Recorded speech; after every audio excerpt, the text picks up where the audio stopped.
Cloud is recording. Backup is rolling. Okay, at this time, Sergeant Martinez, you're opening. Good morning and welcome to today's remote New York City Council hearing of the Committee on Public Safety. At this time, would all panelists please turn on their video? To minimize disruption, please silence your electronic devices. And if you wish to submit testimony, you may do so at the following email address: testimony@council.nyc.gov. Once again, that's testimony@council.nyc.gov. Thank you very much for your cooperation. We are ready to begin.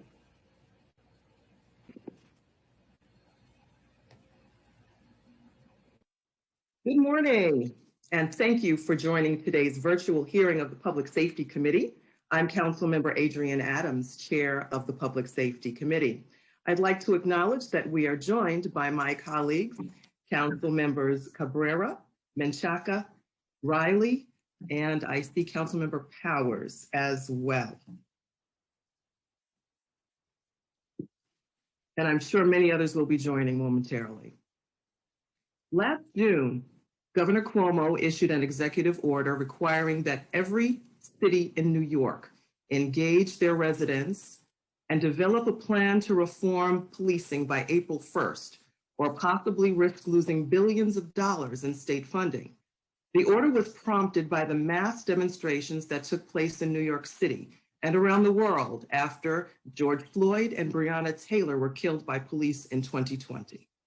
While their deaths may have been the catalyst, I would be remiss if I did not recognize that communities impacted by over-policing have been organizing and demanding police accountability for decades. So, with that as a backdrop, you would think that the administration would take their mandate to develop a meaningful reform plan seriously.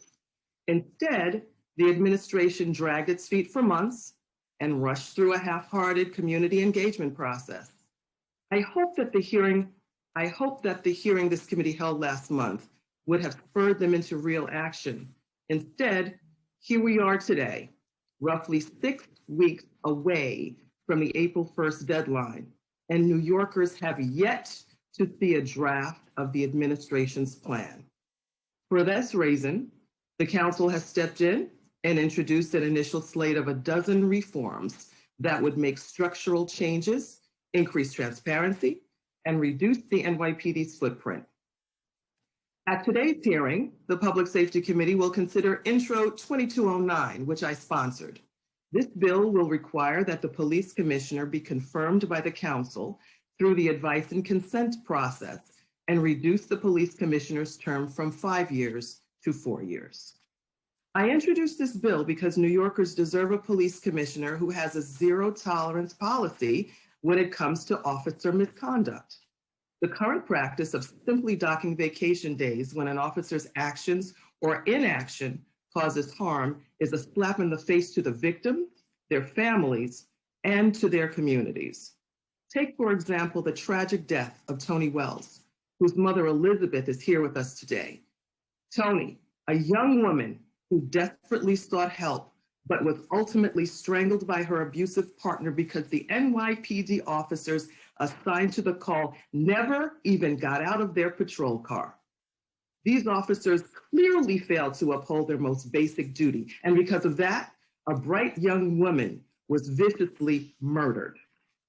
It is outrageous and infuriating that those officers were merely docked a few vacation days and placed on a short probation period. This disciplinary outcome makes it clear that no matter what they do, officers will be allowed to hide behind their badges.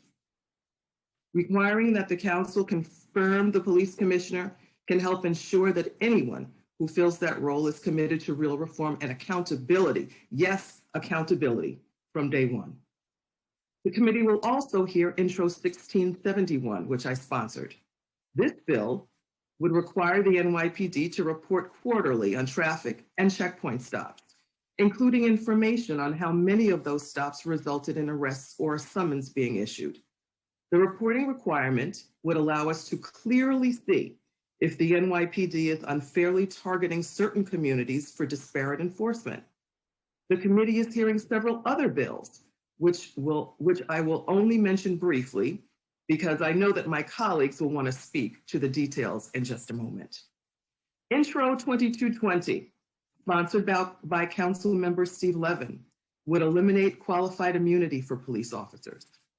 Resolution 1538, sponsored by Majority Leader Lori Cumbo, calls upon the state to remove the police commissioner's exclusive authority over officer discipline with regard to the CCRB's recommendations. And a pre-considered resolution sponsored by Councilmember Francisco Moya that calls upon the state to require that NYPD officers live within the 5 boroughs of New York City.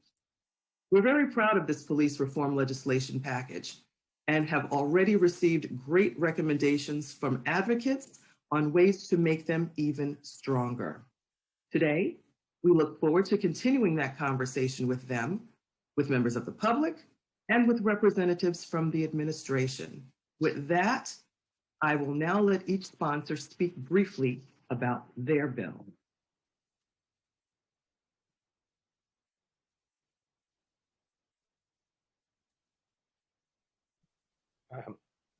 This is Daniel Addis, the Council of the Committee on Public Safety. I see that Councilmember Levin is present. Councilmember Levin, do you wish to give an opening statement?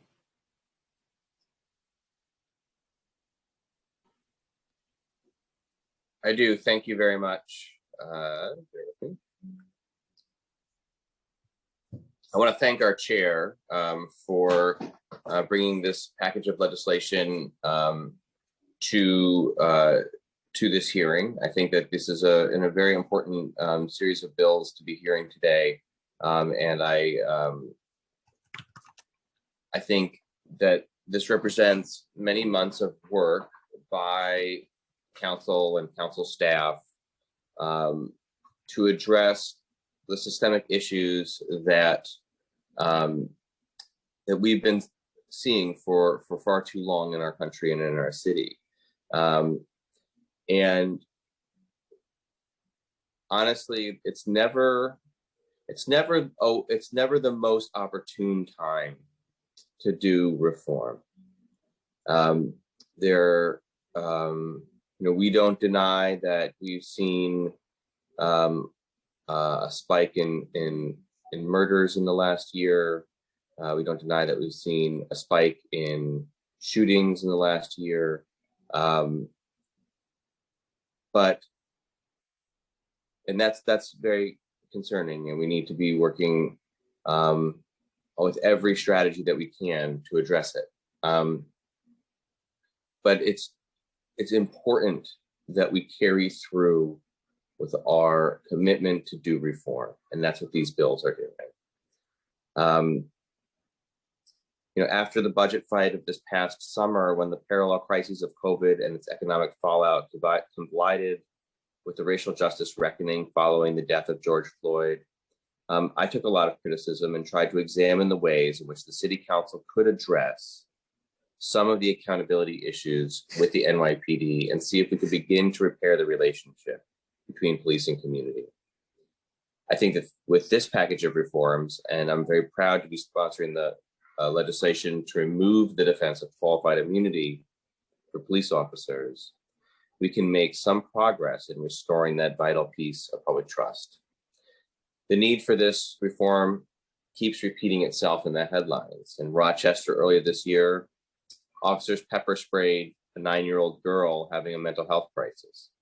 And last week, a Buffalo grand jury dismissed charges against the officers who shoved an elderly man to the ground and left him bleeding and needed of hospitalization. And I think we all saw the video of that. Civil courts provide a much needed source of recourse and reparations for victims of egregious misconduct. This allows for a path of accountability for officers and repair and redress for victims. It allows the system to attempt to address the harm caused in these situations. The support for this reform, and this is very important, spans the political spectrum, with criticisms from 2 Supreme Court justices rarely on the same side, Justice Sonia Sotomayor and Justice Clarence Thomas. In addition, that we've seen that in legislation around the country, in Colorado, for instance, the bipartisanship for this legislation, for this type of legislation, is manifest. The Fourth Amendment standard is that 20/20 hindsight should not be used to judge police actions if they acted reasonably. This bill does not change that. And I hope that you will join me in supporting this necessary legislation. I want to thank my staff that worked on this legislation, as well as council staff, Kelly Taylor, Ed Atkin, Daniel Addis, Brian Crow, and I really am very appreciative to the chair for bringing this to the council today. Thank you. Thank you very much, Councilmember Levin. We have also been joined by Council Members Powers, Holden, Yeager, Rodriguez, and Rosenthal. And I will now turn it over to our moderator, Committee Counsel Daniel Addis, to go over some procedural items. Thank you, Chair Adams. As I said before, I'm Daniel Addis, Counsel of the Committee on Public Safety at the New York City Council. Before we begin, I want to remind everyone that you will be on mute until you are called to testify, at which point you will be unmuted by the host. Members of the administration who are testifying will not be muted during the Q&A portion of the administration testimony. I will be calling on panelists to testify. Please listen for your name to be called. I will call on you shortly for the oath, then again when it is time to begin your testimony. During the hearing, if council members would like to ask a question of the administration or a specific panelist, please use the Zoom raise hand function and I will call on you in order. We will be limiting council member questions to 5 minutes, which includes the time it takes to answer questions. All hearing participants should submit written testimony to testimony@council.nyc.gov if you have not already done so. That's testimony@council.nyc.gov. The deadline for written testimony is 72 hours after the hearing. Before we hear from the representatives of the administration, we will hear from Elizabeth Rivera, mother of Tony Wells. Ms. Rivera, once your name is called, a member of our staff will unmute you and the Sergeant at Arms will set the timer, then give you the go-ahead to begin. Please wait for the Sergeant to announce that you may begin delivering your testimony. Thank you, Council. Ms. Rivera, we welcome you. Thank you for having me, guys. Thank you. It's an honor to be here. Thank you. Thank you very much. You're welcome. Well, I would like to say my story. Like I said, once again, thanks for having me. Basically, I would like to say what happened. I'm a little nervous, so just, bear with me.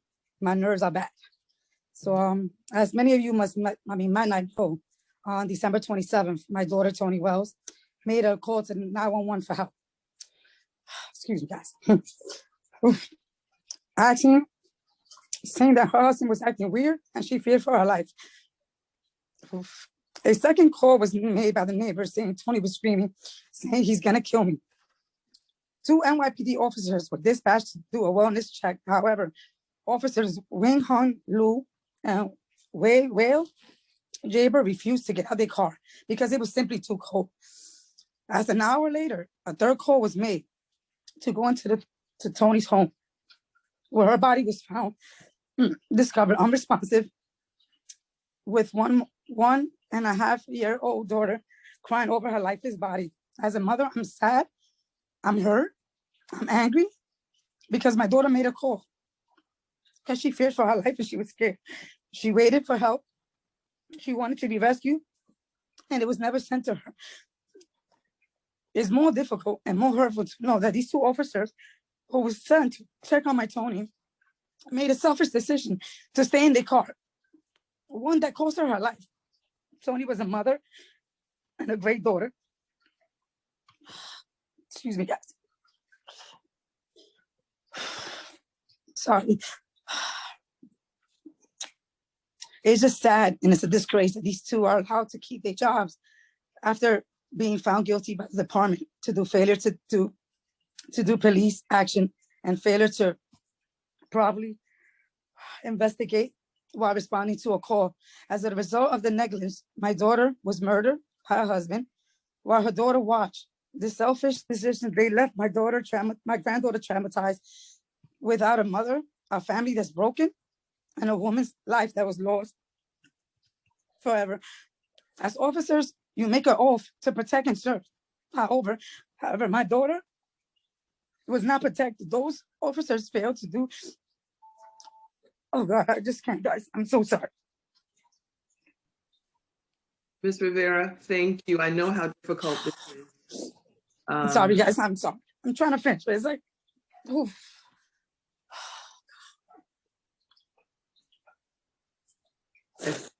They have sent the message that Tony's life did not matter, that Tony pleaded for help and wasn't enough action, that women suffering from domestic violence cannot rely on the ones that they're supposed to protect us.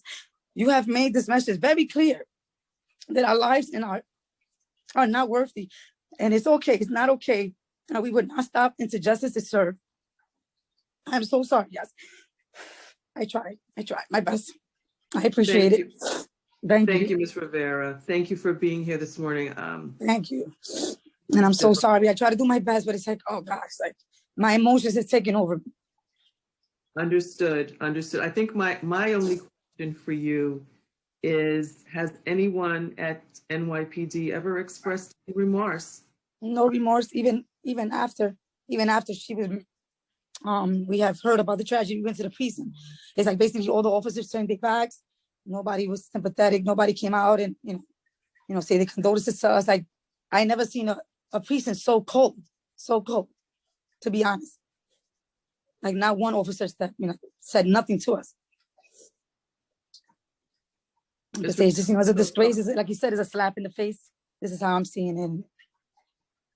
So We sorry gotta do better. Accept my deepest condolences. Thank you so much. And heartfelt blessings for healing for your family, especially you and your precious granddaughter. Thank you so much for your testimony this morning. Thank you so much for having me, guys. And I'm sorry for breaking down. I try to do my best, but it's like I said, my emotions took over.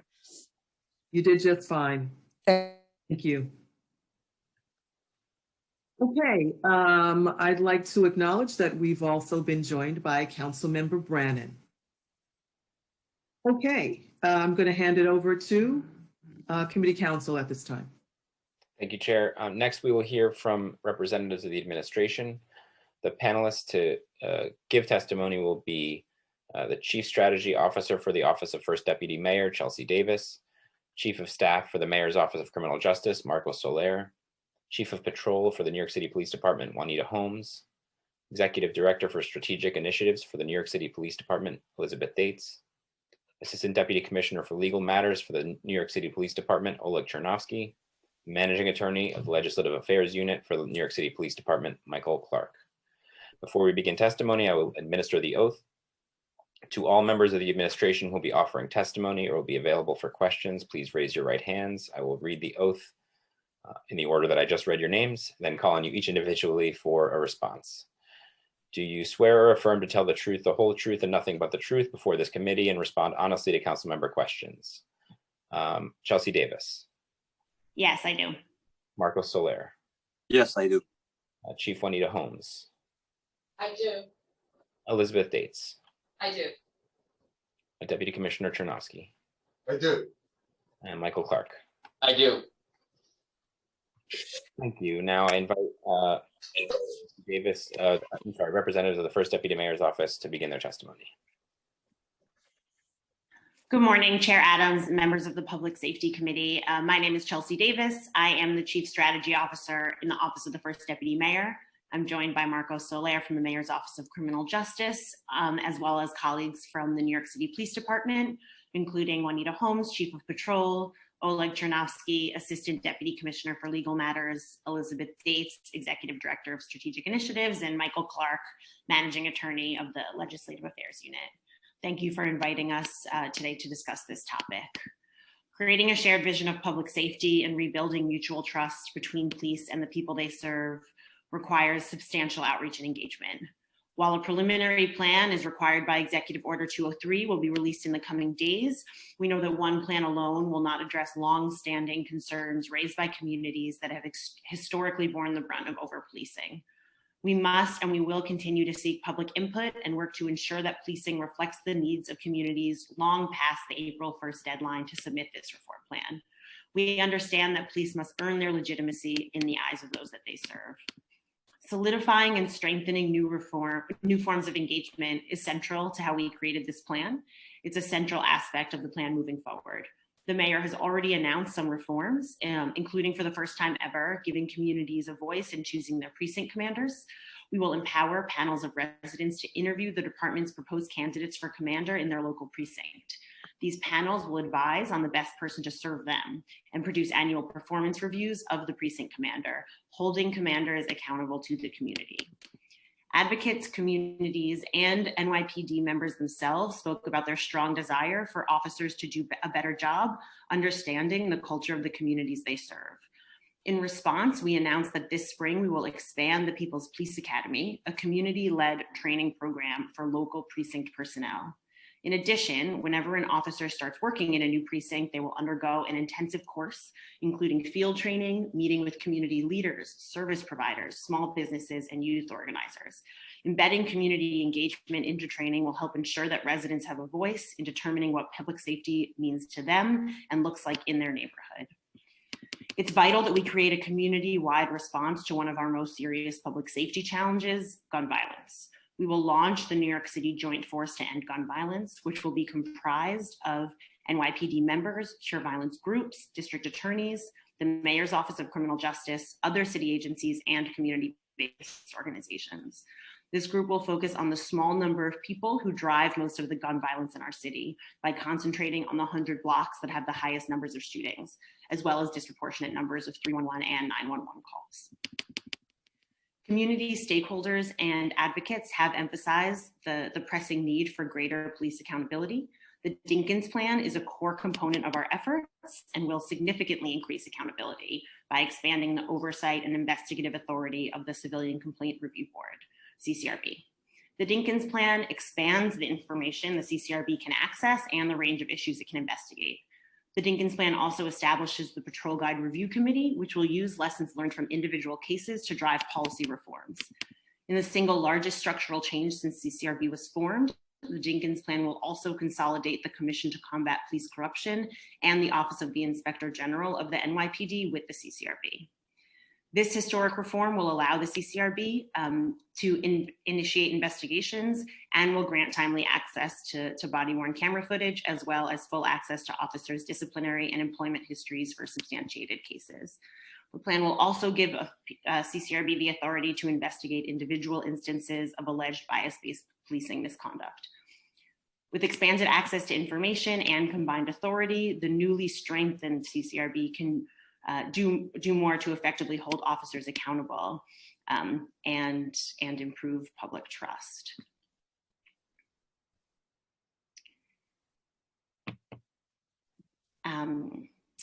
We've also heard a lot about the need for further transparency and accountability in the disciplinary process, both from members of the community and members of service. So we understand the need for this reform. The administration, with council's help, has made great strides in improving the disciplinary system, including the publication of the disciplinary matrix and the subsequent memorandum of understanding between the NYPD and the CCRB. The matrix has been finalized and is posted online. The matrix is the culmination of more than 2 years of work, which required collaboration between the department, CCRB, and numerous advocacy organizations and community stakeholders. To give you a sense of scope, the NYPD received 560 comments on the preliminary draft of the matrix from advocacy organizations, community-based organizations, clergy, oversight entities, members of the public on its preliminary draft. We took all of that in and worked to find the right balance, and we believe that the matrix is fair, transparent, and applies appropriate penalties to a wide range of misconduct. However, it's also a living document that can be amended if necessary. The MOU takes this matrix a step further. It's an agreement that applies the matrix to all CCRB discipline cases and confirms that NYPD and CCRB will use the penalty guidelines to determine penalties for officer misconduct. It is only under extraordinary circumstances that NYPD or CCRB can depart from the matrix, and if they do, they must provide a publicly available justification. In addition, should the NYPD deviate from CCRB's disciplinary recommendation, it must provide a publicly available justification for doing so. This will allow the council and members of the public to judge how fair the process is and whether appropriate punishment is being meted out. The agreement also empowers the CCRB by ensuring access to NYPD employment history in any case where CCRB investigator recommends that an allegation of misconduct be substantiated. The agreement also outlines that there will be an annual review starting in August 2021 of whether the agreement is accomplishing the mutual goal of consistent and fair discipline. I also want to note again, of course, that the matrix is not set in stone. We're continued to reviewing the matrix with partners and updating it as necessary. To conclude, I want to talk about the bills before us today. Introduction 1671 requires the police department to submit quarterly reports on all traffic encounters, including demographic information for those pulled over or stopped at checkpoints. The administration supports the goals of this legislation and thinks further transparency into who is stopped and where the stop occurs is important. Collecting some data may require coordination with the state, but we look forward to these continued conversations with the council. Intro 2220 would create a new local civil right, providing protections against unreasonable search and seizure, and create a private right of civil action for violations. It specifies that qualified immunity cannot be used as a defense, and any violator would be personally liable for the lesser of $25,000 or 5% of the final judgment. If that sum cannot be collected from the violator, the city would be required to pay. This bill seeks to address two perceived issues, that plaintiffs can't receive compensation when they suffer real harms, and that officers are protected from paying out of pocket. However, existing law already affords plaintiffs just compensation. In addition, officers who violate law and policy must pay out of pocket for their defense, settlements and judgments based on New York state law. The bill creates a strict liability offense, even for officers acting in good faith. So an officer who follows the patrol guide could be found personally liable for up to $25,000 if the patrol guide is later found to be incorrect. This creates uncertainty for members of service and makes it difficult for them to effectively do their jobs, and the administration opposes this legislation. Intro 2209 would require the advice and consent of the council for any new police commissioner. The administration opposes this piece of legislation. The council already has oversight over the department. We do not think that creating an additional political process for installing a new commissioner will enhance that oversight. The police commissioner should report to the mayor as chief executive of the city. I want to thank the chair and the members of committee for inviting me to testify. We want to continue the conversation with the council on these proposals as we move along in the reform process, and I look forward to any questions you may have.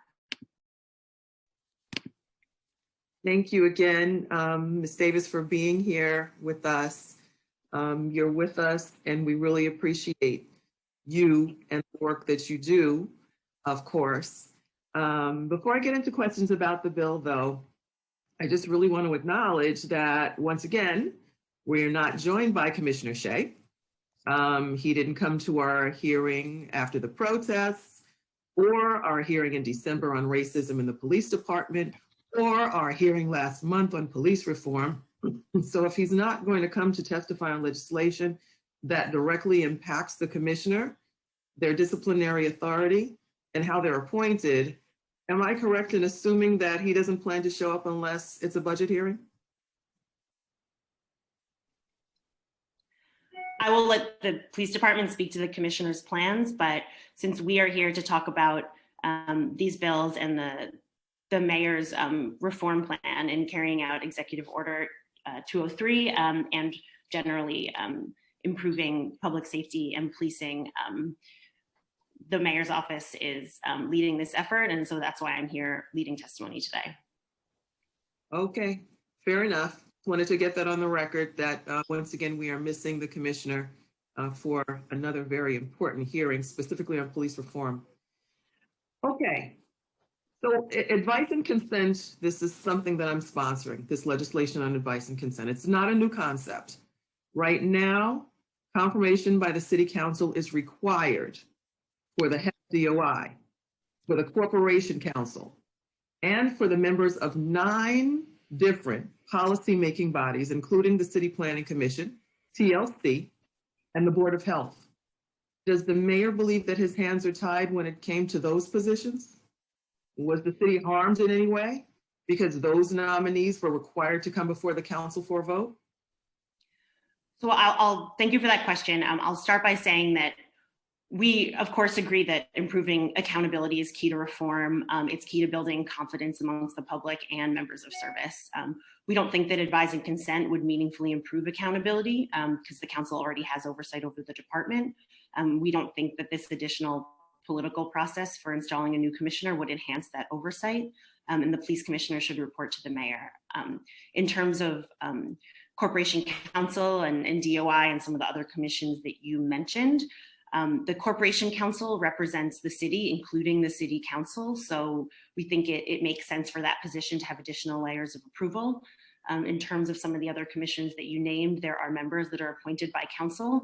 And as for DOI, that's an independent agency, so it's important to have an additional layer of approval there as well. We think the police commissioner should report to the mayor as chief executive of the city, and that this process wouldn't really add any additional accountability. So you see absolutely zero value in having the seal of approval from the council, in actually having a commissioner that not only has your support, but has the support of other elected officials in the city.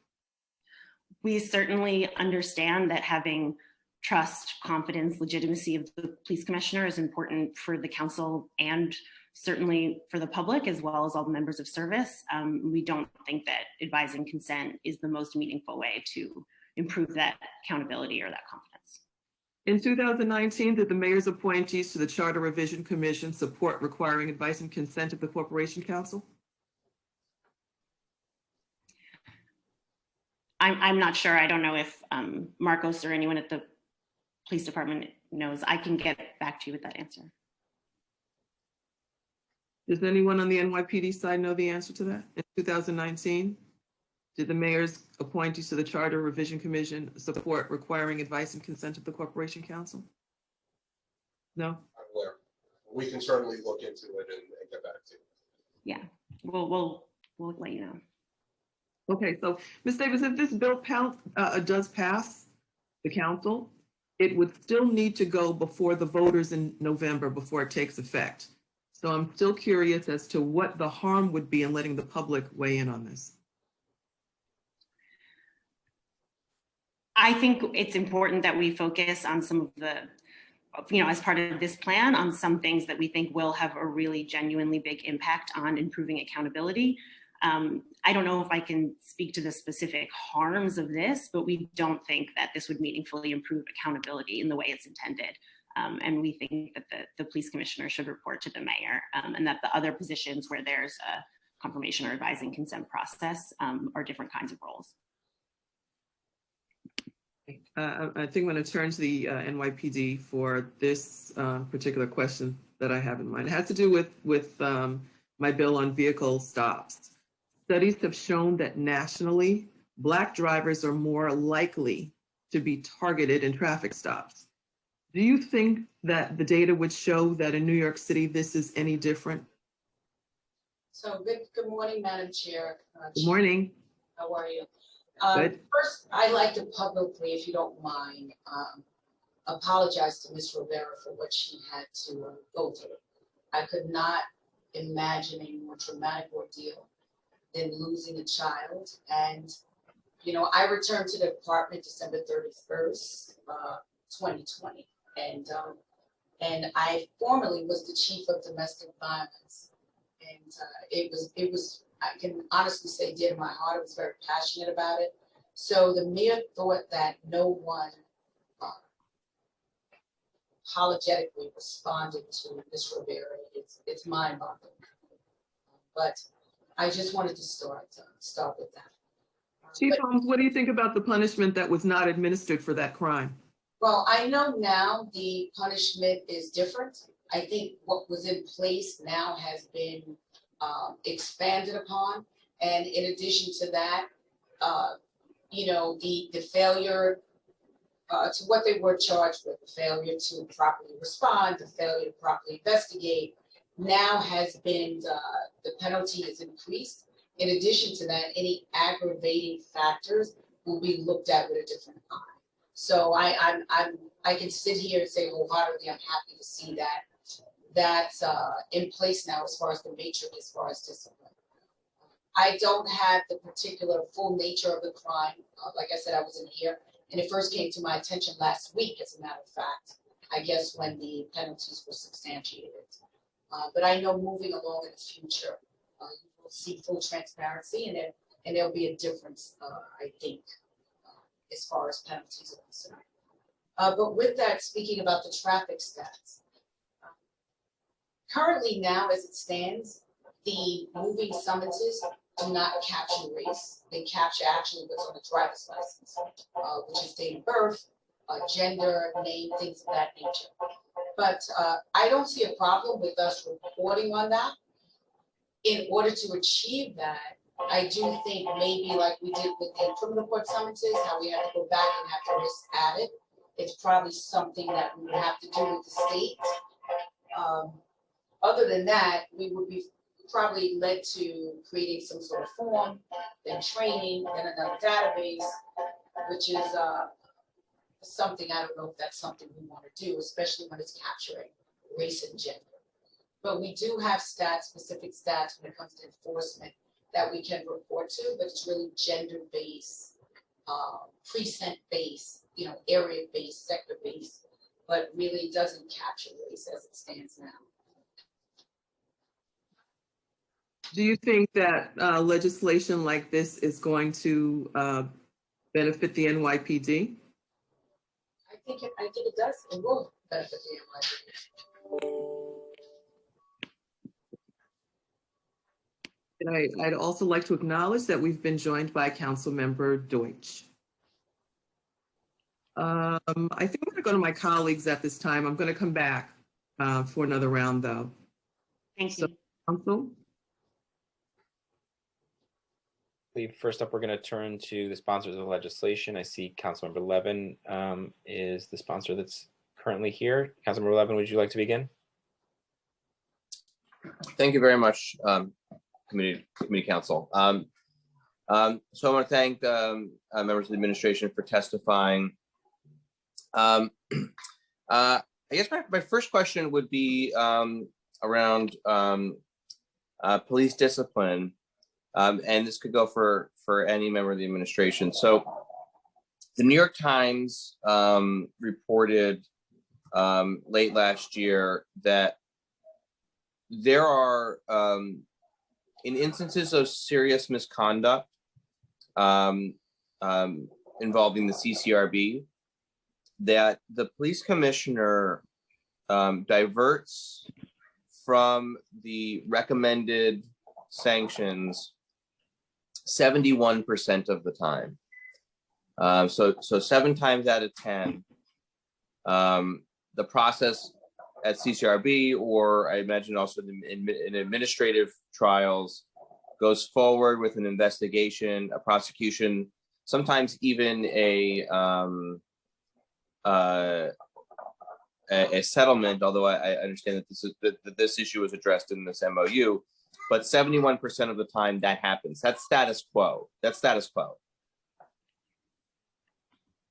Why does the police commissioner need to retain final disciplinary authority in light of that fact?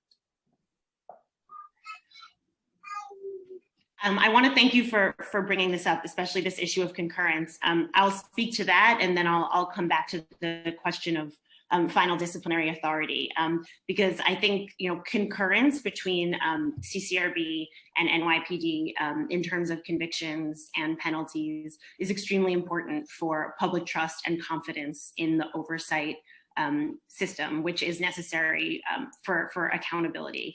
And so that is that lack of concurrence is a major issue that this administration has been working to address, and something that's we're really focusing on in this reform plan. Both the police commissioner and the chair of CCRB have firmly committed to sticking to the disciplinary matrix, which is designed exactly to address the issues that you're talking about.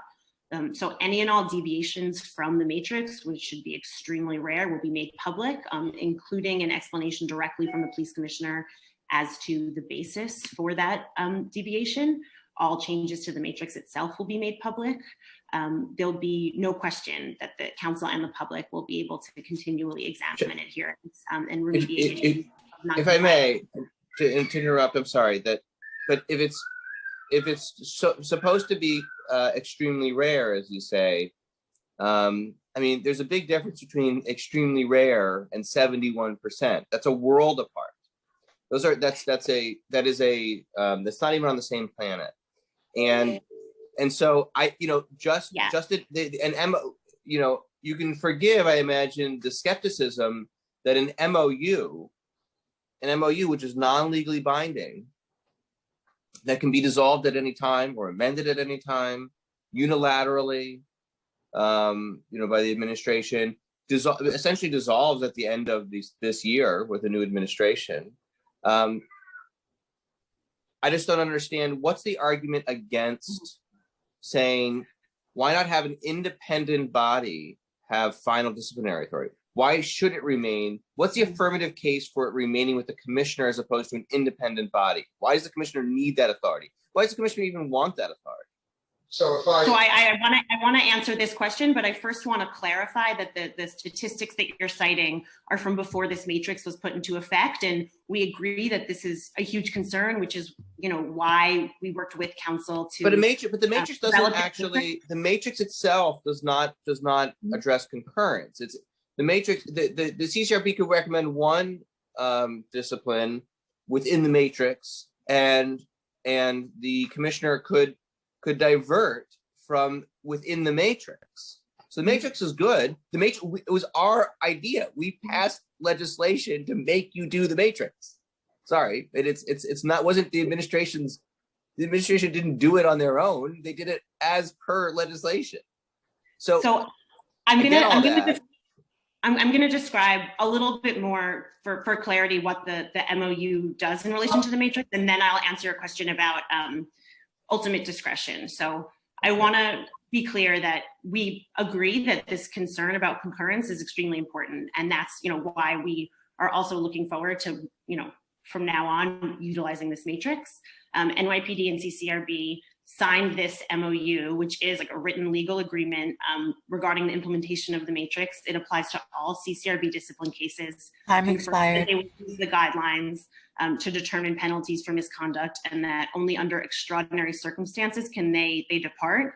If so, if there is a departure from the matrix, or if there's a departure Chelsea, I know you said this in your testimony. I know, I got it. You said it in your testimony. I understand that it's gonna have a public letter, a public facing letter. I get all that. Why affirmatively does the police commissioner need this authority? Why does he want this authority? And why should it not be with an independent body? Frankly, I don't even know if it has to be with the CCRB. It could be with an independent body, a truly independent body. Why? What's the problem with that?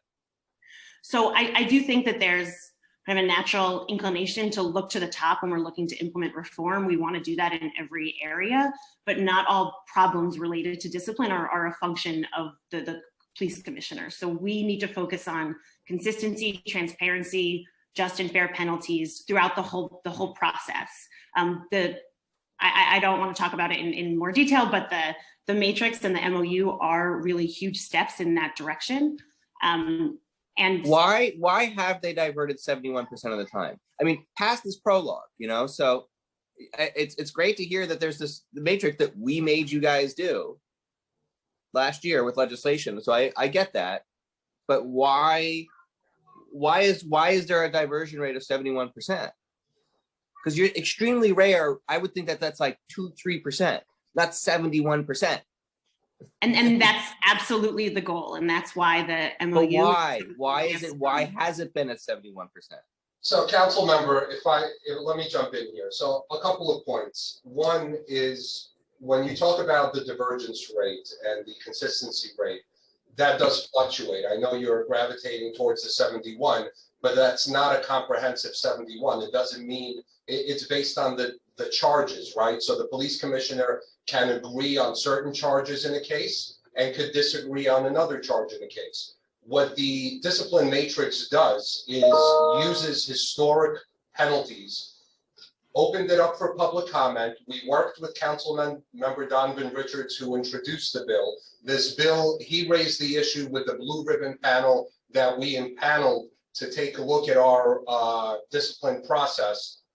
Then you ultimately codified the idea that Councilmember Richards discussed during the blue ribbon panel review of our discipline process, okay? We designed a discipline matrix with the input of the public, with the input of all of the stakeholders. What it creates is a range of penalties with aggravating and mitigating factors, and the divergence on any particular charge is therefore going to be minimized, if not pretty much eliminated, in almost all cases. Now, when you talk about— But why has it happened, Oleg? And you know, I respect you, but why has it been, sorry, there's two questions that you guys haven't answered yet.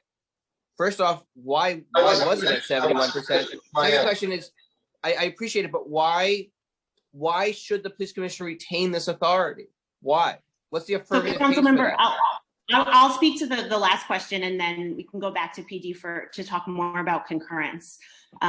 I want to stress that we understand kind of what a big ticket item this is and how important it is. However, the impact of moving final decision making isn't clear, and because of some of the potential unintended consequences, we need to be extremely thoughtful. Like what are the potential unintended consequences? I'm getting to it. So firstly, changing the process through state law now could open up this major reform to collective bargaining negotiations and new litigation. Let me interject. Let me interject there, because state law would in effect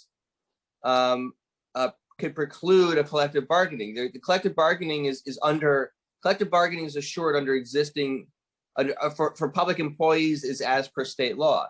If new state law precludes collective bargaining in police discipline cases, which is the status quo right now under 14.115, there's no collective bargaining for police disciplinary cases. If the state law changes it itself, that's a red herring. That's a red herring. I haven't heard a single serious argument that the state does not retain the authority under state legislation, or even honestly, if they could grant the city that authority through state legislation, that collective bargaining is then triggered. Because again, status quo under 14.115 for the last 83 years has been that collective bargaining is not triggered. So the state and the city could retain the same right that they've had for the last 83 years to not have collective bargaining when it comes to police discipline. Before we get into that, I'm going to finish the rest of the answer to your question. I want to make sure that it's clear that other jurisdictions have lots of different kinds of models for final discipline, with final decision-making power located outside of the police commissioner, and also have really major problems with accountability and discipline. And so we think that the actual next best step is moving forward with implementation of this matrix and the MOU, as well as all of the oversight reforms laid out in the Dinkins plan. But they're not mutually exclusive. They don't. One doesn't. Moving the final disciplinary authority away from the police commissioner doesn't prevent the matrix from moving forward, and it doesn't.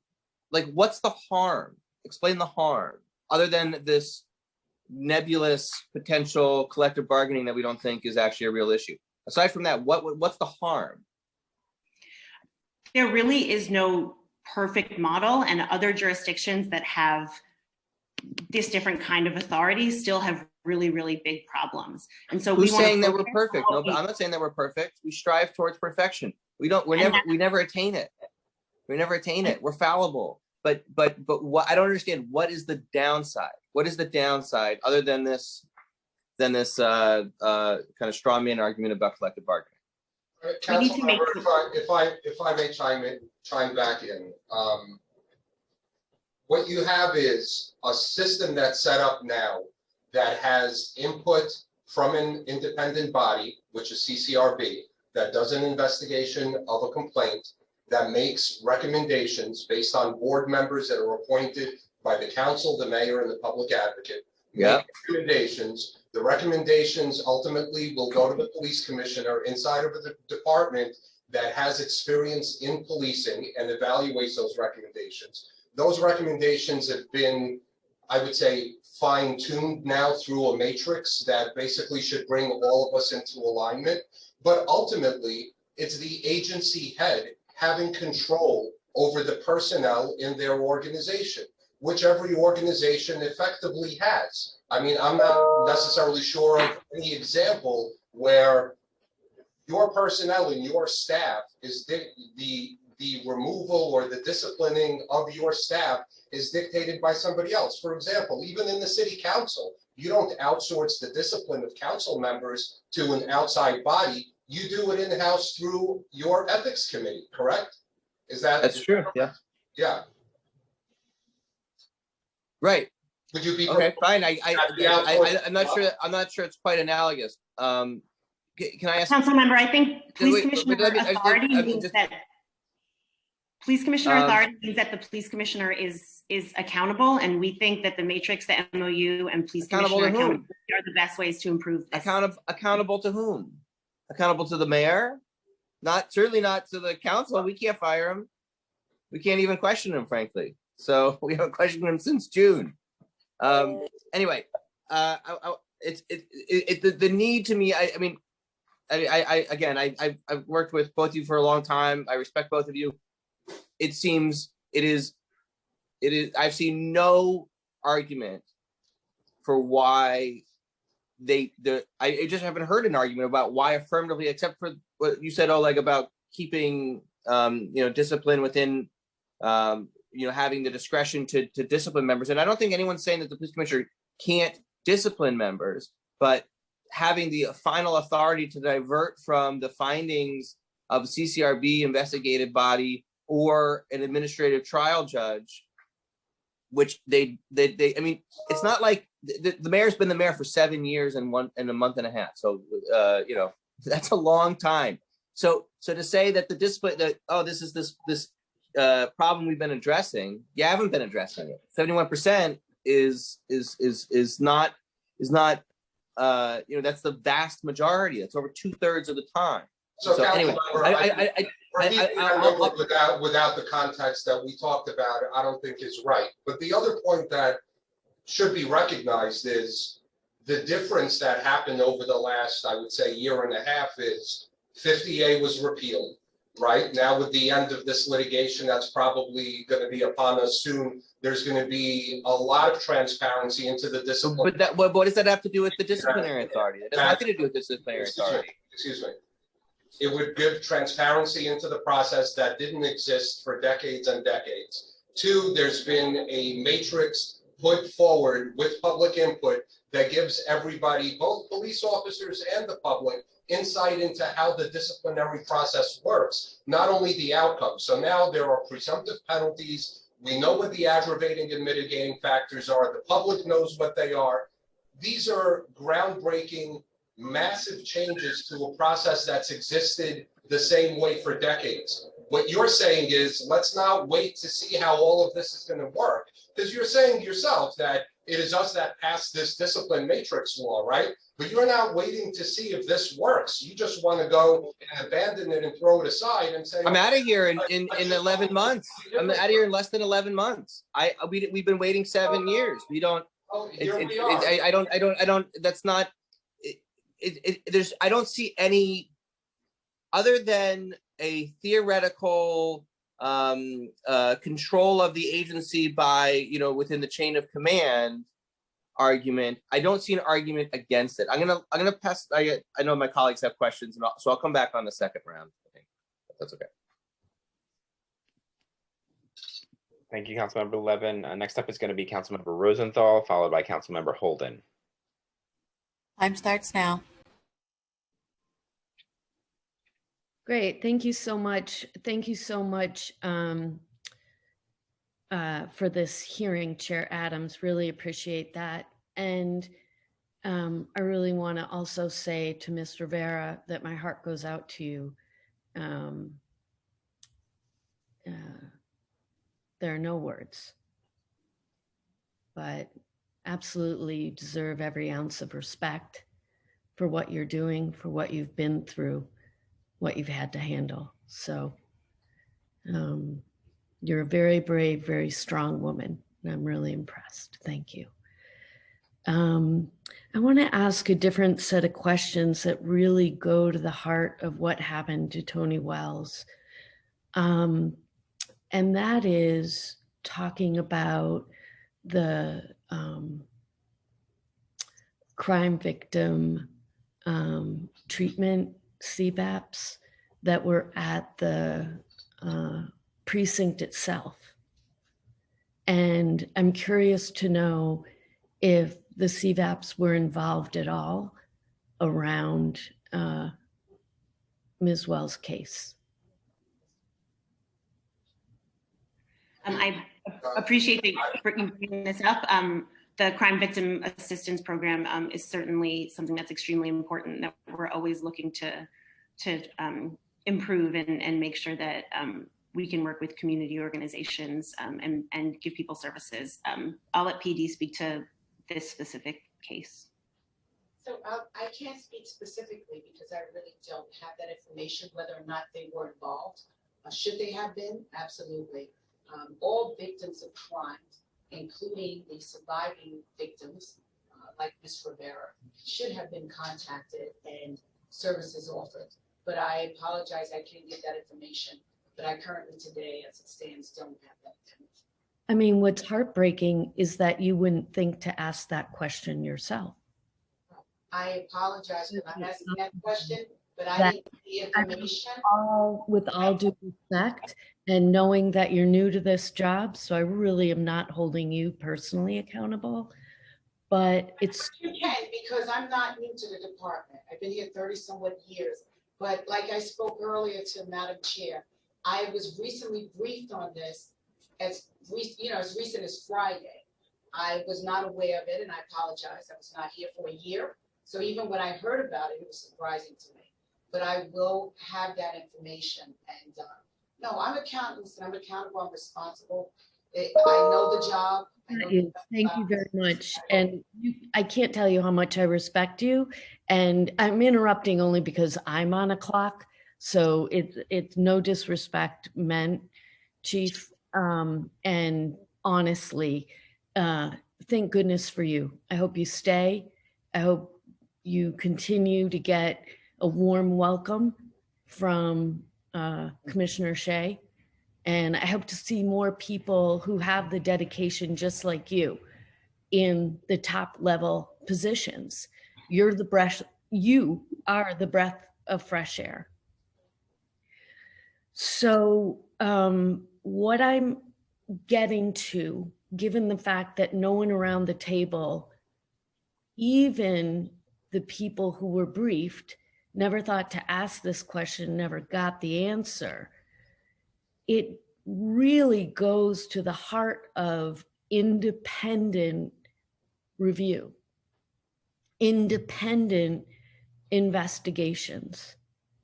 And I say this not only because it wasn't your first question, which is the question of what has been our trauma-informed response and how are we serving any survivors, which, by the way, that is the point of the Crime Victim Assistance Program, the CVAPs.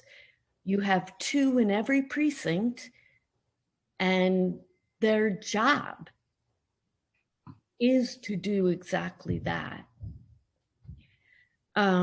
It speaks to why there has to be independent investigations, independent of the police department.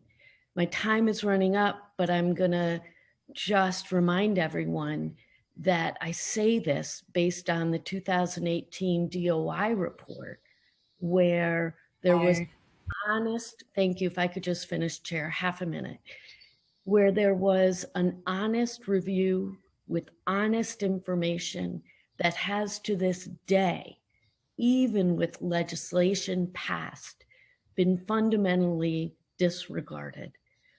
So if the Special Victims Division, whose job it is to deal with sexual assaults, does not operate from a position of trauma-informed investigations, boy, are we in trouble. Because we had this hearing 2 years ago. It's not, shouldn't be a surprise to anyone, but the training still isn't happening. And, you know, I will reach out to Chair Adams separately about possibility of a hearing about the Special Victims Division. I don't mean to distract from this one, but the point being that you can't fix it if it's not independent, and if you don't have buy-in from the NYPD, which is why Chair Adams is asking for the commissioner to be engaged in these hearings. Thank you very much, Chair. I appreciate the opportunity.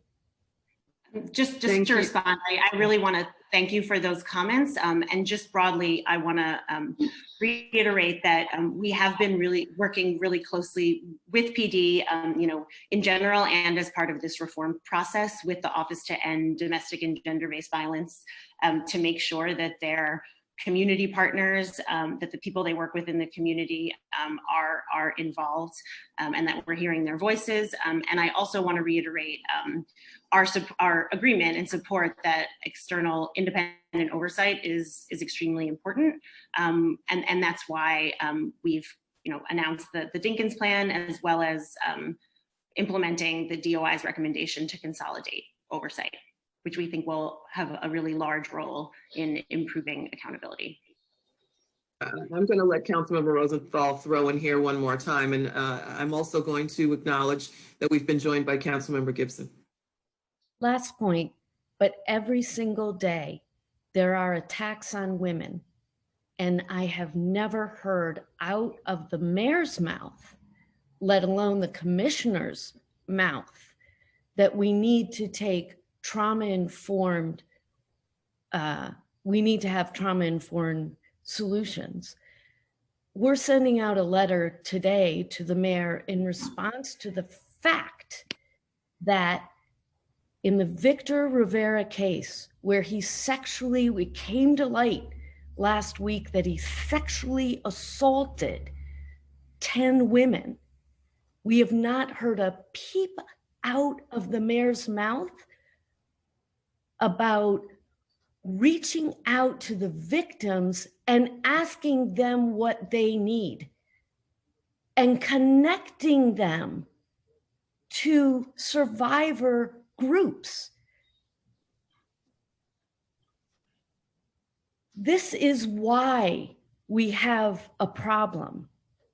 You can't say we've been working on the matrix, we're working with the Office to End Domestic and Gender-Based Violence, and say, oh my gosh, there's a crisis. Let's do two things. One, shift back to the board of directors for them to fix it in the Browns Housing Network case, and ask for an independent audit of how we procure contracts. Not a peep about what this administration does for the victims. Not even saying the phone number, the city-funded phone number of the sexual assault hotline. Why does it not cross the administration's mind to think about the victims? There's no excuse. And we'll follow up on this letter later. I appreciate you, Chair, for giving me a second go round. Absolutely. Thank you, Councilmember Rosenthal. Council? Thank you, Councilmember Rosenthal. Next, we'll turn to Councilmember Holden. Before we do, I just want to remind members of the public not to use the Zoom raise hand function. You will be called after the administration's testimony and questioning has completed. We'll turn to Councilmember Holden now, followed by Councilmember Powers. Time starts now. Thank you so much, Chair, for this important hearing. I just wanted to, I guess this is for NYPD, but the mayor's office can weigh in. Let's talk about qualified immunity for a second. Under Intro 2220, qualified immunity is eliminated. Qualified immunity only comes into play where there is not a clear statute or a constitutional right. So what evidence has been presented that qualified immunity is being used incorrectly? And how many times is it used? Thank you, council member, for that question. My name is Liz Dietz. I'm the Executive Director of Strategic Initiatives for the New York City Police Department. I previously served as Executive Director of Civil Litigation in the department's legal bureau, and I've spent my career litigating issues related to qualified immunity.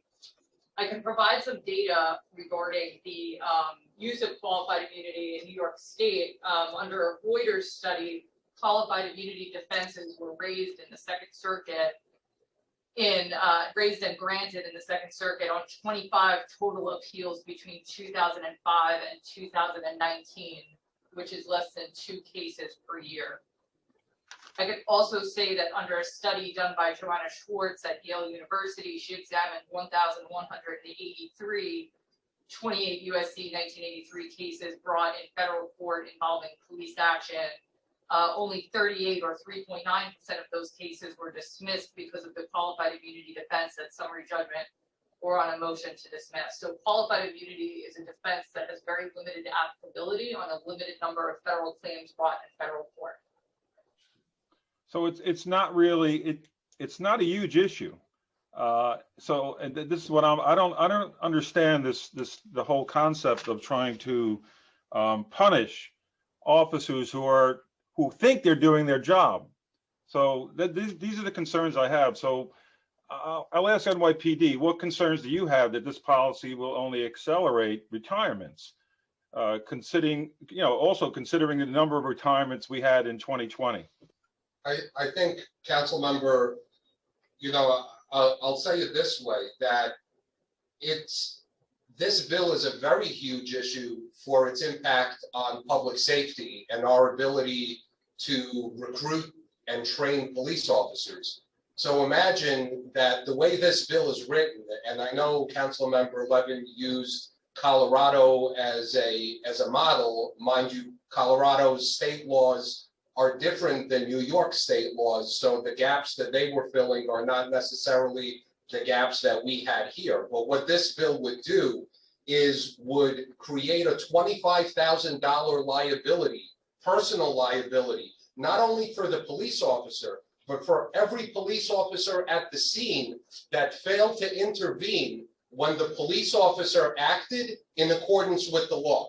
So how in the world do you train your police force to do their job? You're clearly training them to follow the law. But what this bill would do would be penalizing them personally for following the law, right? And I mean, just to counter one point, I know during the opening statement, Council Member Levin mentioned that it creates accountability for egregious misconduct. Well, if there's egregious misconduct under current law in New York City and New York State, a police officer would not be indemnified. A police officer could be held liable and would not be represented by the law department, would have to represent themselves. And then another point that was made during the opening is for officers that act reasonably, they're not covered by the bill. So I'm going to read you the language of the bill. It is not a defense to liability that a police officer, a covered individual, has any kind of immunity for discretionary acts involving the exercise of reasoned judgment taken during the performance of their duties. It is also not a defense to liability pursuant to this bill that the officer was acting in good faith or believed reasonably or otherwise that the conduct of such individual was lawful at the time it was committed. And Ole makes a good point, but if I could add on to it as a comparison to the Colorado bill has similar levels of liability, but officers are indemnified by the state or locality if they're acting in reasonable and in good faith that they're following the law, which is not the case in this bill. So it's more harsh than what Colorado has done. And as Oleg said, Colorado is dealing with a much different situation where their state has not moved stubbornly like ours has. In addition, they had caps on the total payouts that we don't have here, a $900,000 cap, even in the limited circumstances where you could sue a police officer in Colorado. So they were dealing with a much different issue when they passed their law than what we're dealing with here. I mean, in short, I mean, the public safety impact of this bill is really immeasurable. But I think the best example I can give you is we had about 1,860 shooting victims last year. That was a 102% increase over the year before. Under this bill, if it's enacted, if a police officer arrests an individual that's in possession of an illegal gun and that gun gets suppressed, that officer could be held liable personally for $25,000. And so will every fellow officer at the scene of that gun recovery. So the question is, do we really believe that if this bill passes, officers would be able to stop anybody that they believe is in possession of a gun when they're weighing, do I take a gun off the street and could I afford a $25,000 personal liability hit? Right. Chair, if I may, just a quick comment or question. Are there any other classes of employees that are held personally liable for violating a rule that was not clearly established or conduct was in good faith? So this is what I'm saying. We're singling out officers. They have a very difficult job and we're making it tougher. And it's not going to help the policing of New York City. It's going to make New York City more dangerous. So, you know what? There's a point here where we just have to stop and step back a bit and then realize that we have a great police force. And yet, yes, okay, we can come up with some changes and reform, and we should, but not just go too far. And we've seen the results of some of our policies already or changes. So I just think, Chair, this is dangerous. By obviously we want to have hearings and we want to have these things vetted and obviously asked. But what I'm hearing, qualified immunity, there could be 20 officers standing around who don't know what's going on. They're just with the whole detail, and they could be personally liable, and they don't even see what is happening. And this is so dangerous. Thank you, Chair. Thank you, Councilmember Holden. We'll now turn to Councilmember Powers, followed by Councilmember Riley. Time starts now. Thank you. Thanks everyone for the testimony. I had an opportunity to just hear some of the earlier questioning, so I want to go back to some of the points I think Councilmember Levin was pointing out. But I want to just more broad topic here. What is the harm to moving accountability here? We have multiple systems of accountability, seems like multiple agencies and areas for accountability when it comes to NYPD. You have internal affairs for your department, you have DOI, Inspector General, you have CCRB. What would be I want to hear maybe the feedback on why it would not make sense, or why not move, or maybe even centralize all that into one accountable place and take it out of the commissioner's hands. Why would, as a New Yorker, a taxpayer, why would you not want your sort of police force to have an independently accountable entity that's not politically motivated, that's not maybe less persuaded by what public opinion, but provides independent oversight and accountability? Can I just hear the mayor's office and maybe NYPD just restate what is the harm of that? Sure. Thank you for asking. I do want to reiterate that we think changing this authority through state law could open this major issue to collective bargaining negotiations and new litigation. And we do take that concern very seriously, specifically because we have seen in other jurisdictions how having these different models doesn't necessarily improve accountability for discipline. This is not an issue that's just a function of the police commissioner, but of the entire process.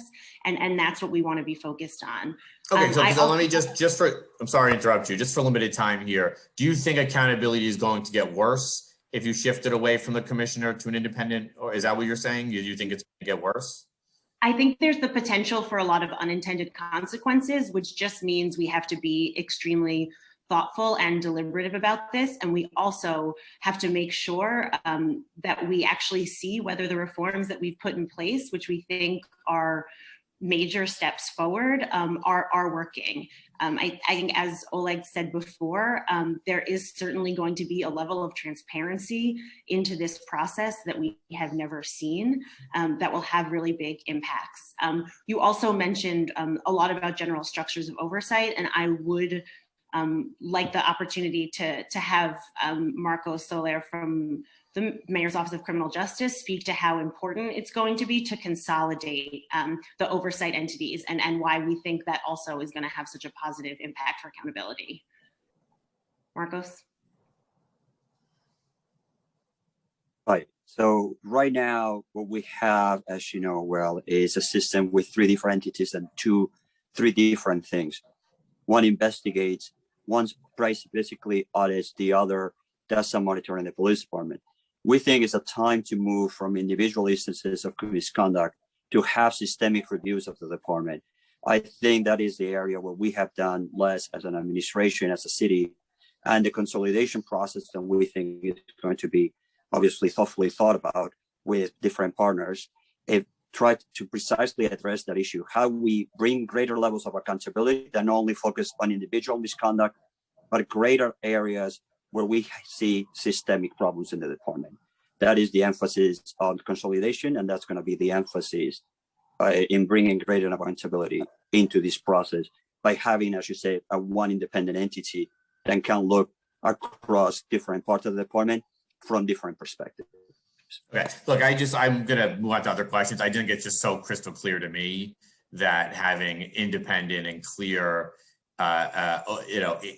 entities for oversight and accountability is part of this conversation that we're having right now. Wherever you fall on the spectrum of issues here, it almost feels universal to me that you should have both more centralized and clearer sort of visibility into the process by centralizing some of these discipline authorities, but also so universal that, and I actually do think, I think Oleg raises, I agree this with the city council too, that you should have independent oversight and accountability that should be shifted away from the folks that are operating within that body. I think that applies to all of us. I want to just go to residency for a second. There's a resolution here. I don't know if I heard it. Does the administration have a opinion on the residency requirement that is proposed in a resolution here? I haven't spoken to it yet, but I'm happy to.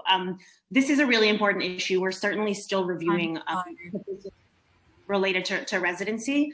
I want to make it clear that New York City residency is already among a number of factors that's considered in determining the strength of a candidate's application for acceptance in the police academy. So in recent years, applicants who are New York City residents receive a 5-point bump in their overall score, moving them upwards on the civil service list. And aside from military service, this is the only factor that can raise a candidate score in this way.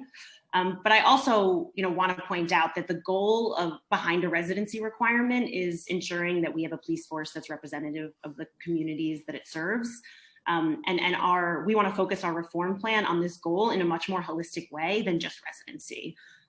So making sure that officers are immersed in and educated by the communities that they serve, taking a larger look at recruitment, promotions, initial qualifications, are going to be a lot more effective than just considering residency at achieving that ultimate goal. Okay, but it doesn't sound like you have a stated opinion on it or at this point, or is there, you are opposed to it, or it's certainly something that we're still considering and looking at. We've heard from both officers and communities, a significant desire for members to better understand and represent the communities that they're serving in. Okay, I'll finish on this question just out of respect for the time here. I heard a little bit of dialogue around advice and consent earlier in regard to the bill that would require, I think it's actually a charter, they had to make a charter amendment to require advice and consent when it comes to the police commissioner. I heard a little bit of discussion about other, but maybe you could just clarify for all of us, your sort of operating theory here on when advice and consent should apply and when it shouldn't. Because I did hear some talk about, well, we appoint certain members, so that's where advice and consent lies. You don't believe it for this case. So when should it apply? When do you think advice and consent should apply to a commissioner of a city agency? Sure. So I can speak to when it has been applied and why that was appropriate. I think DOI is an independent agency, so an additional level of approval from council is certainly appropriate. TLC has members appointed by the council. Corporation council represents the city, including city council. I don't have a full comprehensive list of all the commissions where there's this same process. I'm happy to follow up with that. But the police commissioner should report to the mayor, and who's accountable to all voters, and that this process for the police department would not represent an improvement in meaningful accountability, which is what we're focused on in this plan. So let me just offer one last. Wouldn't it make more sense to have commissioners, like if we appoint commissioners to the Tax Lien Commission, that's our version of like sort of accountability within the agency. Wouldn't it make inverse sense to have an agency where we have no appointments to that agency to be actually the places where we would have advice and consent, being that we have no other method for input on the decision making after the appointment? I mean, we don't think that this would be a meaningful way to improve it. No, but we're also, of course, always open to continue discussions about. Okay, I'll leave it at that. Thank you, Chair. Thank you for taking me. Sorry for taking too much time, but I appreciate your consideration. Yeah, you didn't take too much time at all, and you actually brought something back to mind, Councilmember Power. So thank you for that last question. My question earlier to Ms. Davis was whether or not the mayor's appointees to the Charter Revision Commission in 2019, whether or not they supported requiring advice and consent of the Corporation Council. And the answer was, I don't know. The answer is yes, they did. So I want to make that perfectly clear. It wasn't a loaded question at all, but the answer was yes. In 2019, the mayor's appointees to the Charter Revision Commission supported requiring advice and consent of the Corporation Council. Thank you, Councilmember Powers, and Council, I go back to you for questions. Next up is Councilmember Riley, followed by Councilmember Miller. Time starts now. Thank you, Chair Adams, and I appreciate the administration for coming today and giving this presentation. I share the same sentiments as the majority of my colleagues with stating that an independent overseer will do much better with transparency. But I want to go back to Ms. Davis to talk about the reform. I didn't hear anything about the peaceful protesting reform that the mayor's office and NYPD should be implementing. As we saw last June up till now, there has been suppression where peaceful protesters have been violently harassed by NYPD while peacefully protesting social injustice. So I just want to talk to the reform, or is there a plan to address that huge issue? Because as we're seeing, I'm pretty sure after this budget and a lot of these legislations will be passed, we will be seeing a lot more protests. And so is there any reform to address this concern moving forward? Absolutely, and we very much appreciate the reports from both DOI and the law department on policing protests, and fully plan to implement all 20 recommendations from DOI and 10 recommendations from the law department. And that includes the recommendation to consolidate oversight, which, as we've discussed, is the biggest structural change to police oversight since CCRB was founded. And we think that will have the implementation of all those 30 recommendations will have a really big impact. Okay. My next question is the crime prevention programs within each police district. Can you just elaborate more on how NYPD plans on partnering with these crime prevention programs to eliminate or de-escalate gun violence within our communities? Sure, I'm going to ask Marcos to take that question about, I think you're asking about the crisis management system. Yes, correct. Thank you. your question. So first I want to say is, as you know, the administration has been completely committed to the expansion of CMS. This is not just a expansion of program, this is expansion of philosophy in which we believe that the responsibility of public safety doesn't fall just in the hands of the police department, certainly falls in the hands of the citizens, particularly through this network of violence interrupters. So our idea is to continue that expansion. The mayor announced that during his address to the city this year. We are going to continue to bring additional resources to double the workforce of people dedicated to gun violence. Part of that is obviously to establish new patterns of collaboration with the police department, specifically focus on the joint force to end gun violence in the city of New York. And we are starting to implement that program. We're starting to work with the police department, with many city agencies, with the DAs, etc., in order to make sure that we can accommodate and bring all those community partners into a very comprehensive plan citywide. Thank you. And last but not least, I would like to extend my condolences to Ms. Rivera. What she's went through is very painful, and for her to even come here today and to give this testimony is very admirable. And I just want to inquire, how can we make sure that this does not happen again? I believe what she went through was very painful, and what she wants is answers. And how can we make sure, and how does the NYPD make sure that these issues won't be happening again, especially with a person who has been called to a residency for domestic violence on countless occasions? How can we make sure that this does not happen again moving forward? I really want to thank you for that question. I think absolutely, that case highlights the way that we need to think about members of service being held to a higher standard. And that through this reform process, we need to fundamentally rethink what makes a good police officer, what the expectations for that role are, and how we create accountability on individual levels and systemic levels to respond to incidents like that and prevent anything like that from happening in the future. We talk about the disciplinary matrix as a living document. One of the reasons is because we can't foresee every incident that can happen. And so we need to make sure that we can go back and make changes as transparently as possible. The mayor also announced, as part of the Dinkins plan, the Patrol Guide Review Committee, which will make sure that incidents that might have been okay according to current policy and procedure, that we can highlight them when the policy and procedure is actually the thing that needs to change to prevent it happening in the future. Okay. Thank you. Thank you, Chair. Thank you, Councilmember Riley. We'll now turn to Councilmember Miller. Time starts now.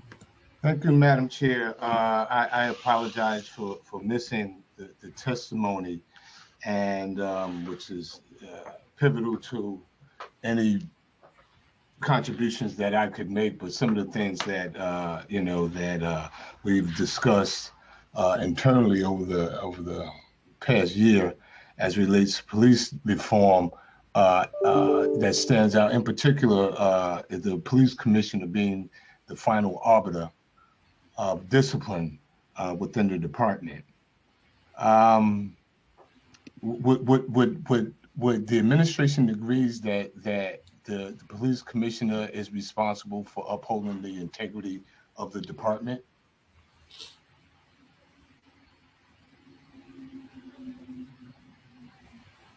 I do think it's essential that the police commissioner be held accountable and no, is it responsible for upholding the integrity of the department? And I would add the image and integrity of the department. Would you say that was a role of responsibility of and a task of the police commissioner? I certainly agree with that. I also and if that is the task and role of the police commissioner, would that be compromised by him implementing discipline to his subordinates in any shape, form, or fashion? Would that in sometimes highlight the things that may compromise the integrity of the police department. And by doing so, would it not be in the best interest to have an independent arbiter to make those decisions? Sorry,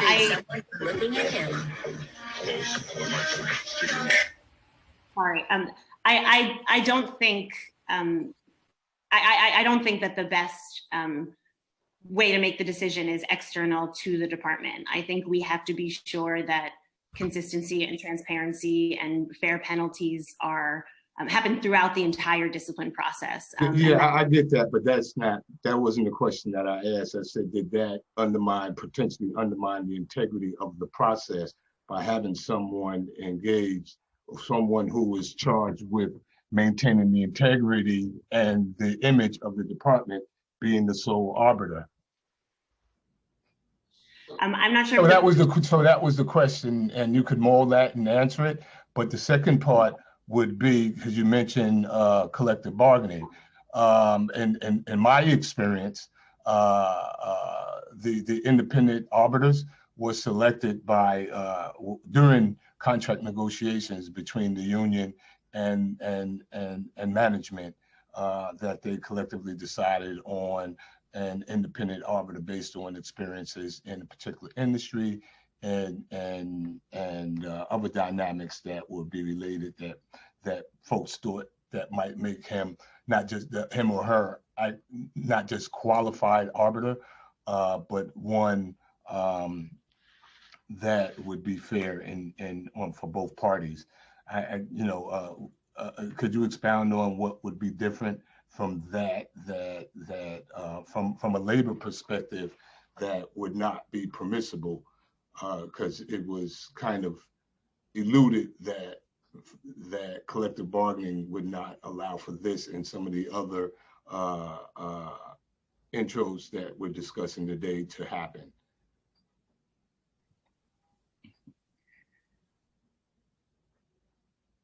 Is there a reason why it cannot be done?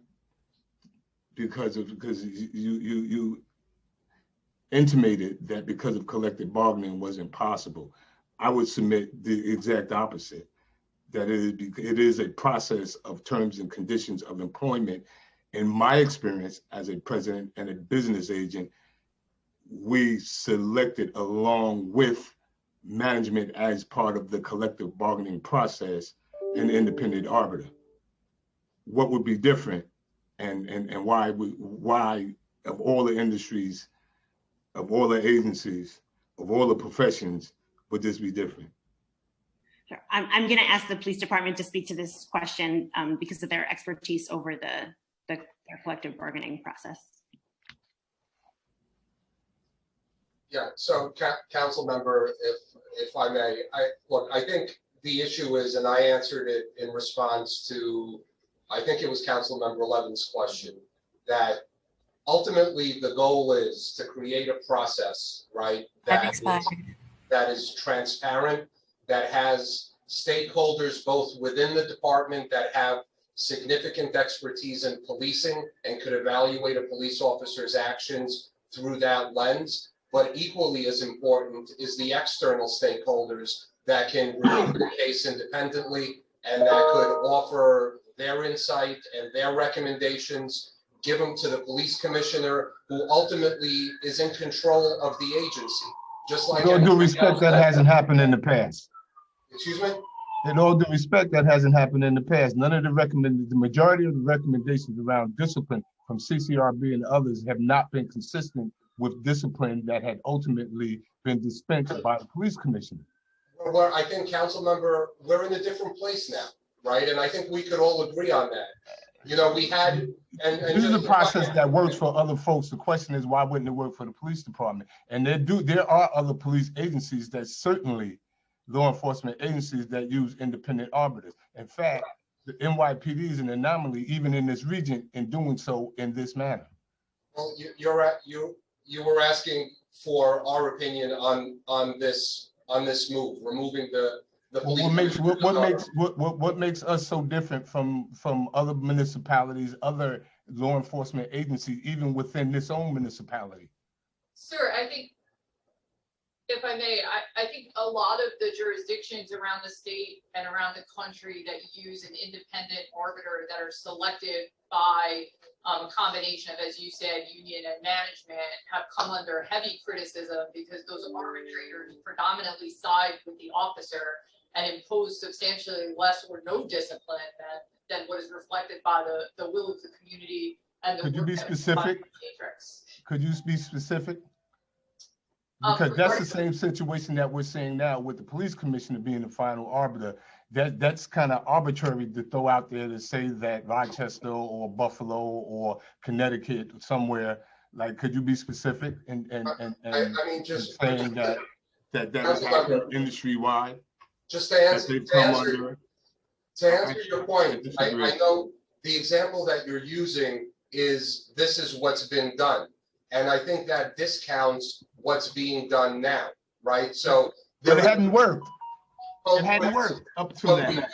We don't know it hasn't worked. Why do we keep doing the same thing and expecting different results? We're not, council member, we're not doing the same thing. And you can't say it hasn't worked because what we're doing now is one. It has not worked. We could absolutely say it has not worked. Council member, I think you passed a legislation, you voted on the legislation. Council member Richards at the time introduced the legislation after speaking to an independent blue ribbon panel that reviewed our discipline process and suggested that we have presumptive penalty guidelines. So we did that. We worked on it. It just was finalized. It just came online less than a month ago. So it's not fair to say that we're doing the same old thing and that's failing. I think the fair way to look at it is that we all agreed at the council's behest that we create presumptive penalty guidelines. We created them. They were not easy to create, but we did. We looked at best practices from around the nation and we created our own. We left it open for public comment. We struck an MOU with CCRB, which is an independent body, to stick with those guidelines. Let's see if it works. I mean, it was your legislation. It was our work together. So essentially that's your answer, right?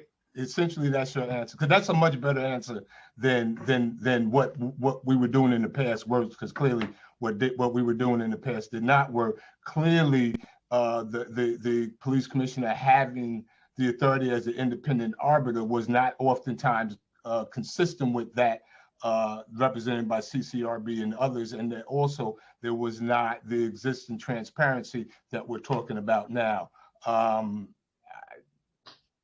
I again just submit that to dismiss what everybody else is doing or other law enforcement or other municipal and governmental agencies are doing in terms of discipline and collective bargaining, that it has to be exclusively different when it comes to NYPD. I dismiss that, but I also would say that if there is a mechanism in place that was agreed to, that, you know, that perhaps it can be given a chance. But I would submit that there has to be a change, and hopefully between now and whatever happens and any cases that subsequently come before the commission, I hope that they are consistent with legislation that is currently being practiced. So my time is up. I want to thank you for that, and I do want to take a deeper dive into the entire package and hear from you guys. So thank you, Madam Chair. Thank you. Thank you. And Miller. Go ahead, Chelsea. no, I just want to thank you for those comments, and we do think that the best next steps here are to move forward with implementation of the matrix and the MOU with full transparency, and that, just to reiterate, you know, how thoughtful we have to be about any changes over final authority, considering some of the potential unintended consequences. So appreciate those questions. Thank you. And you know, I just want to jump in here because a comment just jumped out at me, and it has to do with the perception of things being seen through the lens of a police officer. And it would seem to me that we would learn some lessons, particularly to my colleague, Councilmember Riley's point, that the actions of the BLM protesters over the summer should make us think an entirely different way as far as any perceptions are concerned. Why should offenses against the members of the public be viewed through the lens of enforcement instead of through the lens of a civilian? I think it should be viewed through all lenses. I mean, a review of a police officer's actions or the allegation of improper actions should be viewed in its totality. That's due process, that's fairness. There's no way to have a fair process. You know, it's very much about having the public trust the discipline process and trust police officers and have faith in how the discipline process works. But it's also important, equally as important, I would say, to have officers coming on the job considering a career in law enforcement, that they have faith in the process as well, that they don't think that it's skewed against them in some way. So looking at it through an officer's perspective, I think is part of the comprehensive investigation into an allegation of impropriety. It's certainly not shouldn't be given disproportionate weight, but it certainly should be looked at. I think fairness would call for that. I would agree, but you know, if the commissioner is the final decision maker, you said yourself, he's going to look at it as a law enforcement officer, and that has clearly been an issue, correct? Well, I think before it gets to the police commissioner, there are multiple layers within the department when the recommendations for discipline come over from an outside entity like CCRB, where before it gets to the police commissioner, it's reviewed by the first deputy commissioner, who's overall in charge of training in our discipline process. And there's agreement that has to happen there. And there's an independent review before it gets to the commissioner. So when I'm saying having somebody taking a look at, you know, through the lens of law enforcement, it's being done as part of the comprehensive process. But ultimately, it lands on the lap of the agency head, whether the police commissioner that's in charge of the personnel that fall under his or her agency has to be in charge ultimately of those personnel. So, Madam Chair, I'd like to add to that when you're thinking about that perspective. And we relate, and I want to relate it back to all the mishaps where we went wrong at with the protests this past summer. So once those protests had occurred and things kind of calmed down somewhat, and even when we went and missed it, because I'm managing protests every week, you know, yesterday, the day before yesterday. With that being said, the police department as a whole sat down without any independent anyone saying this is what you need to do. And we sat down as a whole at the table, took a look back at what could we have done better, where did we go wrong at, and out of that came the retraining of several thousand members of the service, because we realized they just weren't as trained in disorder control as they should have been. They were making independent decisions. They were making decisions based on if they responded to a different type of event and someone threw a bottle, oh, that's attempted assault on me, my reaction is to arrest them. So since then, this training is ongoing. We have mock drills every week. We put a chief in place of operations, where we had a deputy chief that held that position a long time ago, not just a chief, someone I know personally, a very experienced chief, you know, to oversee the response in SRG, as well as the officers, and ensuring that they have the proper training, the proper message goes out. I have weekly calls to address protests every week. I have an inspector that's overseeing that, but I'm personally involved. We have community affairs at the helm now. So without officially having the DOI report implemented into the reform reinvention, it's been implemented, because I ensure that we have a strong community affairs presence out there. We know what we're dealing with. We know the bad actors now, whereas before we were met with this vast amount of people, and, you know, it was complete chaos. And, you know, since then, you can see the progress. There's less arrests made. I mean, the other night, unfortunately, we had a reporter assaulted, and there were a few arrests made behind that. But, you know, now you see the difference. The demonstration last night, uneventful. People went from Manhattan to the Bronx, and then they went home. And I really think that comes from the retraining, the advice that we've gotten from, the reports, feedback from the community, especially during a lot of these listening sessions that's been being held at different forums related to reform and reinvention, and also especially the retraining of the officers and the supervisory oversight that's out there.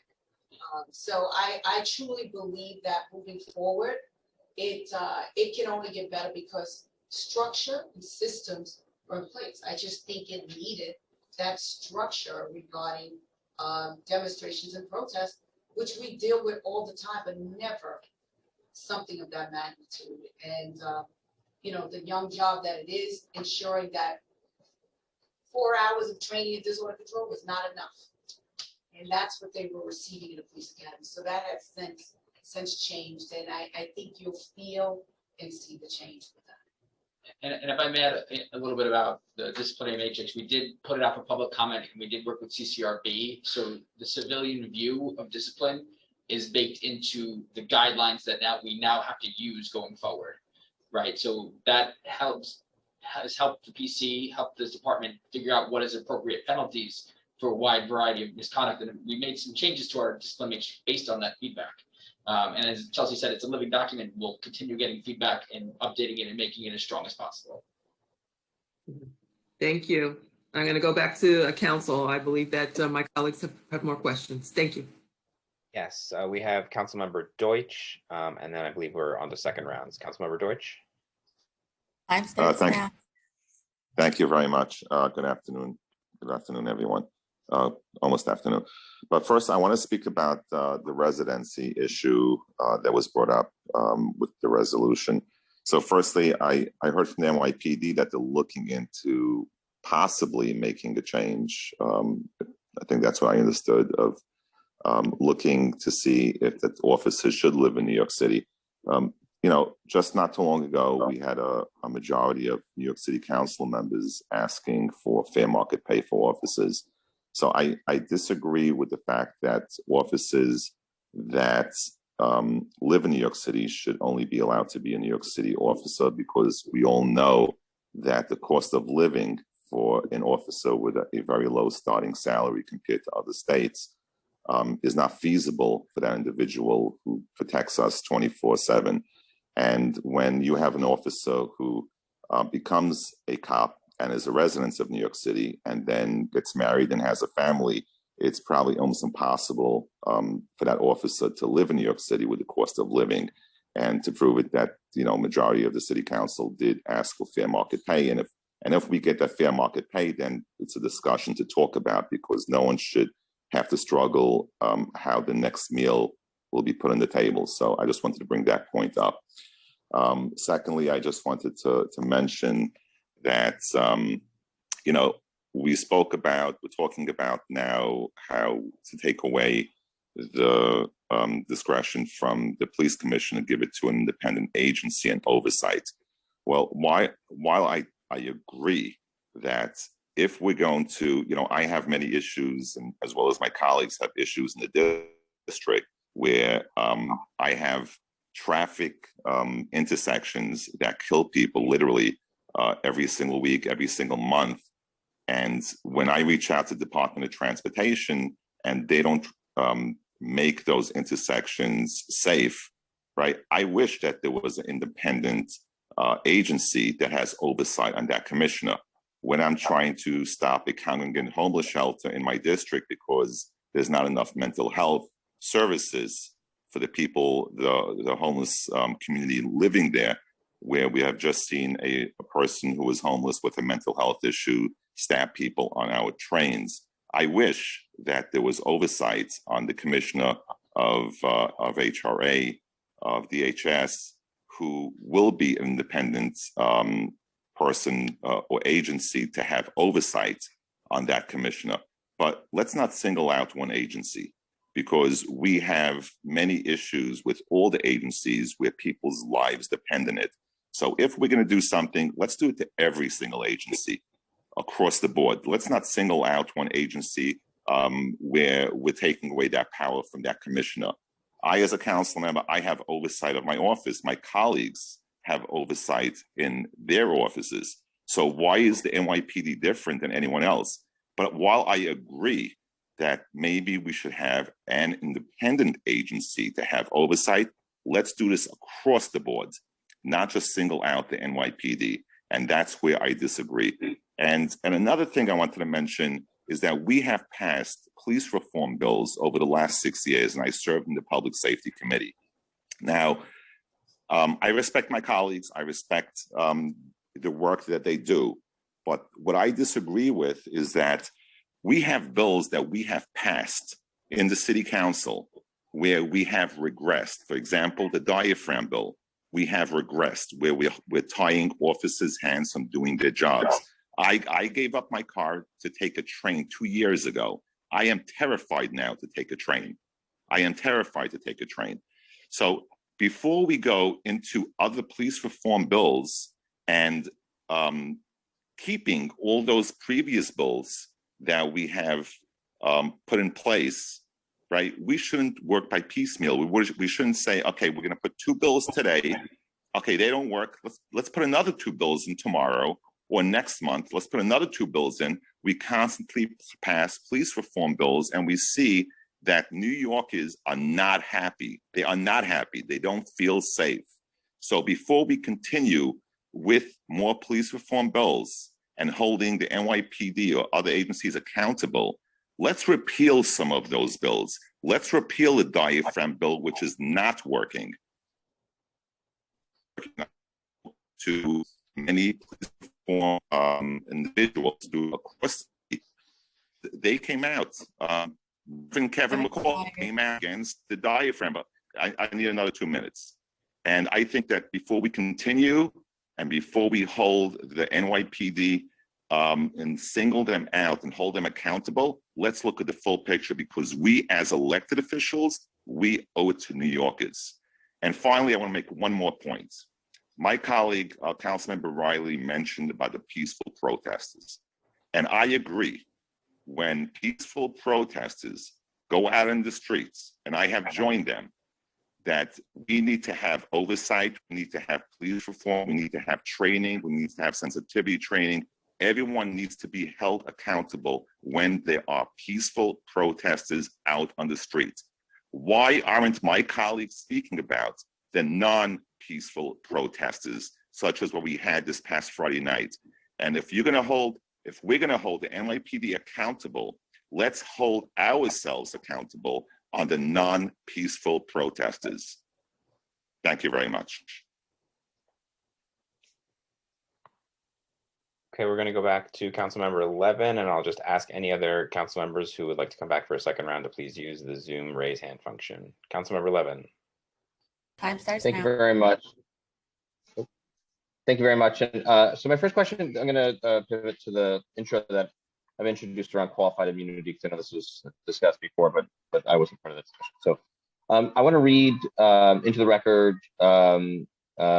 Code Section 1983, which is civil action for deprivation of rights. This is from 1871, post-Civil War, 3 years after the passage of the 14th Amendment.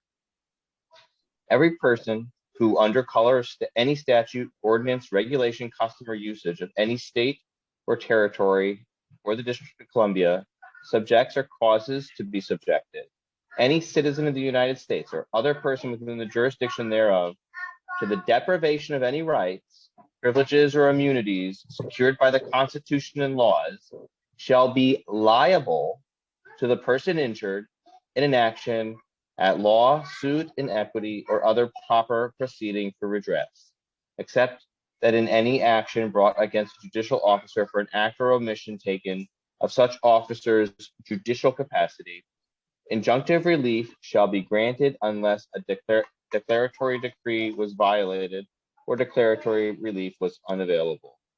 For the purposes of this section, any act of Congress applicable exclusively to the District of Columbia shall be considered to be a statute of the District of Columbia. That's the relevant statute. That is the statute, the federal statute from 1871, governing the deprivation of anybody in the United States, by anybody in the United States, the deprivation of their constitutional rights, their Fourth Amendment rights. So I want to ask, I'll give an example. I'll give an example from the police protest earlier this year, and I'll leave it as a hypothetical, because I imagine you don't want to comment on specific cases. A hypothetical where we have on video a police officer unprovoked pushing a unarmed protester who is not threatening that officer. We see it clearly in the video, pushing them to the ground or punching them in the head. Is that officer entitled to qualified immunity in your opinion? So, sir, thank you for that question. And you're right, we will decline to comment on pending investigations or pending litigation, but I can say unequivocally that a police officer who violates the NYPD's patrol guide is not entitled to representation or indemnification by the city of New York under state law, regardless of what defenses may be asserted in federal courts. So that's the first point. The first point is that that person. Okay. So wait. Let's wait. Just because I want that to be. Let's suss that out a little bit. So you said so they're not entitled to defense by the city, so they have to hire their own defense attorney, and they're not entitled to indemnification. Are they entitled to qualified immunity under federal statute, right? So again, you're no, I'm sorry, not under federal statute, excuse me, under the qualified immunity doctrine, judicial doctrine of qualified immunity. So qualified immunity would only apply in the Second Circuit if there were no disputed issues of fact. So in the first instance, if the plaintiff in that case said, this happened to me, and the officer said, no, it didn't, the qualified immunity defense is inapplicable in the Second Circuit. So assuming under your hypothetical that the incident is captured on video so that there is no dispute of fact, the court would then look at two things. One, whether the Second Circuit or Supreme Court of the United States Supreme Court or the New York State Court of Appeals has clearly established that an unprovoked physical assault violates the Fourth Amendment. If that wait. Excuse me. Let's just halt it right there. That the criticism of qualified immunity is that is a very narrow band, and in fact, as it's been interpreted by the courts, it has to be an exact replication, and that's what they find as clearly defined fact pattern. Is that it's not just an unprovoked assault. It has to be a clearly established precedent. And what we find is that the precedent never gets established. The precedent never gets established because it's always reliant on another precedent. That's under the 1983 Supreme Court decision, which is the problem with qualified immunity to begin with, which is the reason why around the country, Republicans and Democrats have taken issue with the doctrine of qualified immunity. It is because this is not some crazy left-wing way to kind of punish cops. I'm going to read you a quote. This is a quote. And I will say, I agree with this quote. This quote, I don't want the cops to lose their house, but I do want people to have to think twice. That's when change will happen, is when people feel the sting of bad policy. One thing I can tell you, if you're subject to being sued, you act differently than if you're not. Let's take a look at it. It being qualified immunity doctrine statutorily. That quote is from South Carolina Republican Senator Lindsey Graham last year. Yes, sir, you're identifying a federal problem that requires a federal solution, and your bill not only does not solve for that problem, but it creates a new series of problems that directly impacts public safety. So I do want to speak specifically to some Excuse me, but you just acknowledged a federal problem. Council That's member, the problem. Wait, I'm sorry. We're in New York City. First of all, listen, we need to be able to answer these questions because I think your colleagues will benefit from actually understanding our Oleg, side. but So, except I mean, respectfully, no, excuse me. What I'm saying is, I'm interjecting because I'm trying to suss out. I know, but you're Oleg, sussing out and interrupting our ability I'm sussing out. These terms need to be defined. Can you please let us finish our answer, and you can follow up and suss out as much as you would like to suss out, okay? Okay. But we need to be able to answer these questions and without being interrupted. That's the point.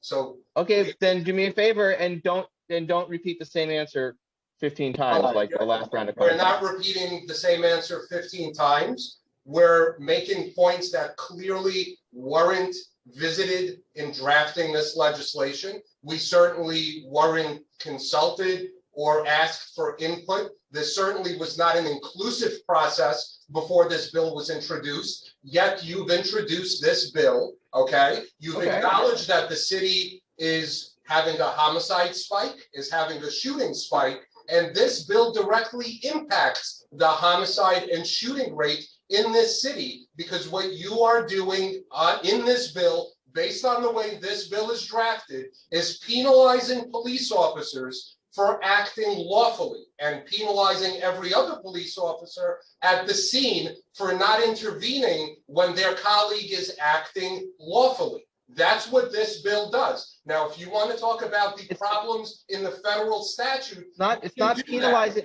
But there's we will not change federal law based on this conversation. There's no problems in the federal statute. There's no problems in the federal statute. Qualified immunity is not statutory.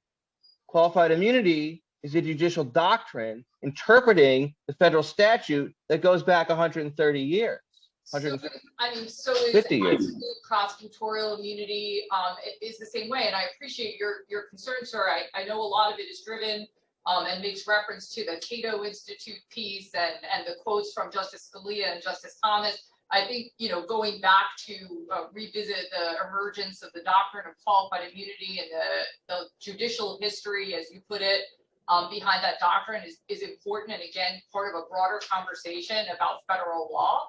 But I will say again, in the Second Circuit does not take the approach to clearly established standard that you are decrying that exists in some of the other circuits. You could look at that Reuters analysis. The Second Circuit has dismissed fewer than 25 cases, excessive force cases, on qualified immunity grounds in over 15 years. So we do have an emerging body of, excuse me, sir. How many have they rejected? We do have an emerging and growing body of case law in the Second Circuit that clearly establishes for our officers boundaries that we use to inform policy and training. We look very closely at federal civil rights litigation in this jurisdiction to ensure that our officers have the best policy and the best training, and that we are informed by those litigations. They are not stunted in New York City by the qualified immunity defense. Excuse me, let me interject that that's not taking into account cases that are not brought because of qualified immunity as a deterrence to bringing suit. So you're just citing the number of cases where qualified immunity is granted, but not the cases that are never brought in federal court because an attorney, a plaintiff's attorney, says, listen, you can't bring suit due to qualified immunity. How many cases was qualified immunity rejected as a defense in the Second Circuit? Probably thousands. I can't give you an exact number, but qualified immunity must considered invoked and rejected by the courts. Qualified immunity cannot I'm going to interrupt because I'm going to ask you to wrap, Councilmember Levin, so we can get our other colleague in here. So I'm just going to ask you to wrap. Okay. Thank you very much, Chair. This is where you're saying that thousands of times in the Second Circuit that officers have sought to invoke qualified immunity as this is an immunity defense. This means that it's not a defense against this is a way to be to be immune from suit. You're saying that there have been thousands of instances where they've brought up that defense and the federal courts have rejected that defense explicitly. Is that right? First of all, I want to point out that 74.4% of lawsuits brought against members of the NYPD resolved via settlement. So it's a false settlement to assume that the majority are litigated to this issue of qualified immunity. Settlement is a different question. Settlement is there are plenty of cases that the city settles because they don't want to deal with a public fallout, or they don't want to deal with prolonged litigation. So let's take settlements and put them aside. Cases where I'm asking about cases in the Second Circuit where it's invoked and rejected. So I'd like to answer that question. So qualified immunity is an affirmative defense that must be pleaded and proved by police officers. The answer to your question is yes, qualified immunity is pleaded as an affirmative defense in probably the majority of the 1,800 or so complaints filed against the police and our officers per year. And in the great majority of those cases proceed through discovery and oftentimes trial before the question of qualified immunity is adjudicated. And I am not aware of really any case where I'm sorry, I'm confused by your question. Are you assuming that the officers are not raising qualified immunity, or you're assuming that it's always successful? I'm asking you, if they raise qualified immunity, how many instances you cited the number of instances in which qualified immunity is accepted as a defense. Yes. But you did not cite the number of times when qualified immunity is invoked by the officer as a defendant, and that defense is then rejected by the courts. So I would say myriad, probably hundreds of times a year. And again, that's a good faith guesstimate. Go back to Bradley versus the City of New York is the Second Circuit case that says that if the plaintiff and the defendant disagree on the facts, qualified immunity doesn't apply, which is a primary reason in the Second Circuit why qualified immunity is rarely granted. So I was just looking at the case from Binghamton. I gotta finish here. Qualified immunity also does not protect the city from liability, which means claims against the city can continue to be litigated even if the officer is entitled to qualified immunity. And qualified immunity also does not apply to state court. So to the point where you're saying it's a deterrent from people seeking redress because of this doctrine of qualified immunity, people bring claims in state court and receive full redress in negligence claims. I was reading last night the Binghamton case. False imprisonment, assault, and wrongful death can be brought and are brought in state court with great frequency against this agency and our employees. And people receive full and fair just compensation in those cases.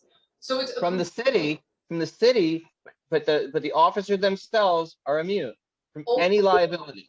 Sir, that's not only false, but it fails to take into account the interplay with indemnification. If officers violate department policy or the law, they are not entitled to indemnification under the state's general municipal law 50K. So immunity does not bear on whether or not the officer pays out of pocket. They're two completely different issues. The officer pays out of pocket for his or her own defense, settlement, and judgment if they violate department policy or the law under today's standard. That is what happens. Whether or not their own attorney raises a qualified immunity defense in federal court does not bear upon whether or not that person is financially liable for the cost, at least of their own defense, if not for the judgment. And I'm happy to go deeper on these issues at any time. It's incredibly complex, the intersection between federal and state law. But I just want to again point out, to the extent that there are issues, 2009, Pearson versus Callahan sequencing, we could go all the way through that, but they are not resolved by your bill. Let me ask you a question, and a final question. So you read through the Cato Institute paper on qualified immunity. What is your response to the assertions in that paper? Well, are they invalid? I think there are lots of assertions in the Cato Institute paper that are valid, but what it doesn't do is it doesn't cite to a single Second Circuit case, let alone a case involving the NYPD. It does not advocate for strict liability with no available affirmative defenses for law enforcement officers. It doesn't argue against indemnification as a matter of policy. It doesn't consider outcomes in state courts like in New York where parallel claims are readily available. And it does not posit that municipalities can or should step in instead of Congress to pass new laws that replace Section 1983. Nor does it argue that state courts are at all equipped to grow the body of federal constitutional law that came to an abrupt halt following the decision in Pearson versus Callahan. So if we're sitting in Congress right now having a conversation about Section 1983, we could go through what the Cato Institute's fault is taking from Pearson versus Ray and its progeny that followed. But it's simply, it's not a city council issue, and it's not something that your bill addresses. It's not a city council issue because why? Because we don't have jurisdiction? Over 28 USC 1983 in federal court, correct. We don't have the jurisdiction to create a city-based civil law that is based on a civil rights law that is verbatim the Fourth Amendment to the US Constitution? We don't have the authority to do that? I'm not saying that you don't have authority to create yet another parallel cause of action in state court. What I'm saying is that it's unnecessary and that the way that you've drafted the bill has unintended consequences that are at odds with what the Cato Institute is recommending and are grossly at odds with what the state of Colorado did to address the issues in their jurisdiction. Okay, but you don't dispute that we have the authority, the jurisdiction to create a state civil rights law or cause of action in state court that because if we were you've acknowledged I let you speak. I want to just get this out that you acknowledged prior in the record that there is a problem, quote unquote problem, existing in federal law right now in the federal court's doctrine of qualified immunity. That is a problem. I'm quoting you verbatim. You said, excuse me, you said problem. In other and excuse me, let me finish. That is a problem, and it is a problem, for Congress to fix, essentially is what you're saying. And in other jurisdictions that are impacted by the problem that I described in circuits that are not ours, yes. But we don't have a problem here, is what you're saying. Is that what you're saying? We don't have a problem? There's no problem to solve here? But I mean, I don't understand the question. You're saying there's a problem federally. You're saying that there's a problem federally, but there's not a problem, but that problem doesn't exist in the Second Circuit, is what you're saying. And in the state of New York, because here plaintiffs can receive full, fair, and just compensation when they suffer harm, and our cops are not protected from paying out of pocket by the state's indemnification law. So yes, the problem that exists in other jurisdictions that the federal legislature needs to solve does not exist in New York State and in the Second Circuit, because our combination of state and federal laws and practices under General Municipal Law 50K and 28 USC 1983 as applied by the Second Circuit do not create barriers for plaintiffs to receive just compensation and do not allow police officers to be to get away without paying when they violate police policy or law. So yes, I'm saying excuse me, that's a good place to start this conversation. That you believe that there is no problem in the Second Circuit and in New York State courts around qualified immunity. So let's leave it there. You believe that there's not a problem, and we can have that discussion about whether there is a problem, there's not a problem in New York City when it comes to qualified immunity. We'll leave it there. Final question. Council member, before, I just want to, I'm not going to subscribe to that characterization at the end there. I think Executive Director Dates made a very compelling case. We're going to make ourselves available to all council members that are entertaining this legislation. It's fatally flawed, it's completely unfair, and it will endanger New Yorkers as written.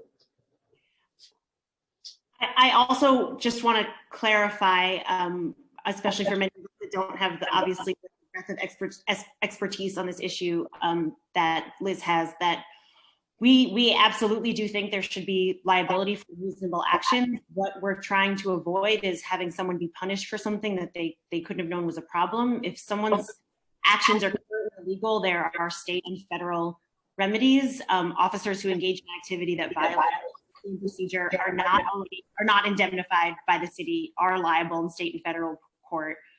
This bill would punish officers when following policy and procedures. Who couldn't have known that their actions were prohibited, and that's what we're concerned with today. So I know we're being asked to wrap up, and thank you for this dialogue, but I wanted to clarify those major concerns. Thank you, Ms. Davis. We'll now turn to Councilmember Yeager for questions.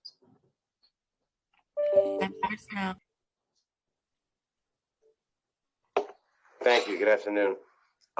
First, I just, on the last exchange, I don't think that would reasonably believe that this statute mirrors Section 1983. And I think I'll illustrate that with the following.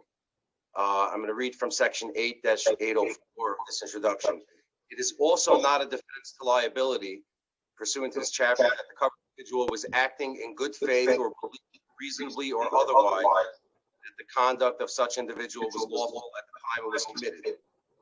And subsection 3 of that is that the state of law was otherwise such that the covered individual could not reasonably have been expected to know whether the conduct of such covered individual was lawful.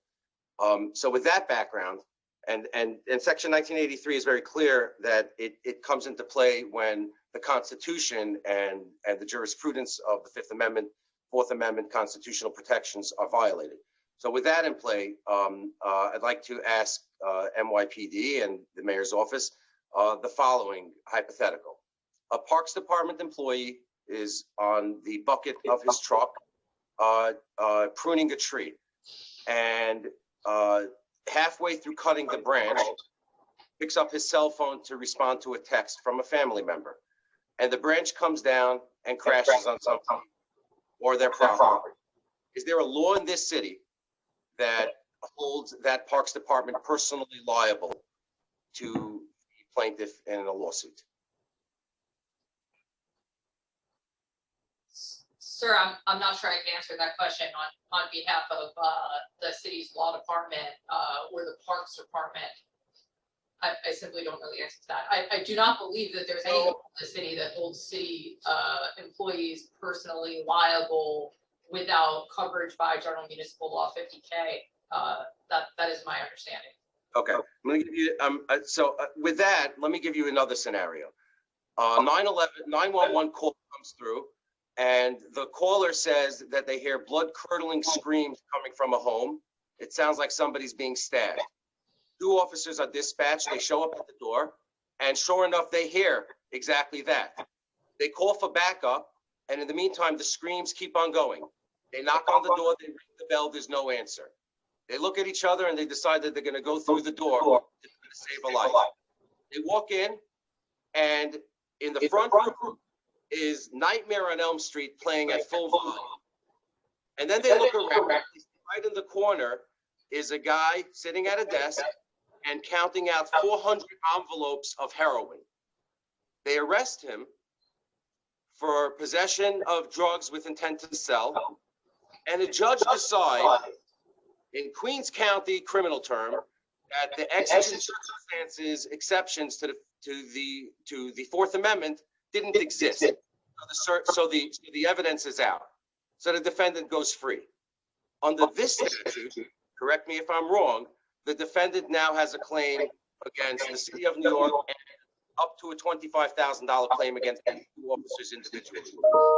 Correct. Are you reading of the law or not? Correct. Yes. Okay.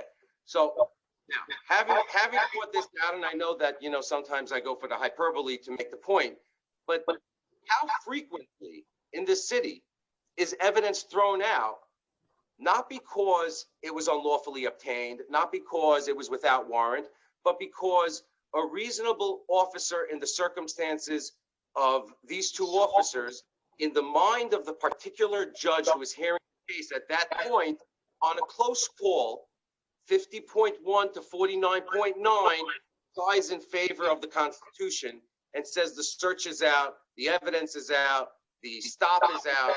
Therefore, with nothing else, the case is out. We all know that that actually happened, that the evidence was there on the table, that they saw the guy with a gun in his waistband, that the gun was in plain view on the passenger seat of the car during the stop for going through a red light. But the judge says, close call, the Constitution wins on a close call.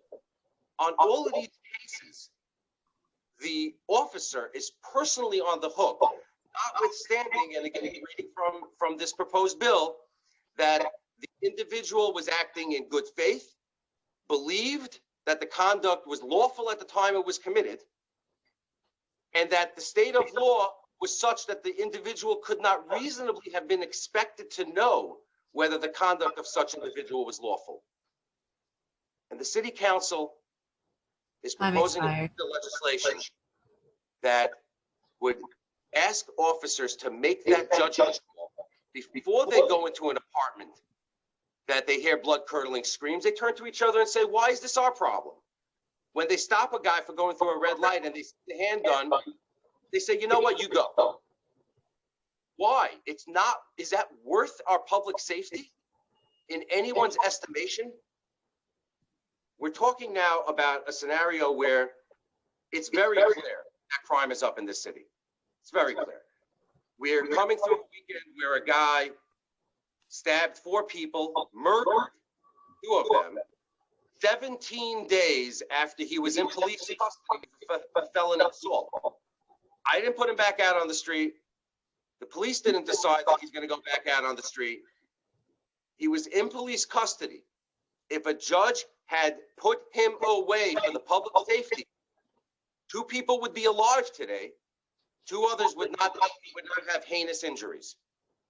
We're asking cops to understand that we're going to pass a law in this council that is going to put them personally at risk, making a good judgment call that any one of us would want done if the possible victim was a member of our family. How much sense does this make?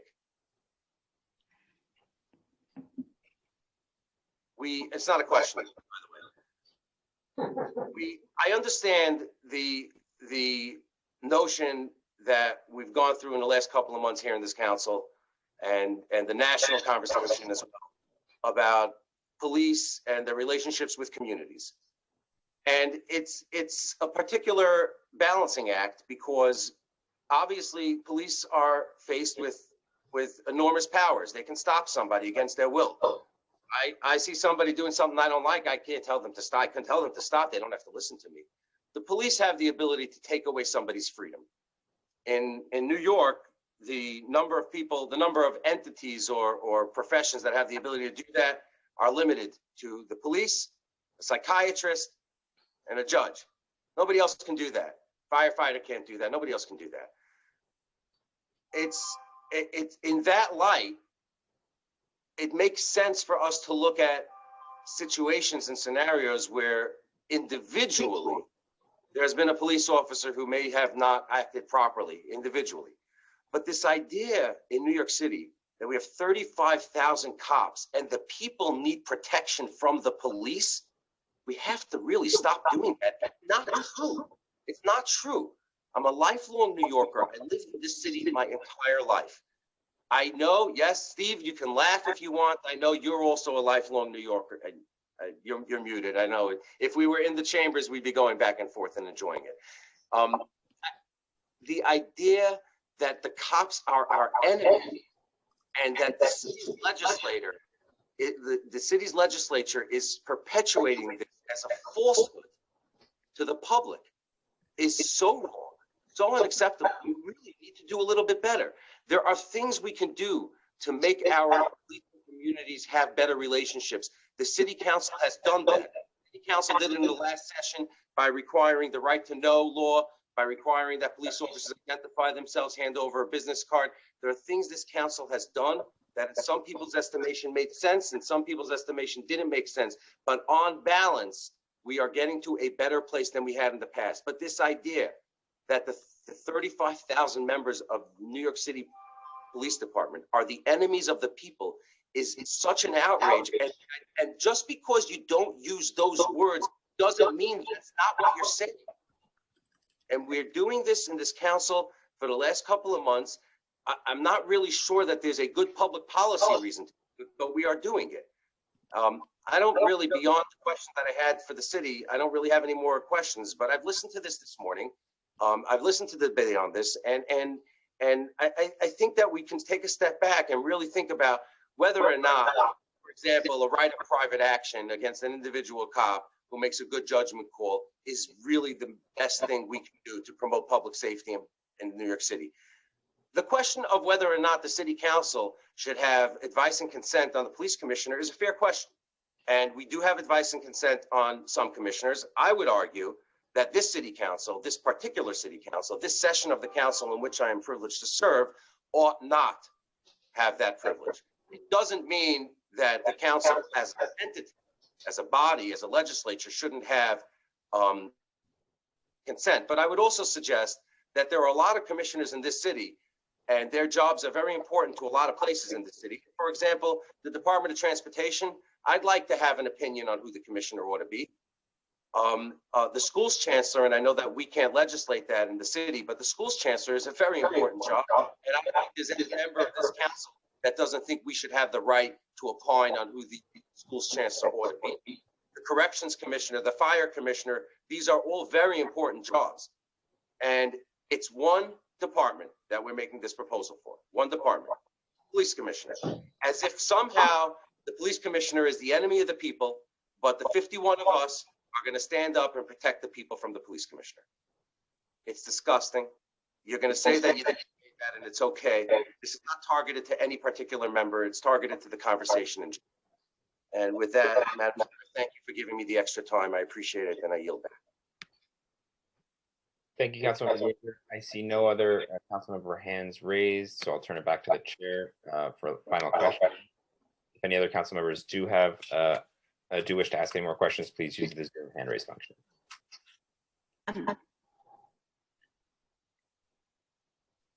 Sorry, I just wanted to say before that the hearing concludes that changing the culture of policing, defining the role of police, and creating trust and legitimacy with communities, really reconceptualizing safety to be more than just about law enforcement, but about community resources and working with communities to define public safety for themselves is really not a simple or a quick task. And so we deeply appreciate the partnership of the council in putting together this reform plan. And I want to thank you for having us here to talk about this today. Thank you very much. Thank you, Chelsea. I just had one more question for you before we dismiss. And it has to do with the plan itself, because it's been more than a month since we were here to talk about the plan. So my question is, have you reached out to any of the groups that testified last month? We have been continuing engagement. We can follow up with the list of meetings that we've had. I know that we have spoken to some of the groups that have testified, so not all of them. We also are still, hoping to speak to people. If they reach out to us, we're always willing to meet. We have been working very diligently to write the report, and we're working, with you, council member in the speaker's office. We'll continue to do so over the next few weeks. We are very committed to this. The mayor is very committed to this, as evident by the report has already been announced. And the report will be coming out in the coming days. And we hope that the draft report, as well as the final report, will not be the end of our engagement with community members, including many that we heard from last month.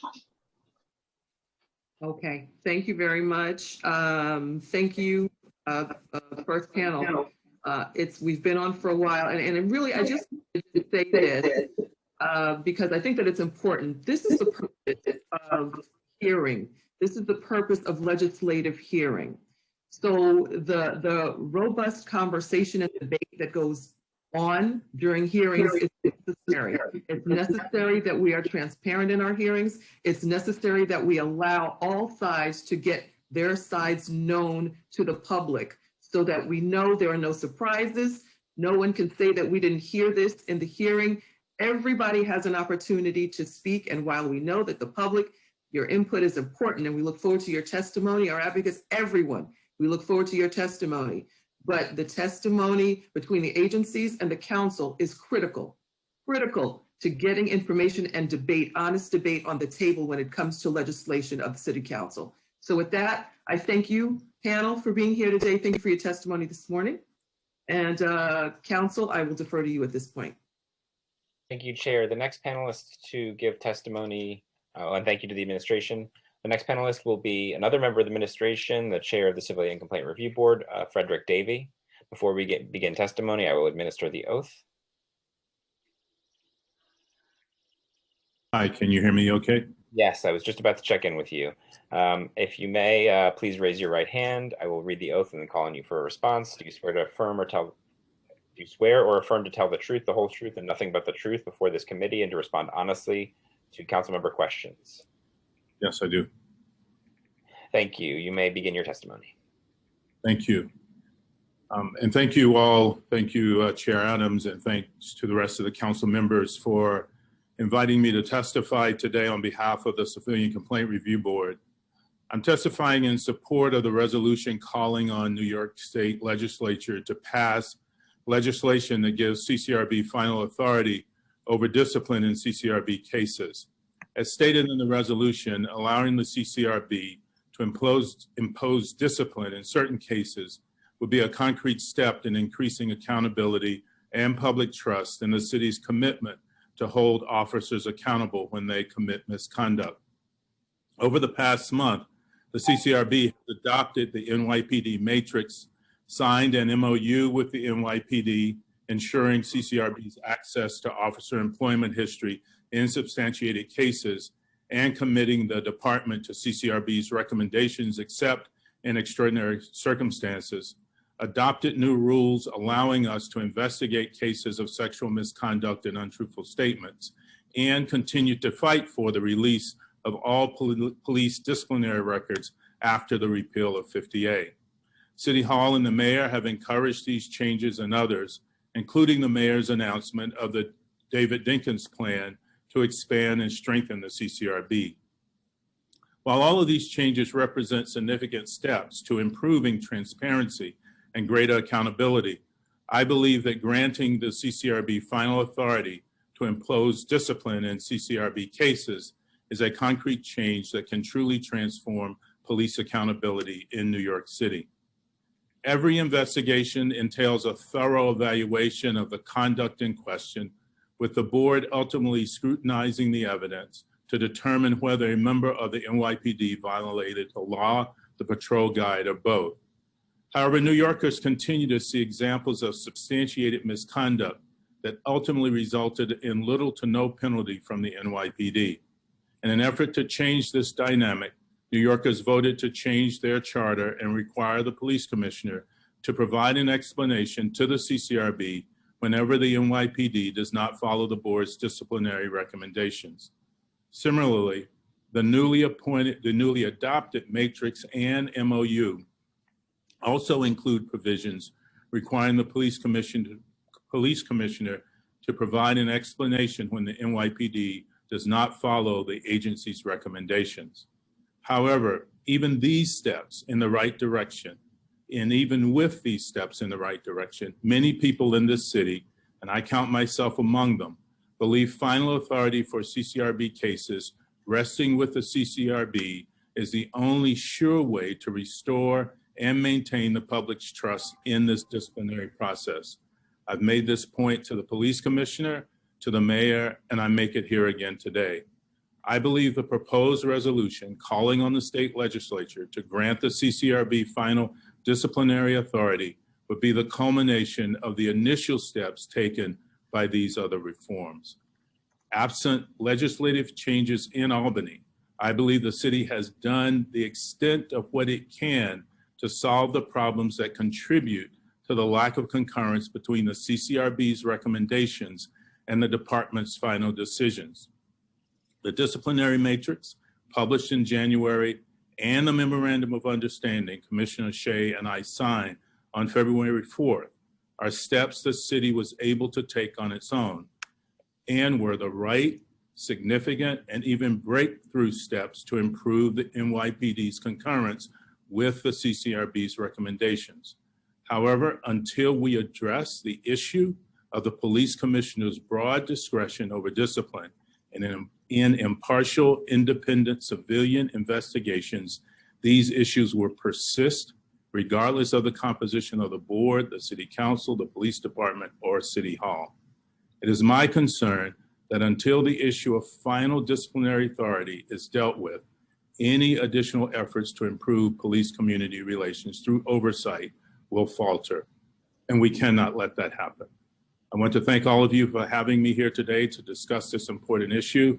I want to echo the language within the proposed resolution, that is, to those lawmakers in Albany who may be contemplating this change, the time to act is now.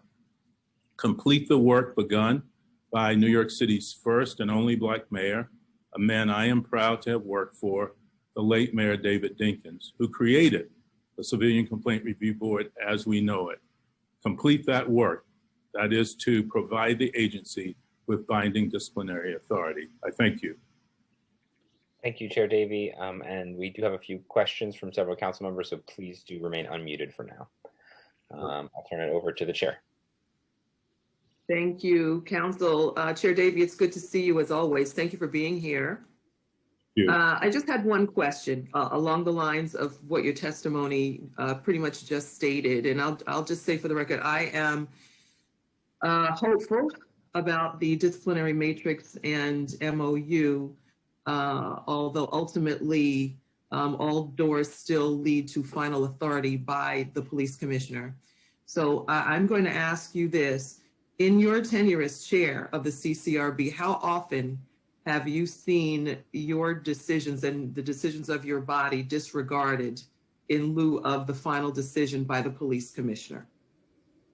Well, if we focus just on the APU, and we can get you the administrative prosecution unit, and we can get you the numbers on the more general cases, the less serious cases. But if we focus just on the APU, the latest data I saw suggested that for 2020, there was a 8% concurrence rate for APU cases. And then I think the average APU concurrence rate over all the years since the APU has been in existence since 2013 is about 40%. Okay, that's what I had heard. I had heard the 40% as well. I just wanted to get that on the record. Thank you very much. I'm going to turn it back over to council to get questions from my colleagues. Thank you. Councilmember Levin, followed by Councilmember Miller. Starting time.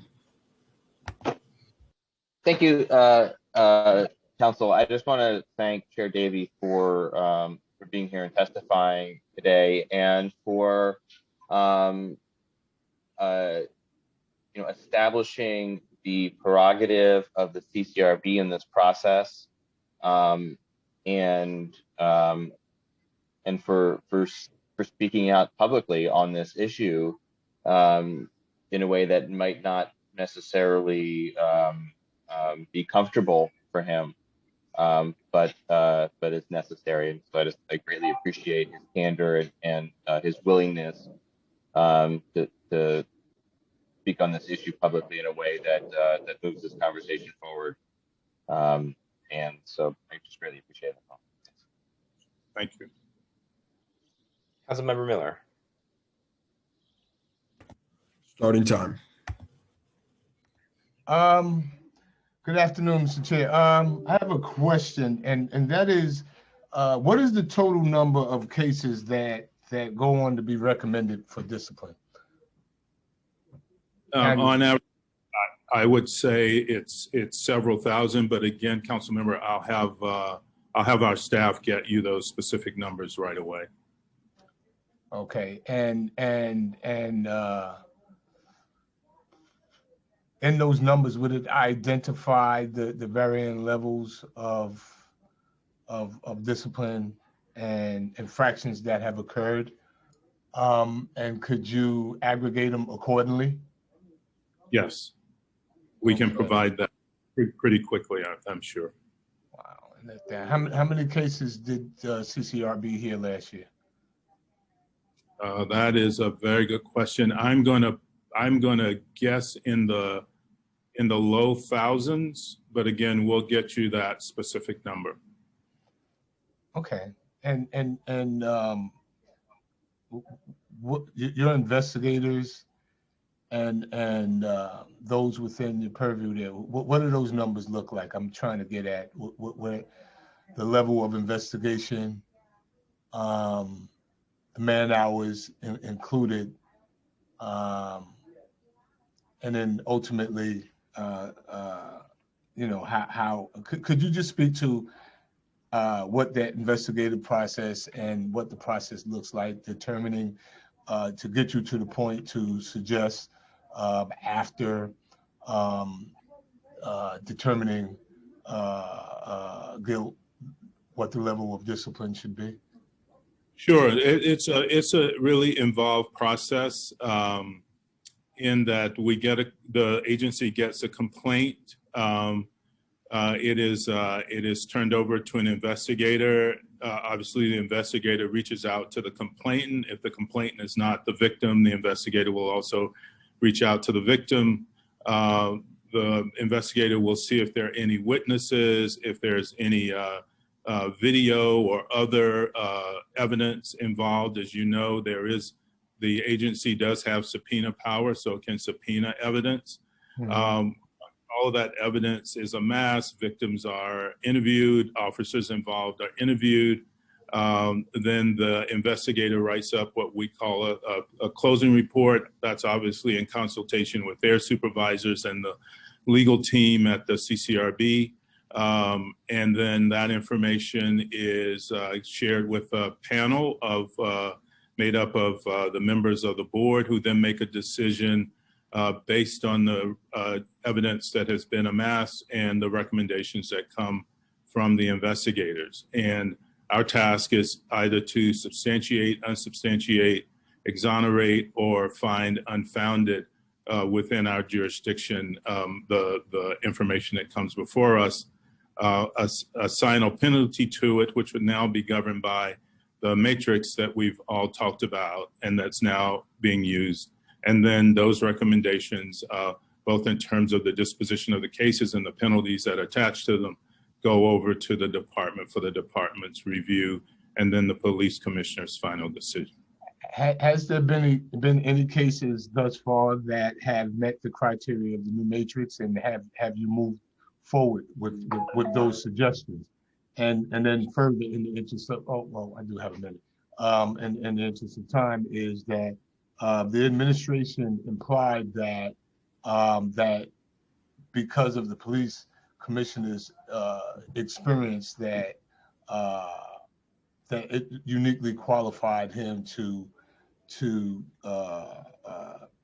be the final arbiter of discipline, that within because of the nuances of the police department, that it required a specific expertise. Would you agree? And if you do you would you say that CCRB and those investigators have that level of expertise? And if you don't, why? So I do believe that the CCRB has a level of expertise to have final disciplinary authority. I think that's made it even stronger by this matrix. Although, as we've all said, and as the department said, the matrix is a living document, and we'll have to pay attention to it and to see how it works, over time, and make whatever adjustments we need to make. It works as well as it possibly can. But I have great confidence in the ability of the CCRB to make good and sound decisions about recommended police discipline, particularly again using this matrix as it's been established, and actually,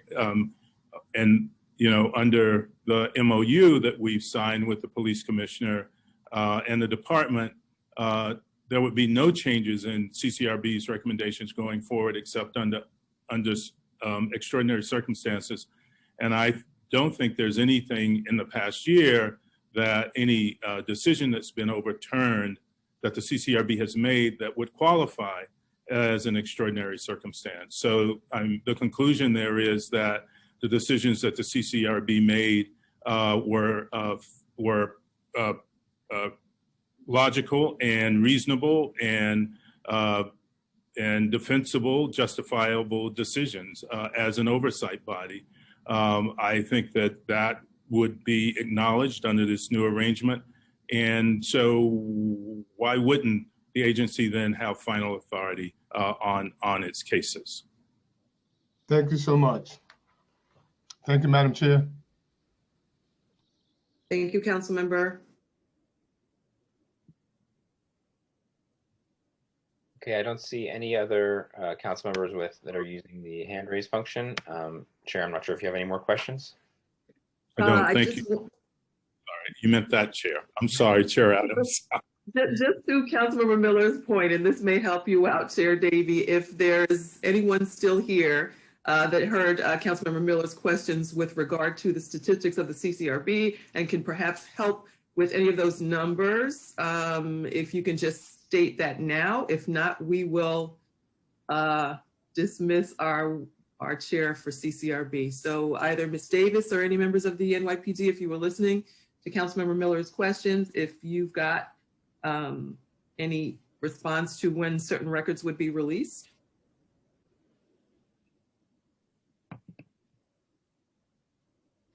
Okay, I hear no response. Hey, sorry, this is Chelsea. I am still here, and we can get back to you with the answers. And I can tell you that in the staff and Chair Adams. Yeah. The CCRB received 3,875 complaints in our jurisdiction, in the agency's jurisdiction in 2020. That was down some because of COVID, and during regular years, there are between 4,500 and 5,000 cases within the CCRB. Okay. Councilmember, I think you heard that. It's pretty much, as the chair said, a little over 3,000. Okay. Thank you very much. Thank you, Chair Davey and Committee Council. We'll move on to the next panel.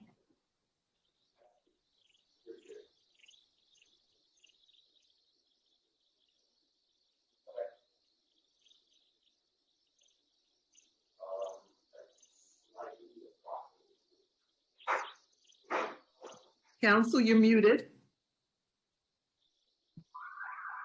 Thank you. We will now turn to public testimony. I'd like to remind everyone that, unlike our typical council hearings, we will be calling individuals one by one to testify. Each panelist will be given 3 minutes to speak. Please begin your testimony once the sergeant has started the timer. Council members who have questions for a particular panelist, you should use the Zoom hand raise function, and I will call on you in the order you raised your hand after the panelist has completed their testimony. For panelists, once your name is called, a member of our staff will unmute you and the sergeant at arms will set the timer, then give you the go-ahead to begin. Please wait for the sergeant to announce that you may begin before delivering your testimony. I will now read the names of the first few witnesses, and then I'll come back to the first. The first four will be Molly Griffard from Legal Aid, Scott Levy from Bronx Defenders, Sergio De La Pava, New York County Defender Services, and Alexander Fisher from Brooklyn Defender Services. Molly Griffard, Legal Aid.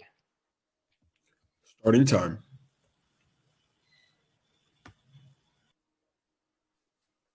Ms. Griffard, you may begin.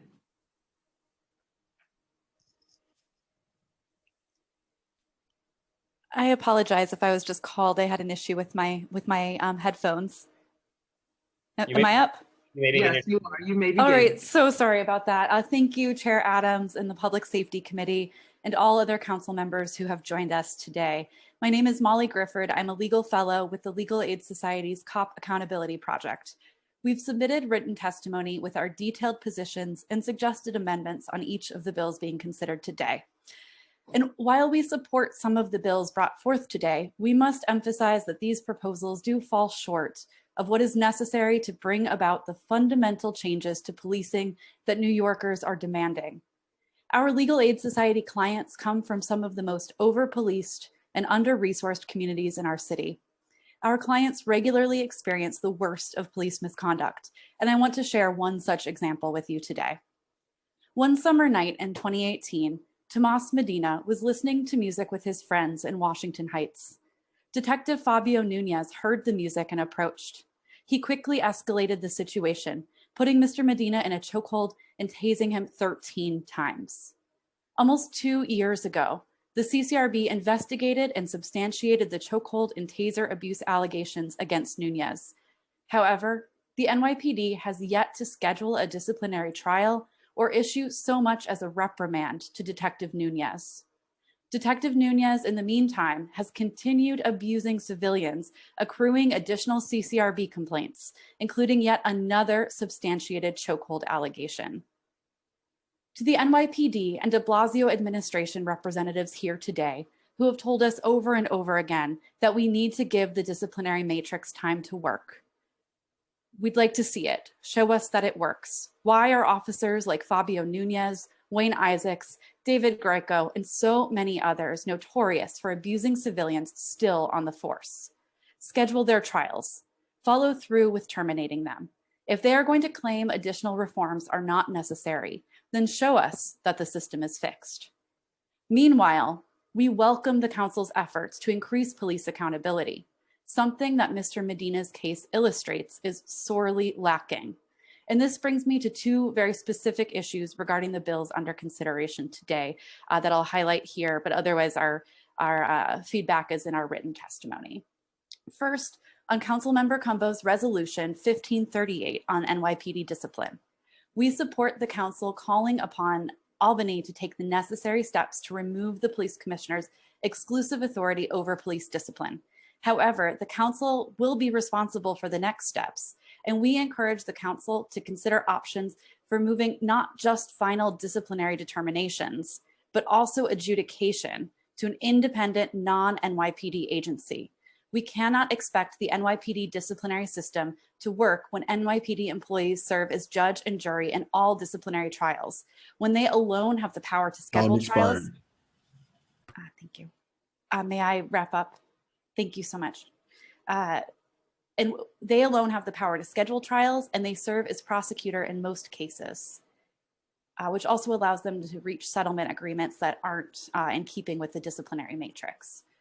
Second, on Councilmember Levine's qualified immunity bill, the NYPD's pattern of racist and abusive policing is not limited to Fourth Amendment violations, and neither should this legislation.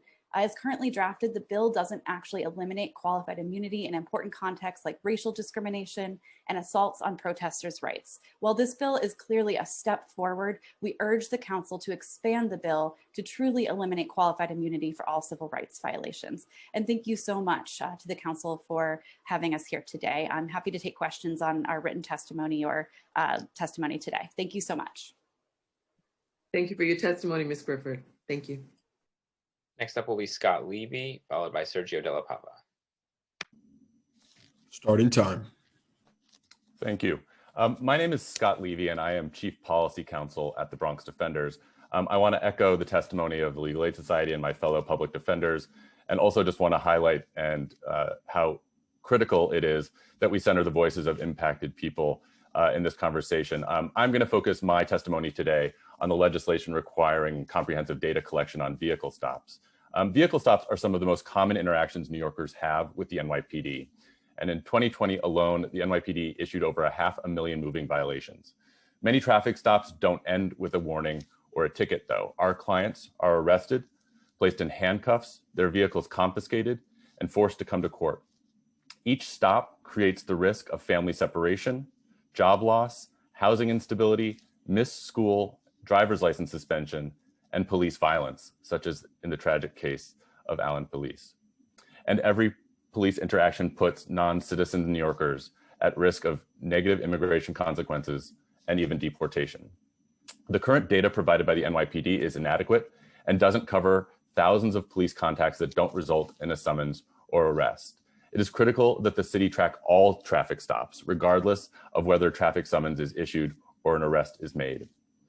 The data collected and analyzed by the Driven by Justice Coalition, where the Bronx Defenders is a leader and which led to the successful effort to pass state legislation ending the cruel and counterproductive practice of suspending driver's licenses for unpaid traffic debt, shows why a thorough accounting of traffic stops is so critical in the city.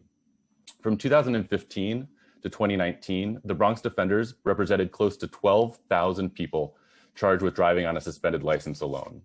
Licenses suspended for traffic debt force people into an impossible decision: to miss work or lose a job, miss medical appointments in school, or disrupt family obligations, or risk arrest. The harms of these traffic stops, as with all things in the criminal legal system, fall overwhelmingly and disproportionately on communities of color. People of color are pulled over, ticketed, arrested, charged, and convicted at higher rates than their white counterparts.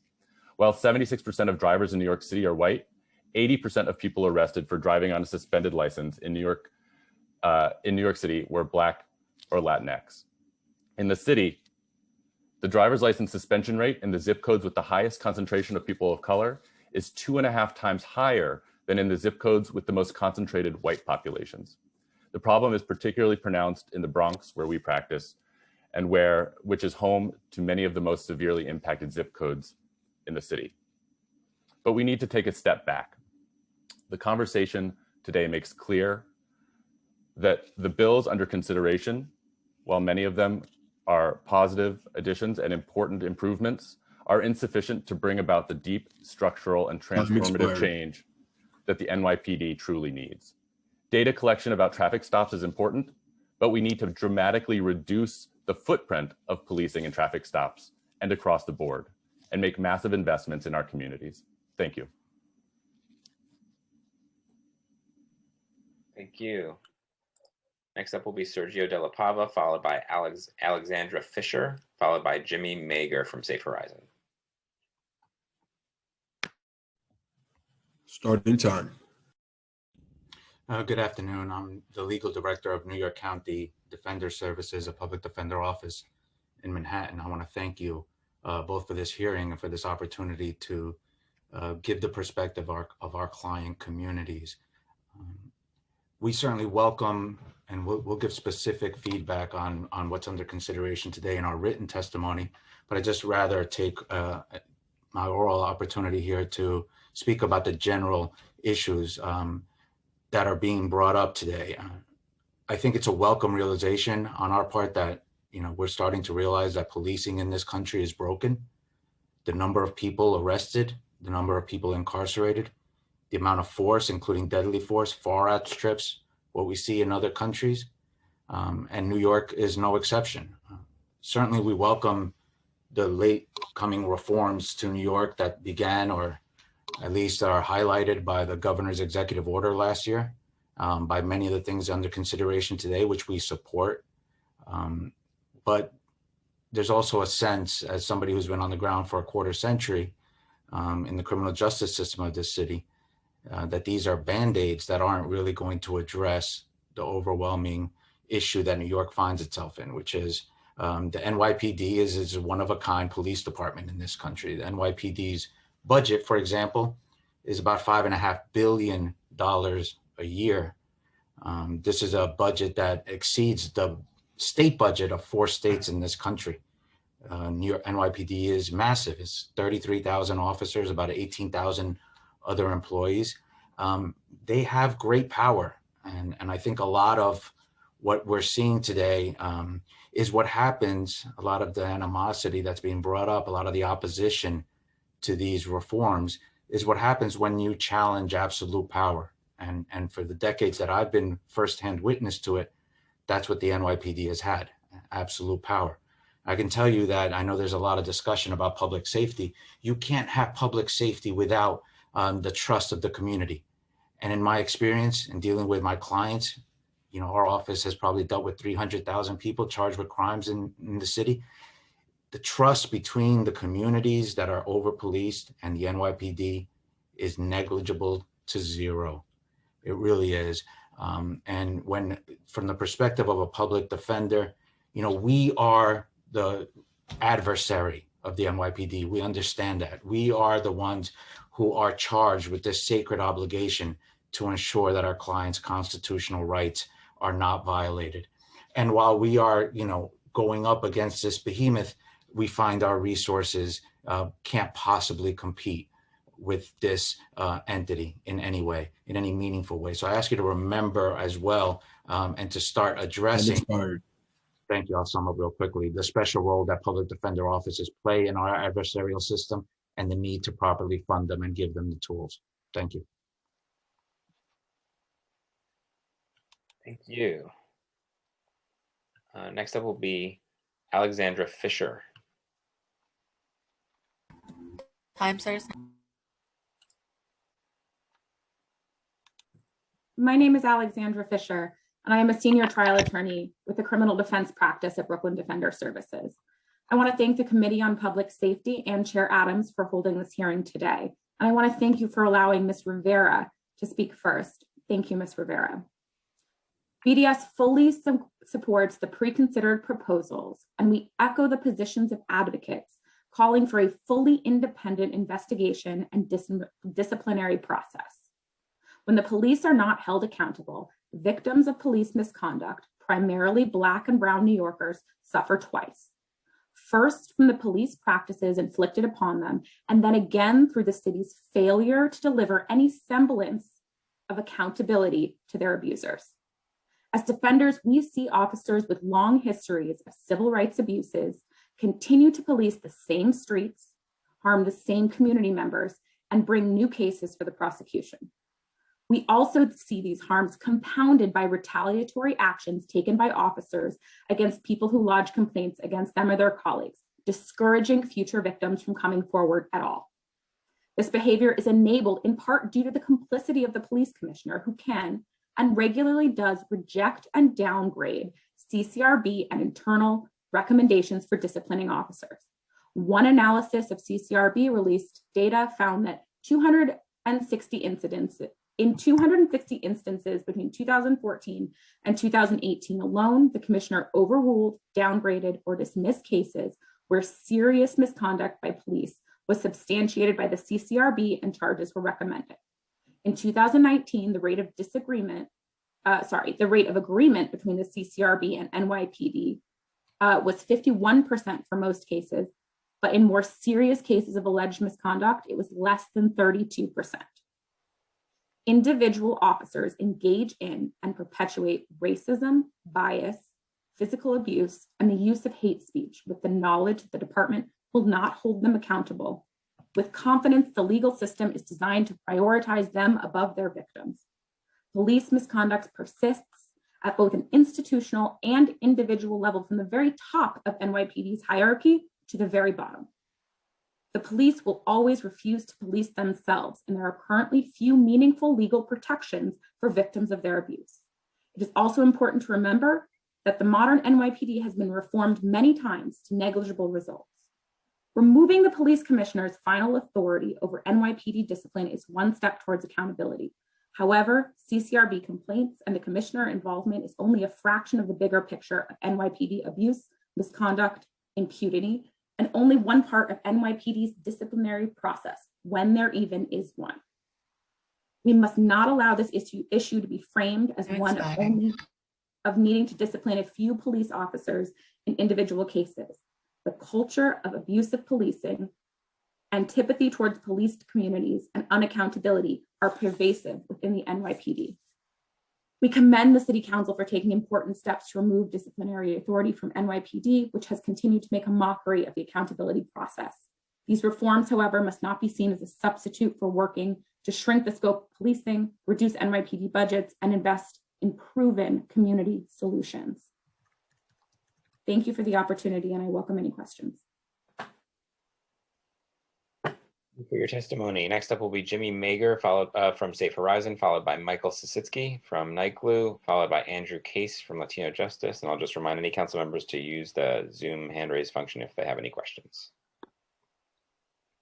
Time starts now. Good afternoon, and thank you for the opportunity to provide testimony before the Committee on Public Safety. My name is Jimmy Marr. My pronouns are he, him, his, and I am Policy Director at Safe Horizon, the nation's largest nonprofit victim services organization. Safe Horizon offers a client-centered, trauma-informed response to 250,000 New Yorkers each year who have experienced violence or abuse. And we are increasingly using a lens of racial equity to guide our work with clients, with each other, and in developing the positions we hold. For more than 40 years, Safe Horizon has existed to support victims of violence and abuse. We have always been an organization that recognizes and helps survivors to heal from many types of violence. We have staff and programs in every borough, in every community across New York City, including, during normal times, at every police precinct, every family justice center, and every child advocacy center. Throughout our history, we have found value in partnering with law enforcement. Through those partnerships, we have worked with police officers and prosecutors to keep victims safe and hold those who cause harm accountable. We have advocated for policy and practice changes to make these systems more responsive to our clients, and we have prided ourselves on bringing greater respect, compassion, and self-determination to survivors involved in the criminal justice process through our client-centered approach to advocacy. Because of our partnership with the NYPD, Safe Horizon was able to engage and support more than 50,000 victims of crime last year alone. Yet the reality is that our law enforcement partners have also caused harm, and we have not done all we could to stop that harm or even name it for what it is: racism, systemic and sometimes individual racism. Black and brown people, especially men and transgender women, are far more likely to be killed by the police and to experience violence at the hands of police officers, and they face bias and inequity in every aspect of the criminal justice system. We didn't just learn this because of the murders of George Floyd, Breonna Taylor, and so many, too many other Black men and women. Our clients have been telling us about these realities for years. Too many of the victims and survivors we serve, and too many of our colleagues and loved ones have had encounters with police officers that were dehumanizing. We know that these experiences are a profound barrier to safety and healing. We hear, for example, from Black women experiencing domestic violence who agonize over whether to call the police because their experience tells them the response may include excessive force. We hear from Black and brown men and boys who will not turn to the police when they are in danger because in their experience this has not been a safe or viable option. Safe Horizon's mission is to provide support, prevent violence, and promote justice for victims of crime and abuse, their families, and communities. We believe that confronting and ultimately dismantling systemic racism is necessary to fulfilling our mission because systemic racism denies justice and is rooted in violence. We are grateful that the City Council has introduced this package of police reform bills.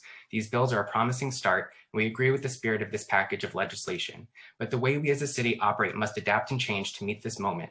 Our systems, the ones we rely on to respond to harm and violence, must fundamentally change and approach this work with nonviolence, compassion, and understanding rather than escalation and additional violence. Safe Horizon supports Reso 1539, we support Intro 2209, we support Intro 1671, and we support Intro 2220. And we also support bills in the Life Reform Package. This is only the beginning. These are only initial steps in building a better, safer, and more just future for all of us. Thank you for the opportunity to testify today. For your testimony. Next up will be Michael Sositsky, followed by Andrew Case. Time starts now. Thank you. My name is Michael Sositsky, Senior Policy Counsel with the NYCLU. I just want to focus on a few of the items on the hearing agenda and make some recommendations as to additional items for the Council to consider. First, on Resolution 1538, the NYPD has repeatedly proven incapable of policing itself, but by law, that's the current paradigm. And this is an issue not just in New York City. Our offices throughout the state face similar challenges in trying to bring independent accountability to police disciplinary systems. So we support the resolution and we welcome the Council's advocacy with the state legislature, but we also want to emphasize that the best way to protect New Yorkers is to reduce the number of contacts between police and the public that lead to misconduct in the first place. Disciplinary authority matters, but it comes in after the harm has already been caused, which is why it's so essential to continue identifying ways to reduce the size, scope, and power of the NYPD and to invest in non-police alternatives. Next, on Intro 1671, it's crucial to get a complete picture on disparities in vehicle stops, given the potential for escalation and abuse in these encounters. And back in 2017, one of the reasons the NYCLU withdrew support from the police identification bill was because it maintained this higher level of secrecy and impunity in vehicle stops. So we support this bill. We also call for amendments to make it more comprehensive in the data that we've made available to the public, including by providing more detailed information on all types of vehicles that are stopped and to cover all types of enforcement actions arising from vehicle stops and traffic encounters. So not just traffic infractions, but also ensuring that we're getting data on any criminal enforcement that arises in connection with a vehicle stop.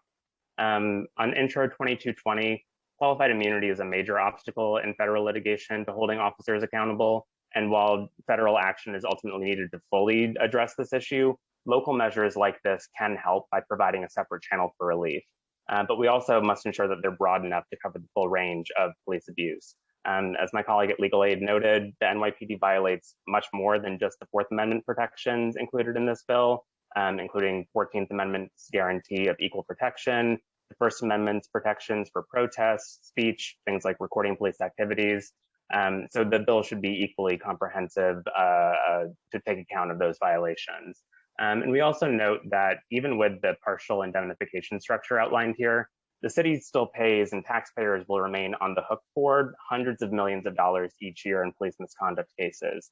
So we encourage the council to find ways to ensure that those costs are more directly borne by the police department itself, including by reducing the agency's budget to account for the costs of police misconduct. It's not just about holding individual officers accountable, it also needs to be about holding the department as a whole accountable for the culture it promotes and condones among its officers. And lastly, we suggest a few additions to the council's overall legislative package. We urge the council to amend and pass Intro 1551. This bill was first heard at a public safety committee hearing back in 2019 and remains pending. It was meant to codify, I'll briefly wrap up on this in just one other quick point. It was meant to codify an agreement to expand reporting on all consent searches under the Right to Know Act. But at that hearing, the NYPD confirmed that its officers were not actually following the Right to Know Act requirements in cases where officers were conducting DNA searches on the basis of so-called consent. And that the NYPD could be collecting DNA information from the public without following basic guidelines in local law or reporting on those encounters is alarming. And we need the council to act to swiftly amend and pass Intro 1551 to clarify that these instances need to be documented. And last point, we also urge the council to introduce and pass legislation to require reporting on investigative encounters below the formal level of a legal stop. So what are known as level 1 and level 2 encounters. These encounters are not documented in the same way as stop and frisk, despite the fact that many people's experience of these encounters aren't all that different. We know, and the court-reported monitor has, in the stop and frisk litigation, has confirmed that NYPD is underreporting the total number of stops that continue to take place. And the only way that we're going to understand the full picture of what these practices look like in communities is to ensure that the department doesn't have an out in what kind of encounters it's required to report on or not. So we hope to see the council introduce and pass legislation on these encounters as part of its overall police reform package. Thank you, and thank you for your indulgence in me going over time. Thank you, Michael. Thank you for the recommendations as well. Thank you. I've written everything down. Thank you for your testimony. Next up will be Andrew Case, followed by Hercules Reed, followed by Chi Osei. Good afternoon, Chair. Good afternoon, Chair Adams, members of the Public Safety Committee. My name is Andrew Case. I am Senior Counsel at Latino Justice ProDef, and I want to thank you for giving us the opportunity to testify today. Over-policing harms communities, and particularly harms communities of color. Procedural reforms to how New Yorkers are policed, while beneficial, will not solve the policing crisis in this city. In our written testimony, we will address all the bills, including the two items that Michael mentioned, the level 1 and 2 stop and the DNA bill. But today I only want to speak about Resolution 1538 and Intro 2220. Regarding 1538, since the CCRB was created in its current form, 6 police commissioners under 3 mayors have systemically downgraded CCRB's recommended punishment for officers who broke the law. This happened when I started working at the CCRB in 1997 and has continued to this day. The new NYPD disciplinary matrix will not change matters. The penalties suggested by the matrix are uniformly low. If an officer is found to have stopped and searched someone illegally, for example, the standard matrix punishment is to forfeit 3 vacation days. And in any event, the NYPD has granted itself the power to depart from the matrix if it so chooses. The city and the NYPD say they will only depart from the matrix in, quote, extraordinary circumstances, but the NYPD's treatment of cases where the CCRB proves that officers lie show how frequently the department invokes such exceptions. Section 203-08 of the NYPD Patrol Guide states that, quote, intentionally making a false official statement regarding a material matter will result in dismissal from the department absent exceptional circumstances, but the NYPD ignores the vast majority of cases in which the CCRB finds an officer lied. There is no reason to think it will act any differently under the disciplinary matrix. Latino Justice therefore strongly supports removing disciplinary authority from the NYPD. And I want to add, I heard earlier someone talk about how outside people don't generally discipline. The state bar can discipline me regardless of what my employer says, and every attorney in the state. So it's quite common for people to have outside discipline for their professions.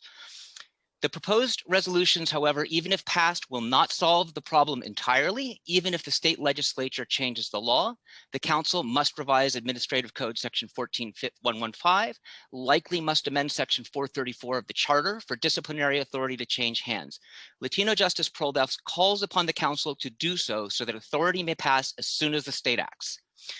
Qualified immunity protects officers who engage in gross acts of misconduct. Justice Sotomayor has written that the doctrine was, quote, sanctions a shoot first, think later approach to policing. Latino Justice unequivocally supports the repeal of qualified immunity. As others have stated, this bill will not fully repeal qualified immunity. I want to make one additional point very quickly, that it does not require the NYPD to implement lessons of litigation. The OIG for the NYPD has requested repeatedly that the NYPD use data from lawsuits to revise its policies and practices, and the NYPD has been slow to adapt. Only one example of this. In 2004, the NYPD surrounded and arrested a group of demonstrators who were protesting the Republican National Convention. The department was sued. The city paid millions of dollars. And on June 4th of this summer, the NYPD, supervised by the same officer, once again kettled peaceful demonstrators. And according to the DOI report on last summer's protest, it continues to use kettling as a policy while calling it encirclement. Any litigation data should, in addition to issues of qualified immunity, be used to revise policies and practices. I want to thank you for your time and thank you for allowing me to go a little bit over. Thank you for your testimony. Next up will be Hercules Reed, followed by Chi Osei, followed by Jeff Strabone. Starts now. Hello, my name is Hercules Reed, and I speak on behalf of Strategy for Black Lives, a youth-led organizing group in New York City fighting for Black liberation. A collective of current and former student leaders, we understand the need to be strategic, to succeed in and maintaining this fight. We continue to both march in the streets and advocate for policy in the halls of power. The imaginations and voices of change for generations have powered the tides to bring us to this point as a city and nation. Civil rights heroes like Harriet Tubman and Frederick Douglass fought, bled, and died for the abolition of slavery. Often people hear the word abolition and cringe. We understand that there is no public safety without trust. We do not trust Commissioner Shea as a leader and believe his resignation would also assist in the healing the city needs right now. His lack of leadership and neglect over time led to the continued false arrests and violations of our rights as protesters, protected by the First, Fourth, and 14th Amendments, and yet he is protected by immunity, not accountability. A 2020 Forbes article read, just last year, qualified immunity was granted to Fresno officers accused of stealing more than $225,000 during a search. Idaho police, who bombarded an innocent woman's home with tear gas and grenades, and a Georgia officer who tried to kill a family's dog but accidentally shot a 10-year-old boy instead, all because the rights involved weren't clearly established. Police should not be the Donald Trump of public safety, finding ways to avert the law and disenfranchise people at will. We have seen what happens when people believe they are above the law. Absolute or qualified immunity granted to public safety officers, a defense in practice that is abhorrent, presents clear conflict for people they are sworn to protect. The murders of Mike Brown, George Floyd, Breonna Taylor, Eric Garner at the hands of police reflect a flawed system to discipline and or hold accountable officers for malpractice. Having civil protections as a citizen is essential to building trust and a cornerstone of democracy. Having the ability to hold police accountable by a fair trial is the only clear sign that no one is above the law. Countless videos of police abusing their authority exist, and yet here we are endeavoring to have human rights. It is already their word against ours, and if their action didn't violate clearly established rights, they walk free. Historically, it has created a pattern where officers feel legally and politically protected from being held liable for violating human rights. This is not about restitution. It is about building trust back. Everyone needs boundaries with consequences that make them second guess before acting irrational. End qualified immunity now. It is not a defense. We look forward to working with the Public Safety Committee to reform and reimagine public safety as we support the current proposal. Thank you. Thank you. Thank you, Mr. Reed. And I just want to say, Mr. Reed, you represent youth very well. I appreciate your time today, and I appreciate you appearing before this committee and providing your testimony. Thank you so much. Thank you for your testimony. Thank you, Chair. I'll now turn to Chi Osei, followed by Jeff Strabone, followed by Tanya Cruz. Time starts now. Thank you. Since 1845, the culture of policing in New York City has been confusing. The finest are here to protect and serve. The finest are trained to stop crime and apprehend people who commit crimes. But to achieve these respectable goals, the NYPD has allowed itself to become too big to admit failures with personnel, so arrogant as to believe its officers cannot be punished for misconduct, and still treats the citizens of challenged communities as criminals. My name is Chi Osei from City District 36 in Brooklyn, and this is why I marched and organized during the summer protests of 2020. No one in New York City wants violence and chaos. There are criminals in this city. However, some of these criminals are badged and armed. Two of the bills presented in the hearing today are good first steps for change. They will help set the stage for culture change and accountability. Requiring confirmation of the police commissioner by the city council allows the representatives of the city a say in shaping the culture of law enforcement. Confirmation hearings give the legislator and the people a chance to know the appointees' positions on key issues and forces a mayor to consider not personal agenda, but the will of the people. I asked the city council to consider codifying provisions to ensure the hearings will not be political performances or ceremonial charades, but amplification of the voices of the people the council represents. Additionally, will the vote be plurality or 2/3? The former gives all appointees a fair path, while the latter forces the mayor to present a superb candidate. These simple measures will help to put the right person at the helm of the NYPD, and we will hope the resolution to remove the police commissioner's final disciplinary authority will pass in the city council. We hope our state senators and assembly members will take the important fight to Albany, a fight to give the people of New York City a true instrument of departmental justice by empowering the CCRB. We hope the council now or in the future will mandate the CCRB findings be distributed to the City Council's Committee on Public Safety, the Police Commissioner, the Mayor's Office, and the appropriate DA's office. We hope the resolution will lead to legislation and codifies discipline options for legitimate misconducts, including when necessary, dismissals, expulsions, and recommodifications of criminal charges. Checks and balances is one of the cornerstone philosophies of America. It is accountability in action. For too long, the NYPD has allowed a culture of bullying and bias disrupt its mission to protect and serve. This culture meant officers who act and move with violent impunity. The interests presented in this hearing are good steps to ensuring all people are protected and served, and will parallel the mayor's attempt to reform the NYPD from within. I often mantra we want a police department that catches criminals but does not criminalize communities. Next steps, budget changes reducing the NYPD to buoy social agencies and passing the reform bills that reduce their non-criminal duties. I look forward to hearing how the bills mature and becoming an advocate for their passage into law. Thank you. Thank you. Next up will be Jeff Strabone, followed by Tanya Cruz, followed by Kelly Grace Price. Good afternoon, Chair Adams and members of the Committee on Public Safety. My name is Jeff Strabone. I'm a lifelong resident New Yorker and former Vice Chair of Community Board 6 in Brooklyn. I thank the committee for its time and for listening. First, I support all 12 bills announced last month to redefine public safety and strengthen police accountability.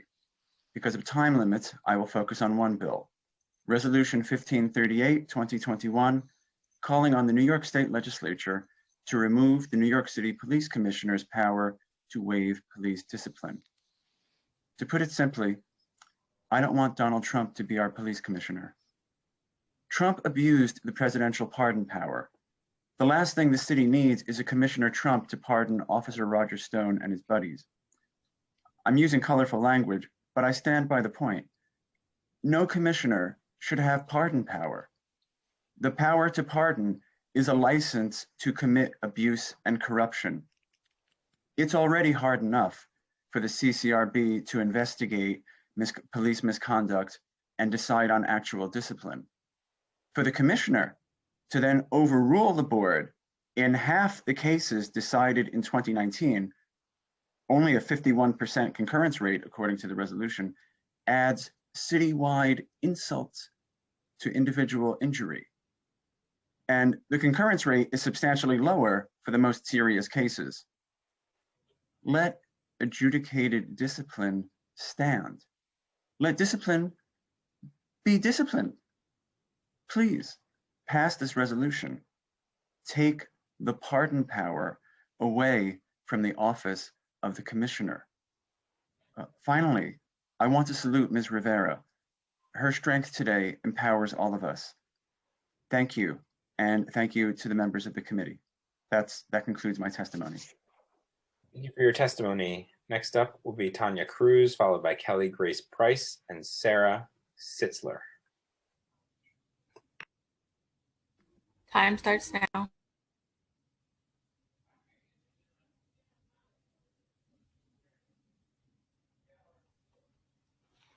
Greetings, Madam Chair and committee members. My name is Tanya Cruz, a community board and a Queens Traffic Safety Board member. I am personally coming before the Public Safety Committee to testify in strong support of Intro 1671 and how far-reaching its needs is. This step is in correlation with the U.S. House Resolution 255, co-sponsored by Congressman Rose, along with 5 additional New York reps that passed December 2019. Whereas resolved that the House Representatives promotes increased public awareness on the issue of motorcycle profiling. 2, encourages collaboration and communication with the motorcycle community and law enforcement to engage in efforts to end motorcycle profiling. 3, urges state and law enforcement officials to include statements condemning motorcycle profiling in written policies and training and materials. I am concerned with the motorcycle-only checkpoints executed by NYPD for safety enforcement responses, yet they refuse to share timely information pertaining to said checkpoints to governmental agencies, even New York City Motorcycle Advisory Council that is tasked with saving lives and meeting with the mayor's priority of Vision Zero. We are seeing checkpoints being used to profile certain individuals that reminds them of stop and frisk, not the interaction that modifies behaviors that saves lives. I think in light of 51 fatality in 2020, that's an 87% increase. Singularly, checkpoints doesn't work. Again, timely reports helps not only our oversight of NYPD's action, but helps us to use best practices that saves lives, not loss of vehicle or means to search. Again, I support Intro 1671 and its reporting being comprehensive. Thank you for your time and your service. Thank you so much, Ms. Cruz. Thank you for representing Transportation Committee and the great work of Community Board 13. Thank you. All right. Thank you. Next up will be Kelly Grace Price, followed by Sarah Sitzler and Sunny Lawrence. Hi, good afternoon. I'm Kelly Grace Price from Close Rosie's. I'd like to testify about the bills on the table today, and also I'd like to reinforce what Councilwoman Rosenthal had to say about shifting the focus of reform onto the Special Victims Unit. First, I'd like to quickly talk about, of course, I would like to endorse all the bills, and I'd like to give a couple perspectives specific to my own experience as a woman entangled with the criminal legal system and a woman who has been actively litigating against the NYPD and against the city of New York in federal court as a pro se litigant over these specific issues of immunity. Of course, I would love it if the city council could have a voice in who is given the police commissioner role. The backroom deals cut between the mayor and the PC have plagued reform efforts in the past, and a third layer of oversight by this governing body would go a long way into curbing this practice. Second, I'd like to talk about Intro 220-21, establishing an individual right of security versus police officer illegal search and seizure, and eliminating an absolute and qualified immunity defense. 3 quick points. I want to first say that the fastest way to curb qualified immunity is to set a precedent in the Southern District. You heard it yourself today from the mouths of the NYPD attorneys. They watch carefully the, quote, complicated case law precedent set in the Southern District. A more efficacious solution to this legislation, well, it's not bad, but a more efficacious solution would be undoubtedly tied up in supporting ways to lay down the case law in the Southern District. So you need to find ways to support pro se litigants and to support Section 1983 litigants, because this legislation will be undoubtedly tied up in litigation and in appeals for years. So maybe create an office in the state court equal to the NILAG pro se clinic in the federal court to help people. There needs to be budgeting, but the pro se clinic came out of the HRA budget. So there is already a precedent to do this. I also want to say that it's ludicrous for the mayor's office and the NYPD to state that this legislation is problematic because what is in the patrol guide may not be reflective of the language of this bill. I know I didn't hear that wrong. I know I heard several people say that in 1PP. And I want to say I've been to many city council hearings, NYPD reform, and I've heard many NYPD lawyers in white shirts offer many excuses for why they don't support legislative efforts led by members of this legislative body. But this is a first. If the NYPD is unable to synthesize city council laws and authority into the guidebook of protocols and procedures that govern the NYPD actions, I believe this is an issue. This is an issue far greater than the capacities of this hearing may offer. Thank you. I did really want to talk about focusing reform on special victims, and that is in my written testimony, and I will submit that this afternoon. Thank you so much. Thank you. Thank you. I'm sorry. Chair, if you have a question, go ahead.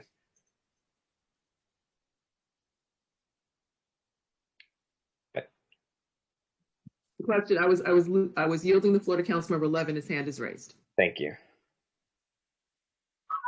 Thank you so much, Chair. I just want to thank a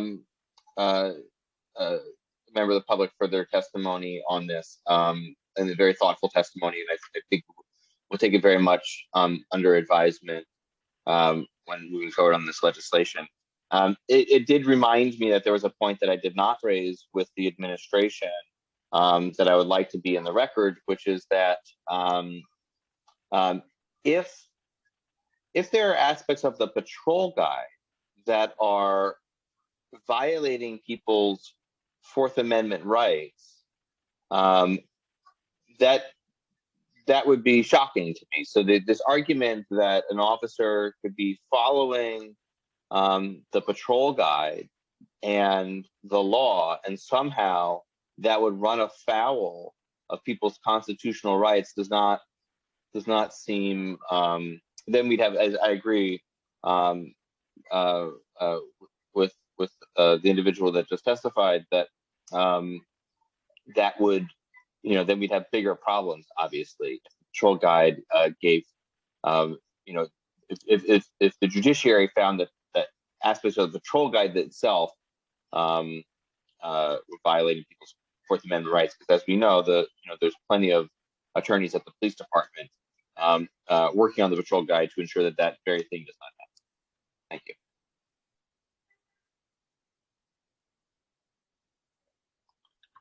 Thank you, Councilmember Levin. Next up will be Sarah Sitzler, followed by Sonny Lawrence, followed by Michael Matos. I'll just remind any other council members, if you would like to ask a question of the panelists, please use the Zoom raise hand function.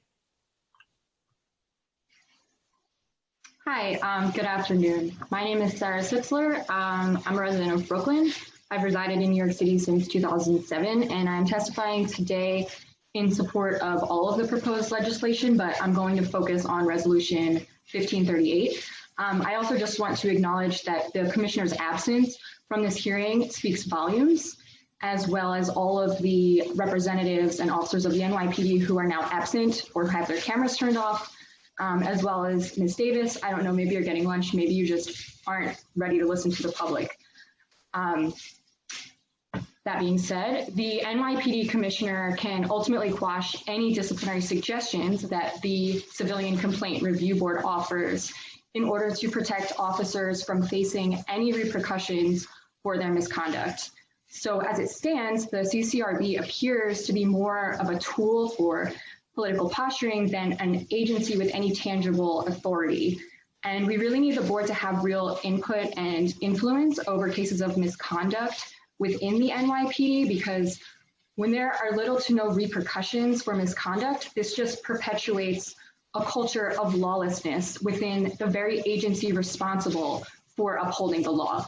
And when the sole disciplinary authority of said agency is also the head of its governing body, then there is a greater potential for collusion than there is for accountability and for justice. And I must acknowledge the work of all the activists and organizers in the Black Lives Matter movement, because the actions and demonstrations of the past year specifically have directly influenced this legislation at this hearing that we're having today. And also thank you to Chair Adams and for the council members for pushing this legislation forward. And as much as I'm asking you to pass this legislation, I also urge you to do even more, because simply providing public access to the misconduct of the NYPD, such as the disciplinary matrix, does not actually do anything to address that misconduct and corruption itself. And further action must be taken to curb the behavior of the NYPD, who currently operate as a racist, transphobic, lawless, militarized mob whose salaries are paid for by us, the taxpayers, for half of a force that doesn't even reside in our communities. So transparency and true accountability are requirements for the potential for justice, for the potential for trust, and for healing. Thank you so much for your time. Thank you for your testimony. Next up will be Sunny Lawrence, followed by Michael Matos, followed by Vicky Wienerman.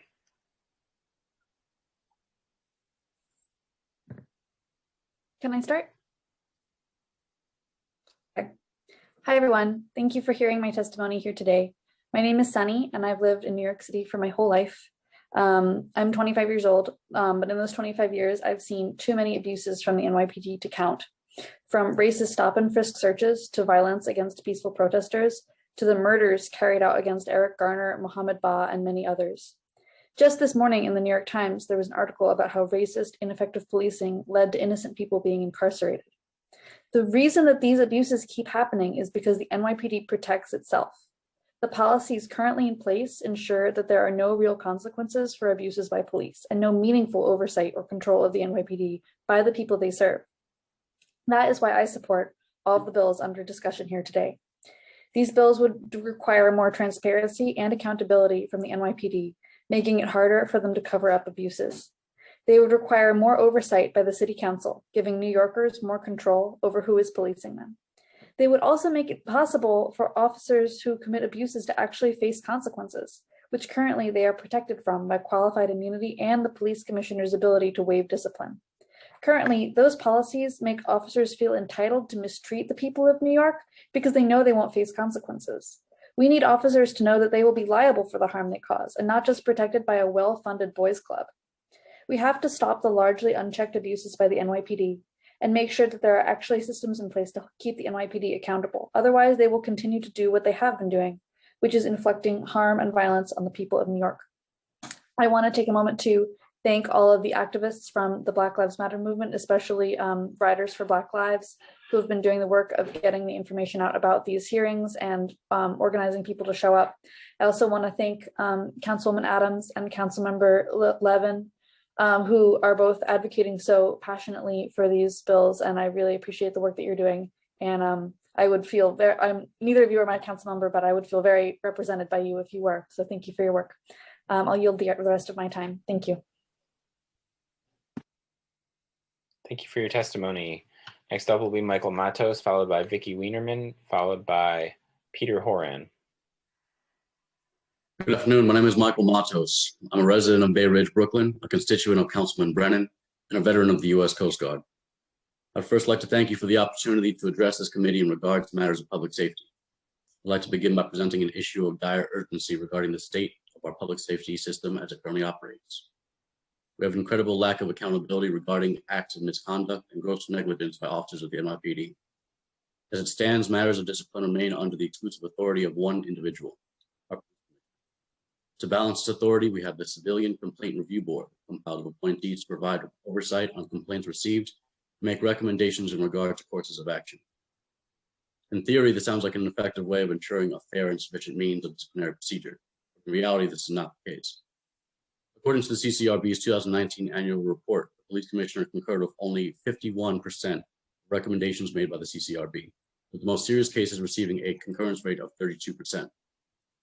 According to an analysis by the New York Times, NYPD, quote, regularly ignored the CCRB's recommendations, overruled them, or downgraded the punishments, even when police officials confirmed that the officers had violated regulations. Quote. This is an act of negligence maintained for about 71% of the 6,900 misconduct charges filed against officers of the NYPD. It's clear. The current system of disciplinary action is ineffective, and a poor joke to the communities who these officers swear to protect and serve. I've served 6 years in the Coast Guard, most of that time in a law enforcement capacity.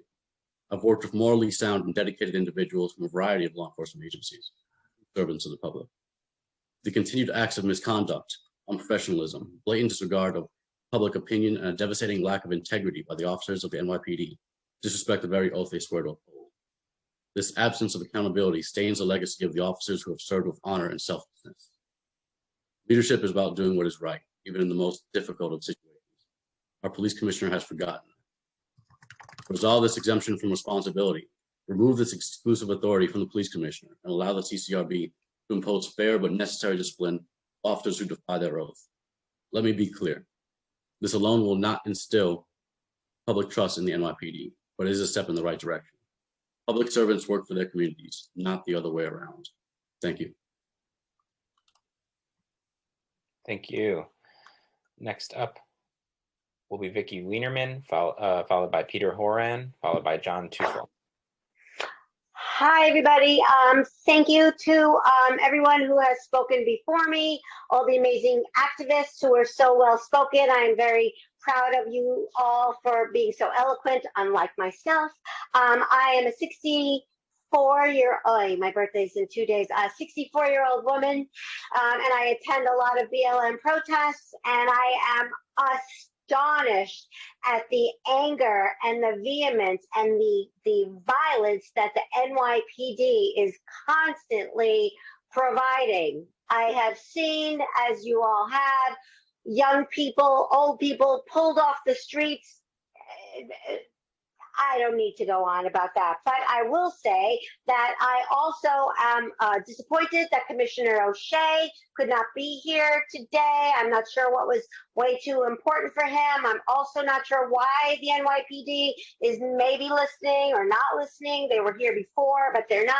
I would just want to speak about, again, not so eloquent. I want to speak about the 4-hour training that was mentioned that the NYPD had in order to take care of the summer protests, which has supposedly gotten better. No, it has not gotten better. It's gotten worse. They're wearing Trump badges. They're still violating laws. I have been fired from jobs for being late and having a bad attitude. Yet an NYPD officer can violently harm, arrest, kick, whatever. They do a lot of bad things and still not be fired. I don't understand this police union nonsense.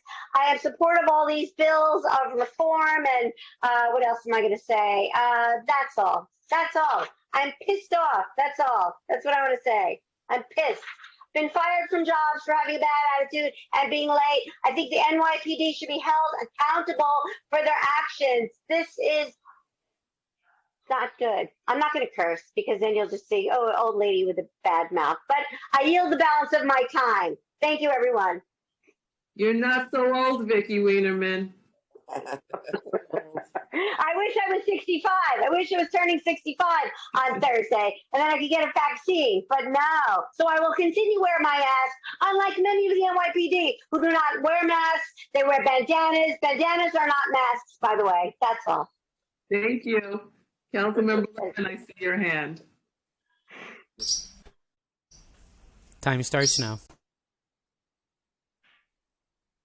Thank you, Chair. I just actually wanted to ask Mr. Matos, because he spoke about his time in law enforcement in the Coast Guard. If he could speak a little bit about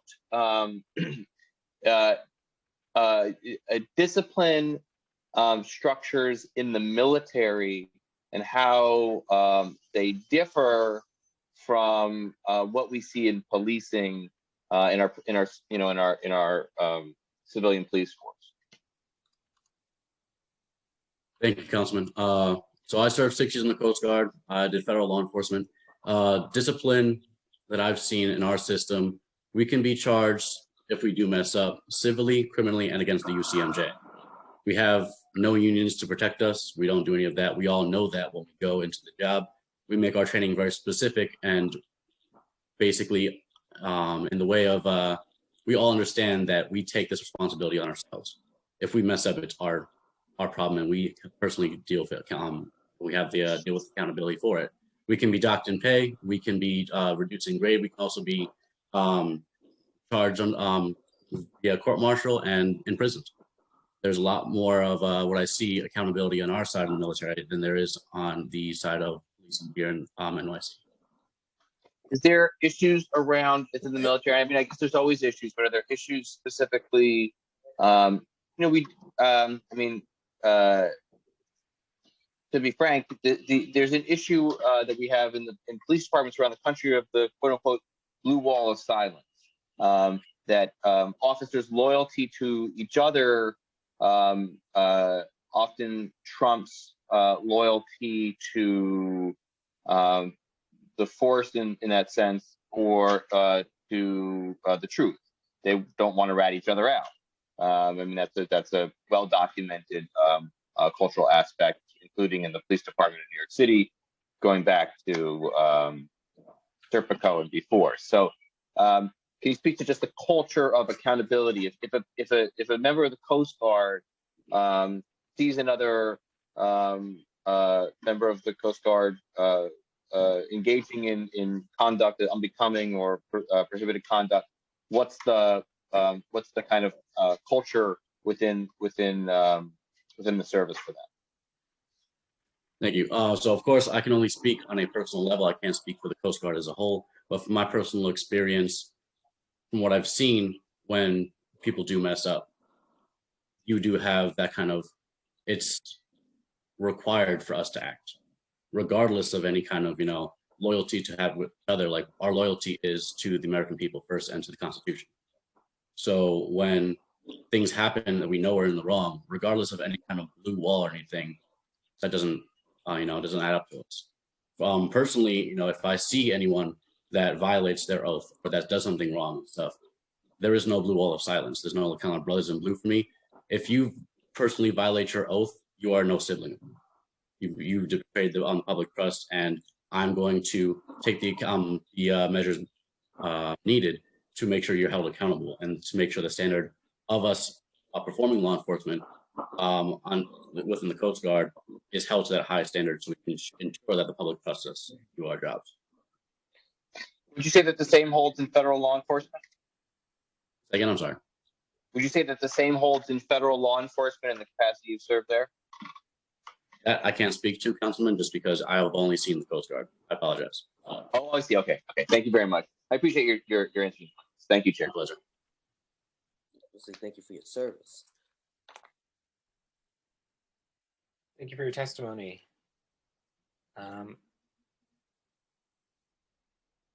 Next up will be Peter Horan, followed by John Tupel, followed by Miguel Reyes Velasquez.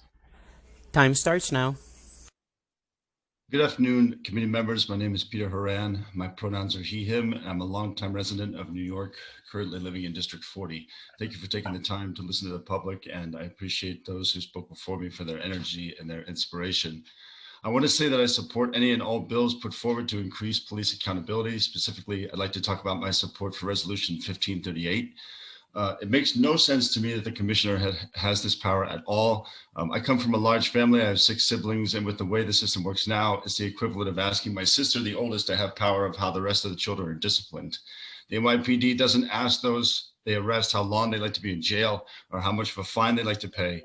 The commissioner should have no say or authority about how, why, or whether discipline to officers is administered. Excuse me.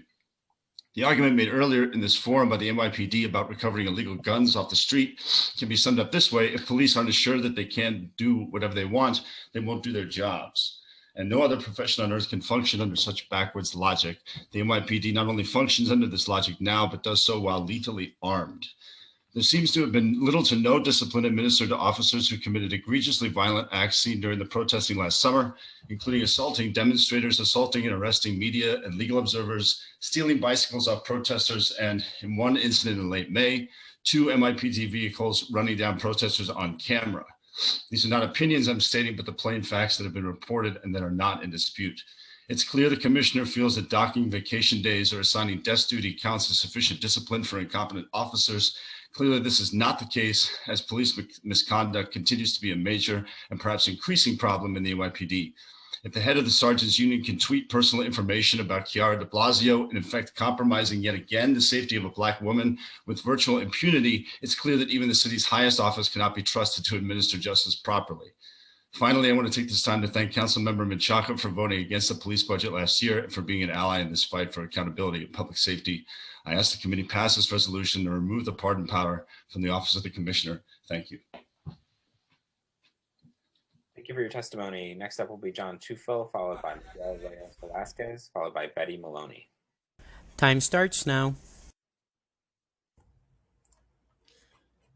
Good morning, council members. My name is John Tufel. I am an attorney. I'm a former investigator with the Civilian Complaint Review Board, and I'm a member of the legislation working group of the Campaign for an Elected Civilian Review Board. Preliminarily, I'd like to thank the council for addressing this urgent issue of the police commissioner systematically overturning CCRB findings. When I worked at the CCRB, investigators would every month wait to receive the commissioner's report so we could find out to what extent our investigative findings would be ignored and dismissed. It was tremendously disheartening. As council members have eloquently noted today, the disciplinary matrix does nothing to fix this critical problem.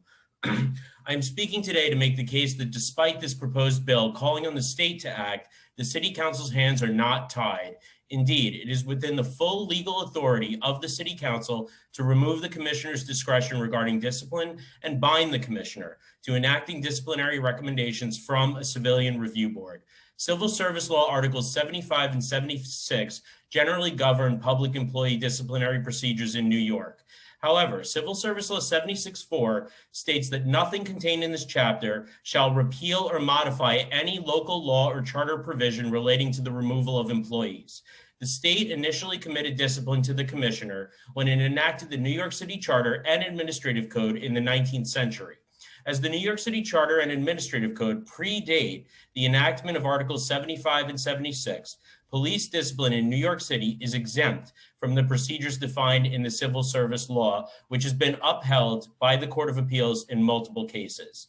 This grant of home rule has been actually codified in the state statute in clear language. Civil Service Law 75-3A specifically holds, if such officer is found guilty of misconduct, the police commissioner of such department may punish the police officer pursuant to the provisions of sections 14.115 and 14.123 of the Administrative Code of the City of New York. Notably, New York City is the only locality to see this home rule granted codified by statute. Additionally, relevant law indicates that the state did not intend to limit its grant of authority to any specific official or to the commissioner, but instead intended to delegate power generally to local officials, including the city council. The state adopted the charter in 1897, granting the commissioner control over discipline. In 1923, the the state constitution was amended to let municipalities change local laws relating to the removal, terms of office, and compensation of all officers and employees of a city. Then, in 1958, the legislature enacted the disciplinary provisions of the Civil Service Law, including Civil Service Law 76-4, which exempted localities with pre-existing laws. When this exemption was passed, the state had already granted New York City both control over police discipline in the charter and the power to amend charter provisions related to the removal and terms of office for its employees, including the commissioner. Time has expired. One moment, please. I'm very sorry.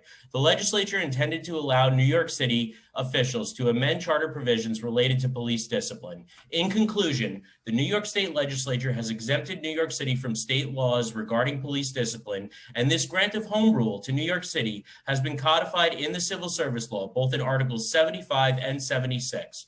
Interestingly, the police department agrees. In the recent memorandum of understanding regarding the so-called disciplinary matrix, the commissioner cited only city law, not state law, as granting him final disciplinary authority. The city council has the legal power to make review board disciplinary referrals binding on the police commissioner, and no request for home rule is necessary.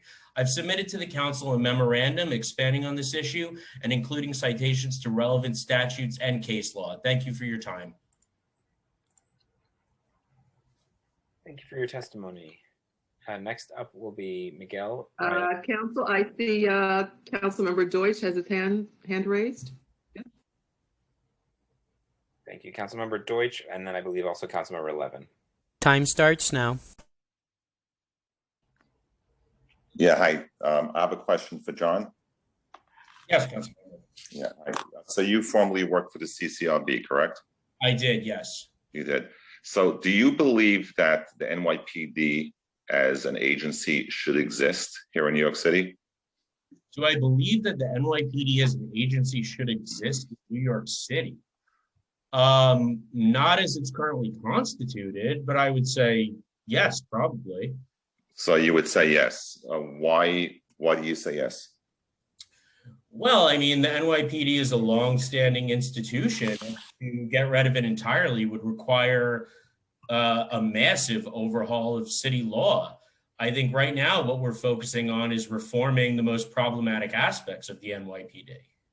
So is that the only reason why the NYPD should not exist? Because it would take a lot of work to take an agency like the NYPD out? Or do you believe that we as New Yorkers, we need to have protection and the NYPD is there to protect New Yorkers? Well, council member, I think as a majority of the city can tell you, and especially our Black and brown residents, the NYPD does not protect so much as it threatens. And I think so 1 second, so much. What is the so much?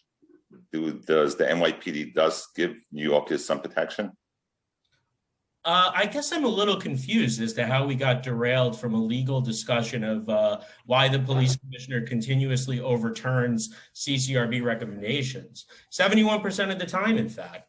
So I'm a little curious why you want to deflect from that issue and speak of some theoretical kind of college level discussion of whether we can reform police or whether we can replace them with a different agency.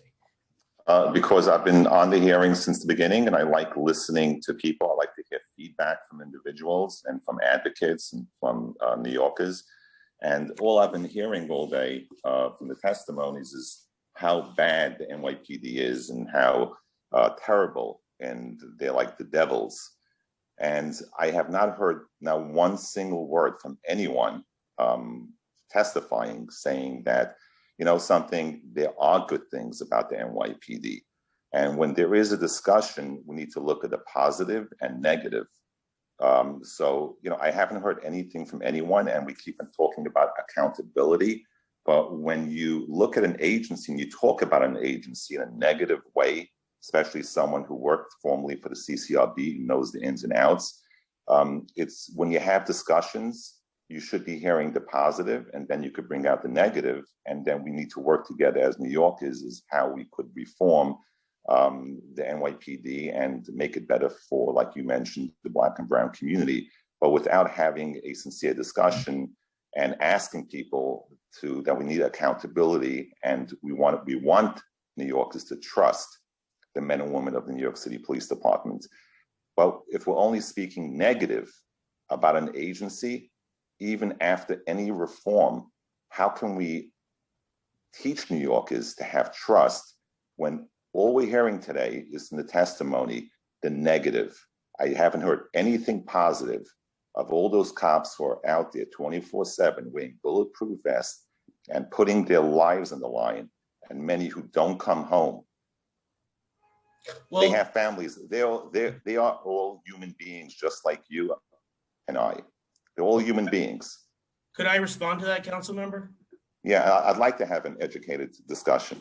Sure. So I think what I would like to say is the reason I'm here today and speaking about this issue rather than heaping praise in the NYPD, I'll give you a very specific example of my time at CCRB, which you asked about. I'm not interested in hearing your time. I heard John. I'm asking the questions now, but I heard all your negative parts. Working fence, because you had your testimony. But let me hear a few positive things about the NYPD from you. Well, I would say this. When I worked at the CCRB, there was a matter in which a sergeant asked a teenager to get off his bike. The kid said, "Fuck you," and the sergeant punched him in the jaw and broke his teeth. Broke his jaw, actually. He had to get his jaw wired shut. That was my investigation. We recommended that charges be brought against that officer. We proved that it happened. We recommended that charges be brought against that officer. The police commissioner rejected that. And do you know what the punishment was? It was the loss of 2 vacation days for breaking a jaw that required it to be wired shut. And when I saw that from that moment on, this was the cause that I wanted to dedicate myself to, is reforming police discipline in New York City. And this is why I think it's so urgent that the city council act right away. And I'm very sorry what happened to that kid. But time has expired. Can I get another minute? Chair, can I get another minute? 1 minute. Okay, I just like to ask John if there's a positive story that you have or a positive side of the NYPD. Me personally, no, I've never had a positive interaction with the NYPD. You never had anything. Did you hear of any positive stories about the NYPD? Is every cop that is out there in uniform bad? Is that what you're saying?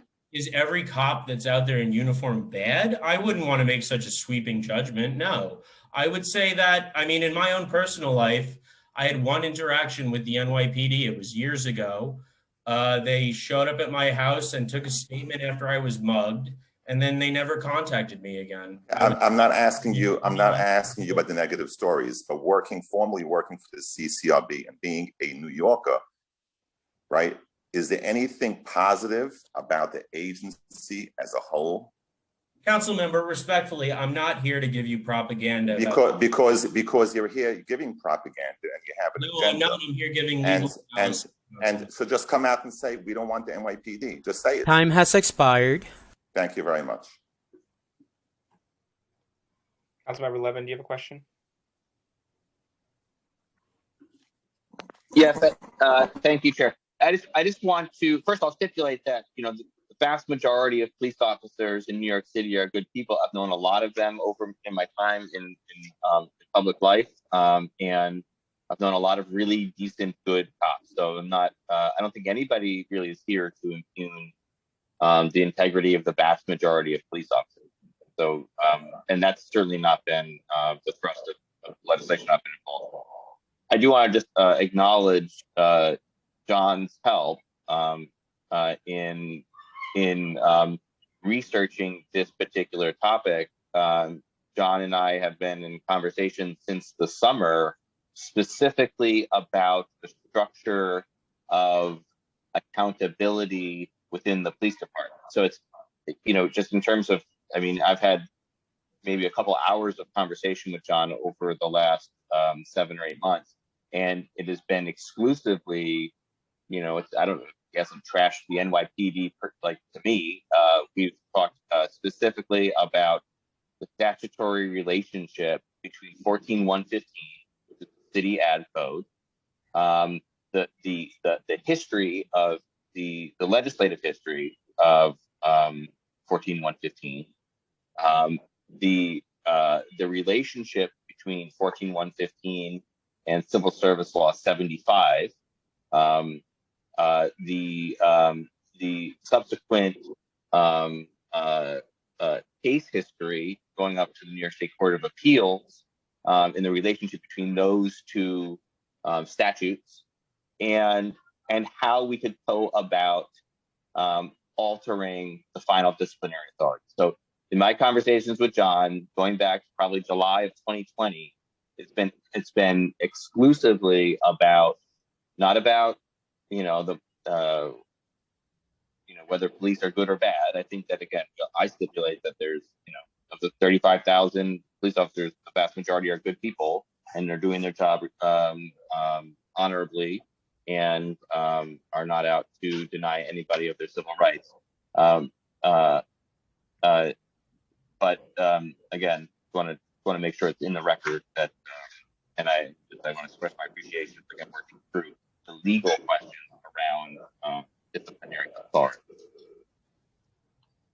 Thank you, council member. And yes, I mean, my testimony today is about those legal questions. So I appreciate so much working with you on this.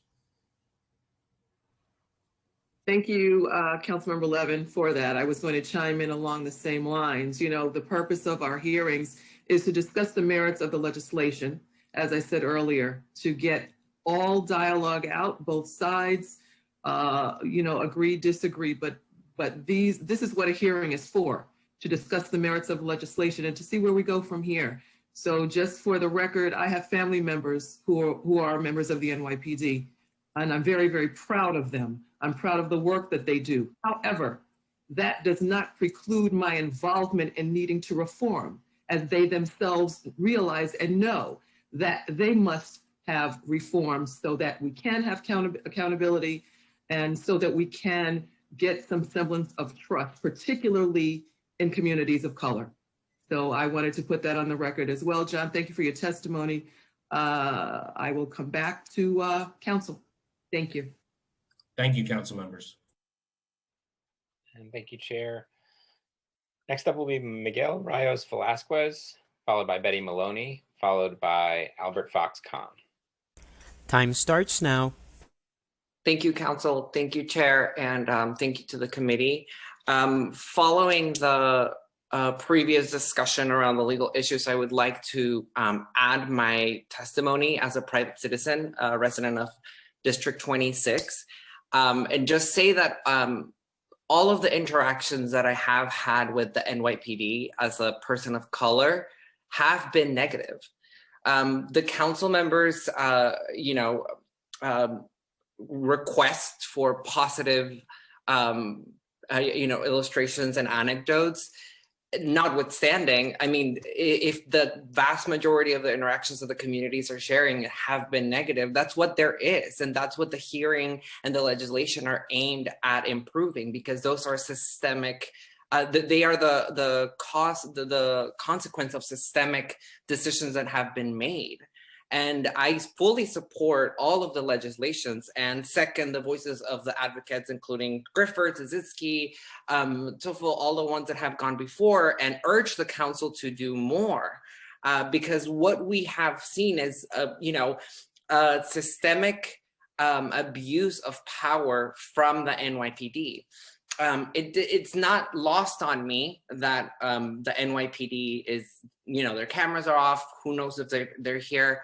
I was protesting last summer and have been protesting since, and attending hearings, and I see every time that the NYPD shows up, they show up with their lawyers, they show up in a conference room, they give their testimony, they're supported by a couple of council members, and then they leave. And then when the public here is to tell them what we need and, to share our testimony, they're not accountable even then. How are we to expect them to be accountable when no one's looking? Of course they're not. What are they going to do? They're going to be, in any case, I think I support these, the legislations, and I would definitely urge the council to move further. In my written testimony, I will be sharing specifically the model legislations that I have been doing research on and that I know I've shared with my council member, Von Bramer, and we'll continue to follow up on this. This is a very important issue, and I think that the kind of discussions that Councilmember Deutsch and Councilmember Holden have tried to elevate don't necessarily paint the picture of how it has been for most of us. So I yield the remainder of my time, and thank you very much. And thank you. Next up will be Betty Maloney, followed by Albert Fox Khan, followed by Aditya Salgame. Time starts now. Good afternoon, City Council members, and especially to Ms. Rivera for her courageous testimony, and also to the public that is watching this live stream at home. My name is Betty Maloney. I'm a retired 30-year veteran of public school as a public school guidance counselor, member of American Federation of Teachers, and a former rape crisis counselor staff member. I am here as a representative of Radical Women and the Freedom Socialist Party. We are here in support of Resolution 1538 on removing police commissioners' exclusive authority over police discipline, and also to point out that it does not go far enough to make police more accountable and to curb police violence. We are a multiracial organization engaged in grassroots activism aimed at eliminating sexism, racism, homophobia, and labor exploitation. It was on this basis that our two organizations based in Harlem allied with the Campaign for an Elected Civilian Review Board. Over the past 5 years, we have been listening and organizing in all the communities of those that have suffered the most from police brutality and infusing their suggestions into the Community Power Act, which stands for police oversight with elected review. This legislation will provide a more comprehensive solution and the ways our lives are affected by rampant police misconduct, and address the ways our lives are affected by rampant police misconduct and violence. Women, women of color, and gender or sex role nonconforming women are often seen as targets for sexual harassment by the police. Our reports when we are victims of crime are not believed or ignored. Worst of all, too many of us have lost our children to police violence. Structural racism and sexism make it virtually impossible for women, and especially women of color, to report. Immigrant women rightly fear being deported if they make a complaint. Trans women of color are acutely vulnerable to the torture of being misgendered and held in male facilities where they are subject to further abuse. This lack of trust in the reporting process and the consequences of facing an unjust court system shows that we need the Community Power Act. I just have a few more paragraphs. Women are not silent. African American have always been the fiercest fighters against brutality of the New York City police. In the 80s, Eleanor Bumper's daughter and the mother of 17-year-old Edmund Perry joined forces to combat police violence and state-sanctioned murder. They pursued legislation then to curb police violence in New York City. Today, 40 years later, Juanita Young, mother of Malcolm Ferguson, who was murdered by police over 20 years ago, and heads up Mother's Cry for Justice, is a strong supporter of the Community Power Act. Time has expired. Can I just have a few minutes? A minute? The time is right for City Council members that align with women, people of color, LGBTQ folks, immigrants, poor people, and all those affected by police violence to push for an empowered elected civilian review board that will put the power over the police in the hands of the community and give us an elected independent prosecutor that answers to the people and not to the mayor or police commissioner. Such a bill is outlined in the Community Power Act and sponsored by Inez Barron, council member Inez Barron, and we ask the Public Safety Committee to turn your political power towards supporting this comprehensive bill and away from a piecemeal approach. Historically, the time is now for elected officials to speak truth to power. Thank you very much. I see Councilmember Deutsch that your hand is raised. Do you have a question? Time starts now. Yeah, thank you. I just have a question for Miguel. What was the comment you made before about Bob Holden and I?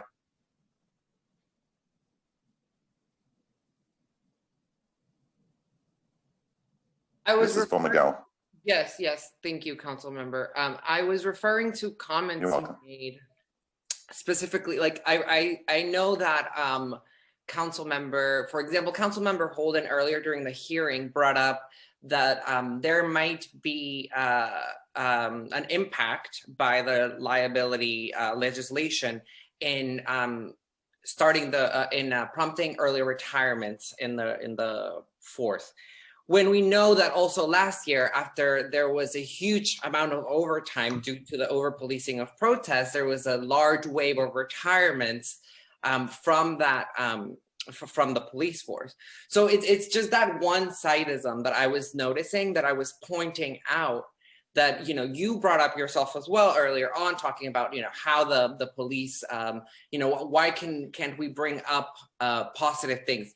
It's not in question that the police department has a positive impact in certain communities, but we're talking here about how to improve and mitigate the negative aspects of it. So that's what I was saying. I mean, there a philosophical discussion about what the point of a police department can be useful, but it's not gonna improve it and actually concretely help the problems that we're talking about here. Yeah, thank you very much. I just want to say that Councilman Holden might not be on right now, but I've been listening to the advocates, and that's extremely important. And I also see Councilmember Yeager on, and he's not part of the Public Safety Committee, and he's still on this hearing listening. And you have many of my colleagues who scream about police reform, and I don't see any of them on. So I want to thank our chair and Steve Levin, who are still on listening to the advocates, and including Councilman Yeager. So it's extremely important to listen and not just to pass laws. And I just want to say for the record, the comment you made before that myself and Bob Holden, are not always on listening, which is I have seen many of my colleagues who are not on right now listening to the voices of people such as you, Miguel, and that's extremely important, not just to come out and vote for a certain bill, but it's about working together and getting the job done. Okay, so I appreciate your advocacy, and I appreciate your comments. Thank you very much. I just wanted to say for the record that my colleague, Councilman Yeager, is still on the hearing listening. Thank you. Thank you, and I appreciate you being here and listening to us as well. Thank you so much. Thank you, Miguel. Thank you, Councilmember Deutsch. If we're taking attendance, Councilmember Member is also on with us. Council? Next up is Albert Fox Khan, followed by Aditya Salgame, followed by Melissa Michio. Time starts now. Hello, my name is Albert Foxconn, and I'm the Executive Director of the Surveillance Technology Oversight Project, a New York-based privacy and civil rights group. And we commend the Council for taking a number of the actions that are outlined today. And quite frankly, it should not be controversial that in a democratic city, not in the partisan term, but simply in a city where we believe in the democratic process and having our elected officials hold those who act on behalf of the people accountable to the people, that we would take these steps, that we would ensure that the NYPD commissioner is confirmed by the council, as all high-ranking city officials should be.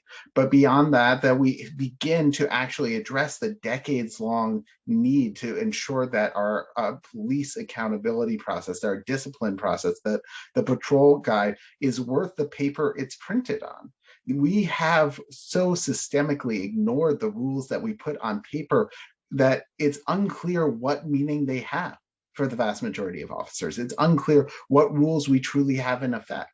And we have a pattern here with the NYPD of failing to abide by the rules and the laws that it is entrusted to uphold.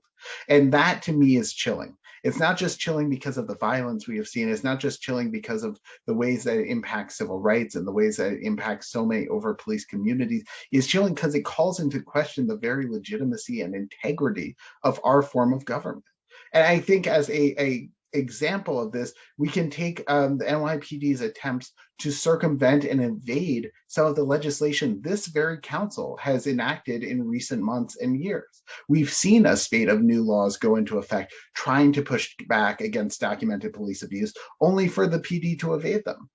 One that I particularly want to highlight is the Public Oversight of Surveillance Technology Act, or POST Act, which was passed by this committee and this council last year, which put into place the first set of reforms on NYPD surveillance in a generation, which went into effect just last month. And now in 9 days, the deadline for this current comment period will run out.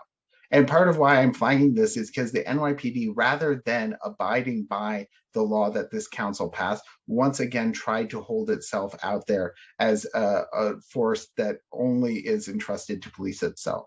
They publish comments that circumvent the law, which do not tell the public what they are supposed to tell us, and which really make a mockery of the council's effort to order it, to engage in the most baseline transparency exercise.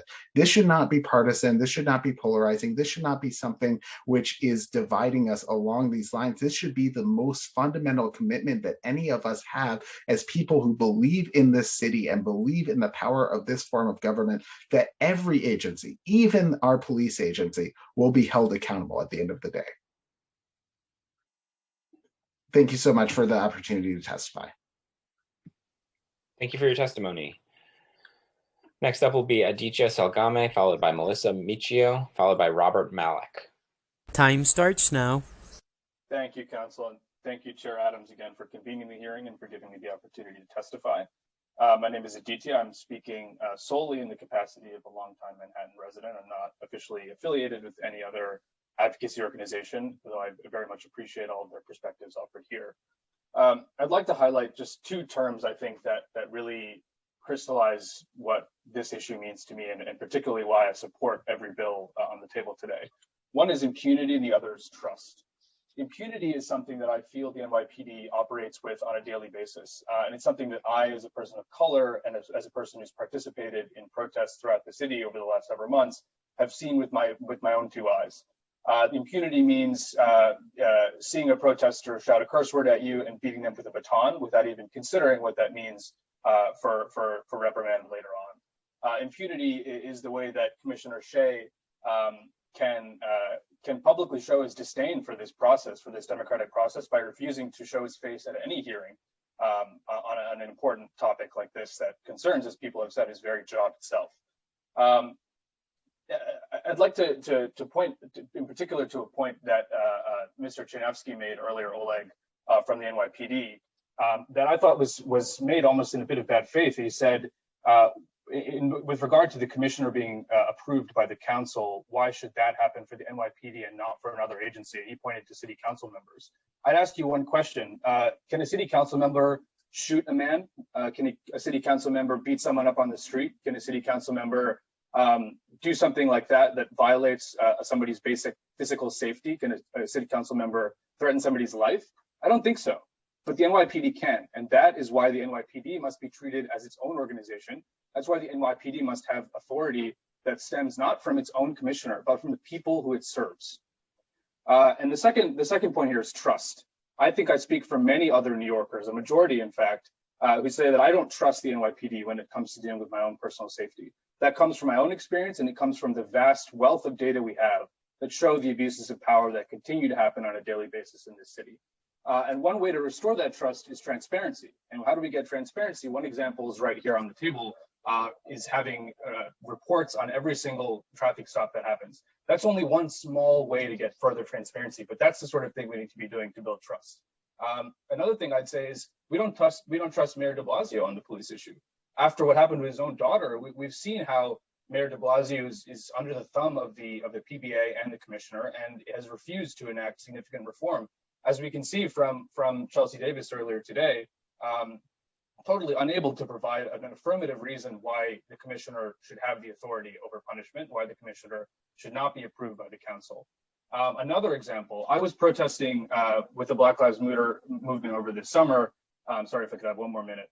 On 6th Avenue by Bryant Park, steps away from my own office building. And I, with my own eyes, observed officers kettle an entire group of protesters and proceed to beat them, none of whom were armed or violent in any way, beat them with their batons. And I was stunned to see 2 months later, Juanita Holmes, who is claiming to be a voice of the people here, say publicly that the NYPD has never used kettling. I'm not sure if I'm supposed to not believe my own eyes or what, but that's just another example of how the trust has continued to be eroded over the last few years with the NYPD. Finally, Councilmember Deutsch, you made a point about sincerity earlier. As someone who uses the NYC subway every single day and without much concern, I was very sorry to hear that you feel unsafe on the subway. And that's really hard, and I hope we can work together to make that a little easier for you. But I will say that's not really what's on the table here. What's on the table is how we can stop Black and brown people getting killed and abused every day by this police department. It's not about helping you come up with propaganda, helping you come up with positive ways that we've interacted with the NYPD, even if none exist. It's about debating the bills on the table that are here to prevent police abuses, to create accountability, to rebuild trust with the community, and to increase transparency so that police officers can no longer operate with impunity against their own citizens. Thank you. Thank you for your testimony. Next up will be Melissa Michio, followed by Robert Malik, followed by Michael Whetstone. Time starts now. Sorry, just one moment. Those are all the witnesses we have on the list at the moment. If there are any other witnesses who wish to testify, please use the Zoom raise hand function. Thank you. Time starts now.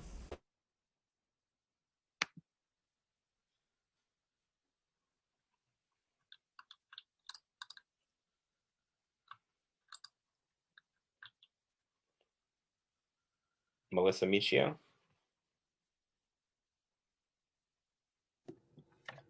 I'm sorry. Good afternoon, council members. My name is Melissa Michio. I'm an activist with the Campaign for an Elected Civilian Review Board. We'd like to speak today in favor of the resolution which calls on the state to remove the sole disciplinary authority from police commissioner, since the NYPD cannot police itself without bias. However, we want to make clear that we believe the situation is dire for the city's people of color, many of whom face police misconduct and brutality, with very few officers held accountable by the department or the appointed and powerless CCRB. For every well-known tragedy like the killing of George Floyd, there are scores of nameless victims who never see the justice they deserve. For this reason, much more is needed than this resolution in order to truly hold police accountable. In the coming weeks, council members Inez Barron, and Alika Ampry-Samuel, and Jimmy Van Bramer will introduce the Community Power Act. POWER stands for Police Oversight with Elected Review. This act creates a community elected board that finally has the power to do what is needed to discipline or fire abusive cops, and to truly represent communities that suffered for far too long. The act also establishes an independent prosecutor to prosecute criminal acts by NYPD without bias. We do not believe it's necessary to wait for the state to act, for reasons that are explained in detail by a legal brief that we are submitting. We can revolutionize the CCRB now and balance the scales of power back to the people of the city. This crisis is a building on fire, and reforms such as the resolution being discussed today, although a step in the right direction, are like bringing a bucket of water to that fire. The Community Power Act is a fire engine. It will provide a powerful mechanism for communities to have a voice in policing and truly hold police accountable when there are abuses. No one step will solve the problem we are facing. But when it comes to systemic racism, police brutality, we need to make sure these steps we are taking are big steps and that we take them boldly.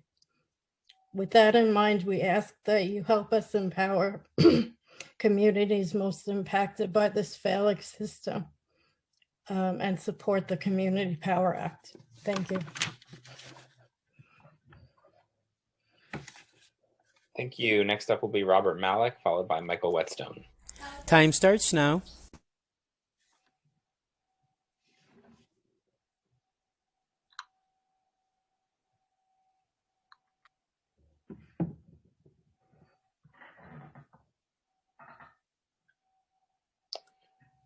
I don't believe we have Robert Malik. Let's turn to Michael Whetstone.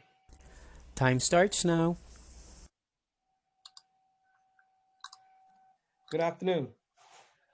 New York City Council, respective guests, and fellow concerned citizens of New York City. I find it a privilege, an honor, and a responsibility to address you today. My name is Michael Rock Whetstone. I'm a retired MTA New York City Transit employee who was responsible for procurement and material distribution throughout New York City Third Rail operations. I'm a member of a nationwide paid membership motorcycle rights organization of more than 3,500 members known as ABATE, which is American Bikers Aim Toward Education. I'm the current president in New York City of 5 Boroughs chapter of ABATE of New York State. I support the passing of Bill 1671, also House Resolution 255, which speaks to anti-motorcycle profiling, also in support of Bill 1538. I've been an avid motorcycle rider for 40 years and a motorcycle rights advocate for some 12 years. I'm currently working with New York City DOT and NYPD and fellow New York City motorcycle advocacy groups to find the cause and to reduce the extremely high number of motorcycle deaths in New York City, 51 in 2020, despite COVID. However, we have not been able to gain access to crash data that has the potential to help us to determine the cause of the crashes and the fatality. We, the unpaid members of the New York City MAC, or Motorcycle Advisory Council, have not been allowed to see this much needed information from New York City PD or New York City DOT. If we, as experienced riders and rider coaches, as some of us are, do not have access to this data, how can we, in light of being invited to the table for this specific reason, how can we realistically help reduce the motorcycle fatalities, of which the bulk of them are in Southeast Queens? Let me enter a word, though, of thanks for New York City NYPD. They assisted and escorted ABATE of New York 5 Boroughs chapter to Barclays Center over the summer in the Black Lives Matter ride and protest. Today, I'm here also to address the matter and issue of New York City Police Department traffic stops and the need for quarterly reports and all traffic stops. Whether they be vehicles at roadblocks or checkpoints, which seem to be geared mostly directly toward motorcyclists. These reports should reflect the exact number of stops, the reason for the stops, and the number of tickets and arrests during these stops, and a reasonable and lawful explanation of the stop. Summonses and or arrests should be reported. All reports should be made available by the end of the last following day of the next month. In reference to Bill 2220, this is a bill that sits close to my heart. Time has expired. In Brooklyn, East New York, and Brownsville area of New York City, I am 60 plus years of age and have lived under this unjust culture all of my life, and as well as my now grown children and grandchildren. Thank you for allowing me to address this Council on Public Safety. Thank you for your testimony. Thank you. If your name has not been called and you still wish to testify, please raise your hand using the Zoom raise hand function.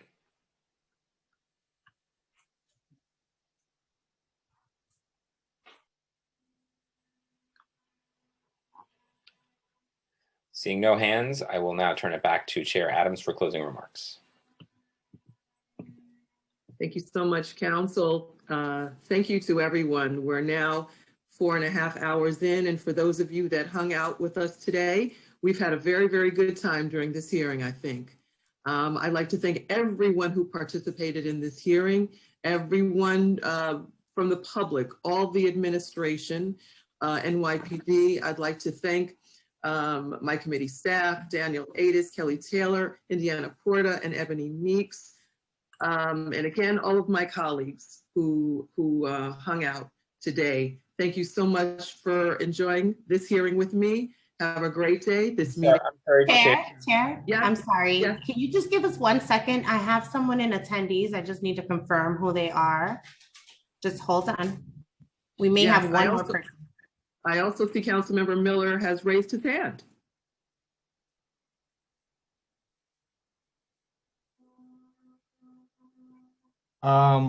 The council can go on with the official business. I'd be remiss if I did not just say,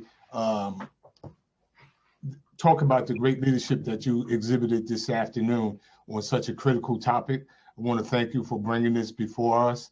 I want to thank all those who testified before this committee. The fortitude that is required to sit and listen, that you demonstrated for all of us, the leadership that you've demonstrated for all of us is much appreciated and is what is necessary for us to really give this the gravity that it deserves. And I think that you articulated the reason why we are here today, to hear from all sides, to hear how communities are impacted. All communities are impacted. I want to thank you again for your leadership. And I needed to say that. Thank you, Madam Chair. Thank you so much, Councilmember Miller, my co-chair of the Black, Latino, and Asian Caucus. Shameless plug. Joanne, you okay? We do have one more witness, Chair, so we're going to turn to the caller that we have. Okay, thank you, Council. Time starts now.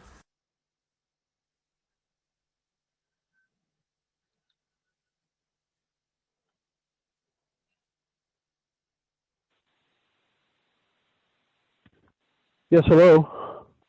Hello? You may begin your testimony. Oh, great. Thank you. Thank you. Okay. Hey, as far as CCRB, you know, anytime that I've called CCRB, they wouldn't take a report from me. They send me over to internal.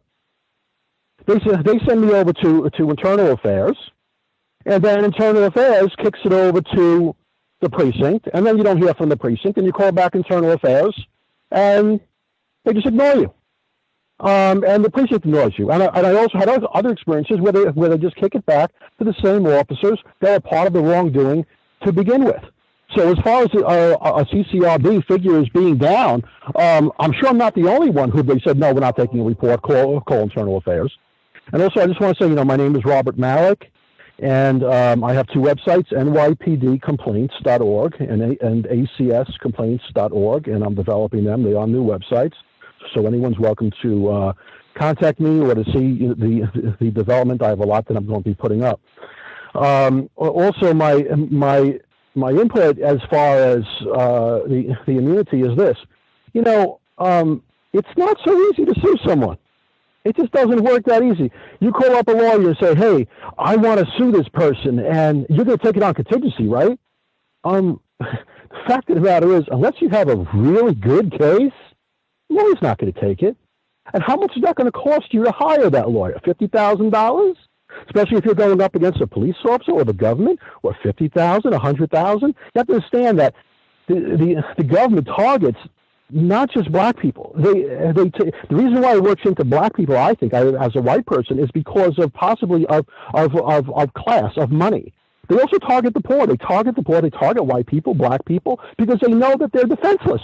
And you know what? If you try and fight the government in the court as a pro se, the judges don't want pro ses there. I've tried this. I've studied the law. I've been in federal court. I've been in the Court of Appeals. I've been in appeals. I've been Article 78. Good luck filing as a pro se against the government or against some of these people. So the whole idea of, oh, you know, my God, there's going to be a flood of all these lawsuits. I'm sorry, it doesn't work that way. Okay, so let me also continue over here.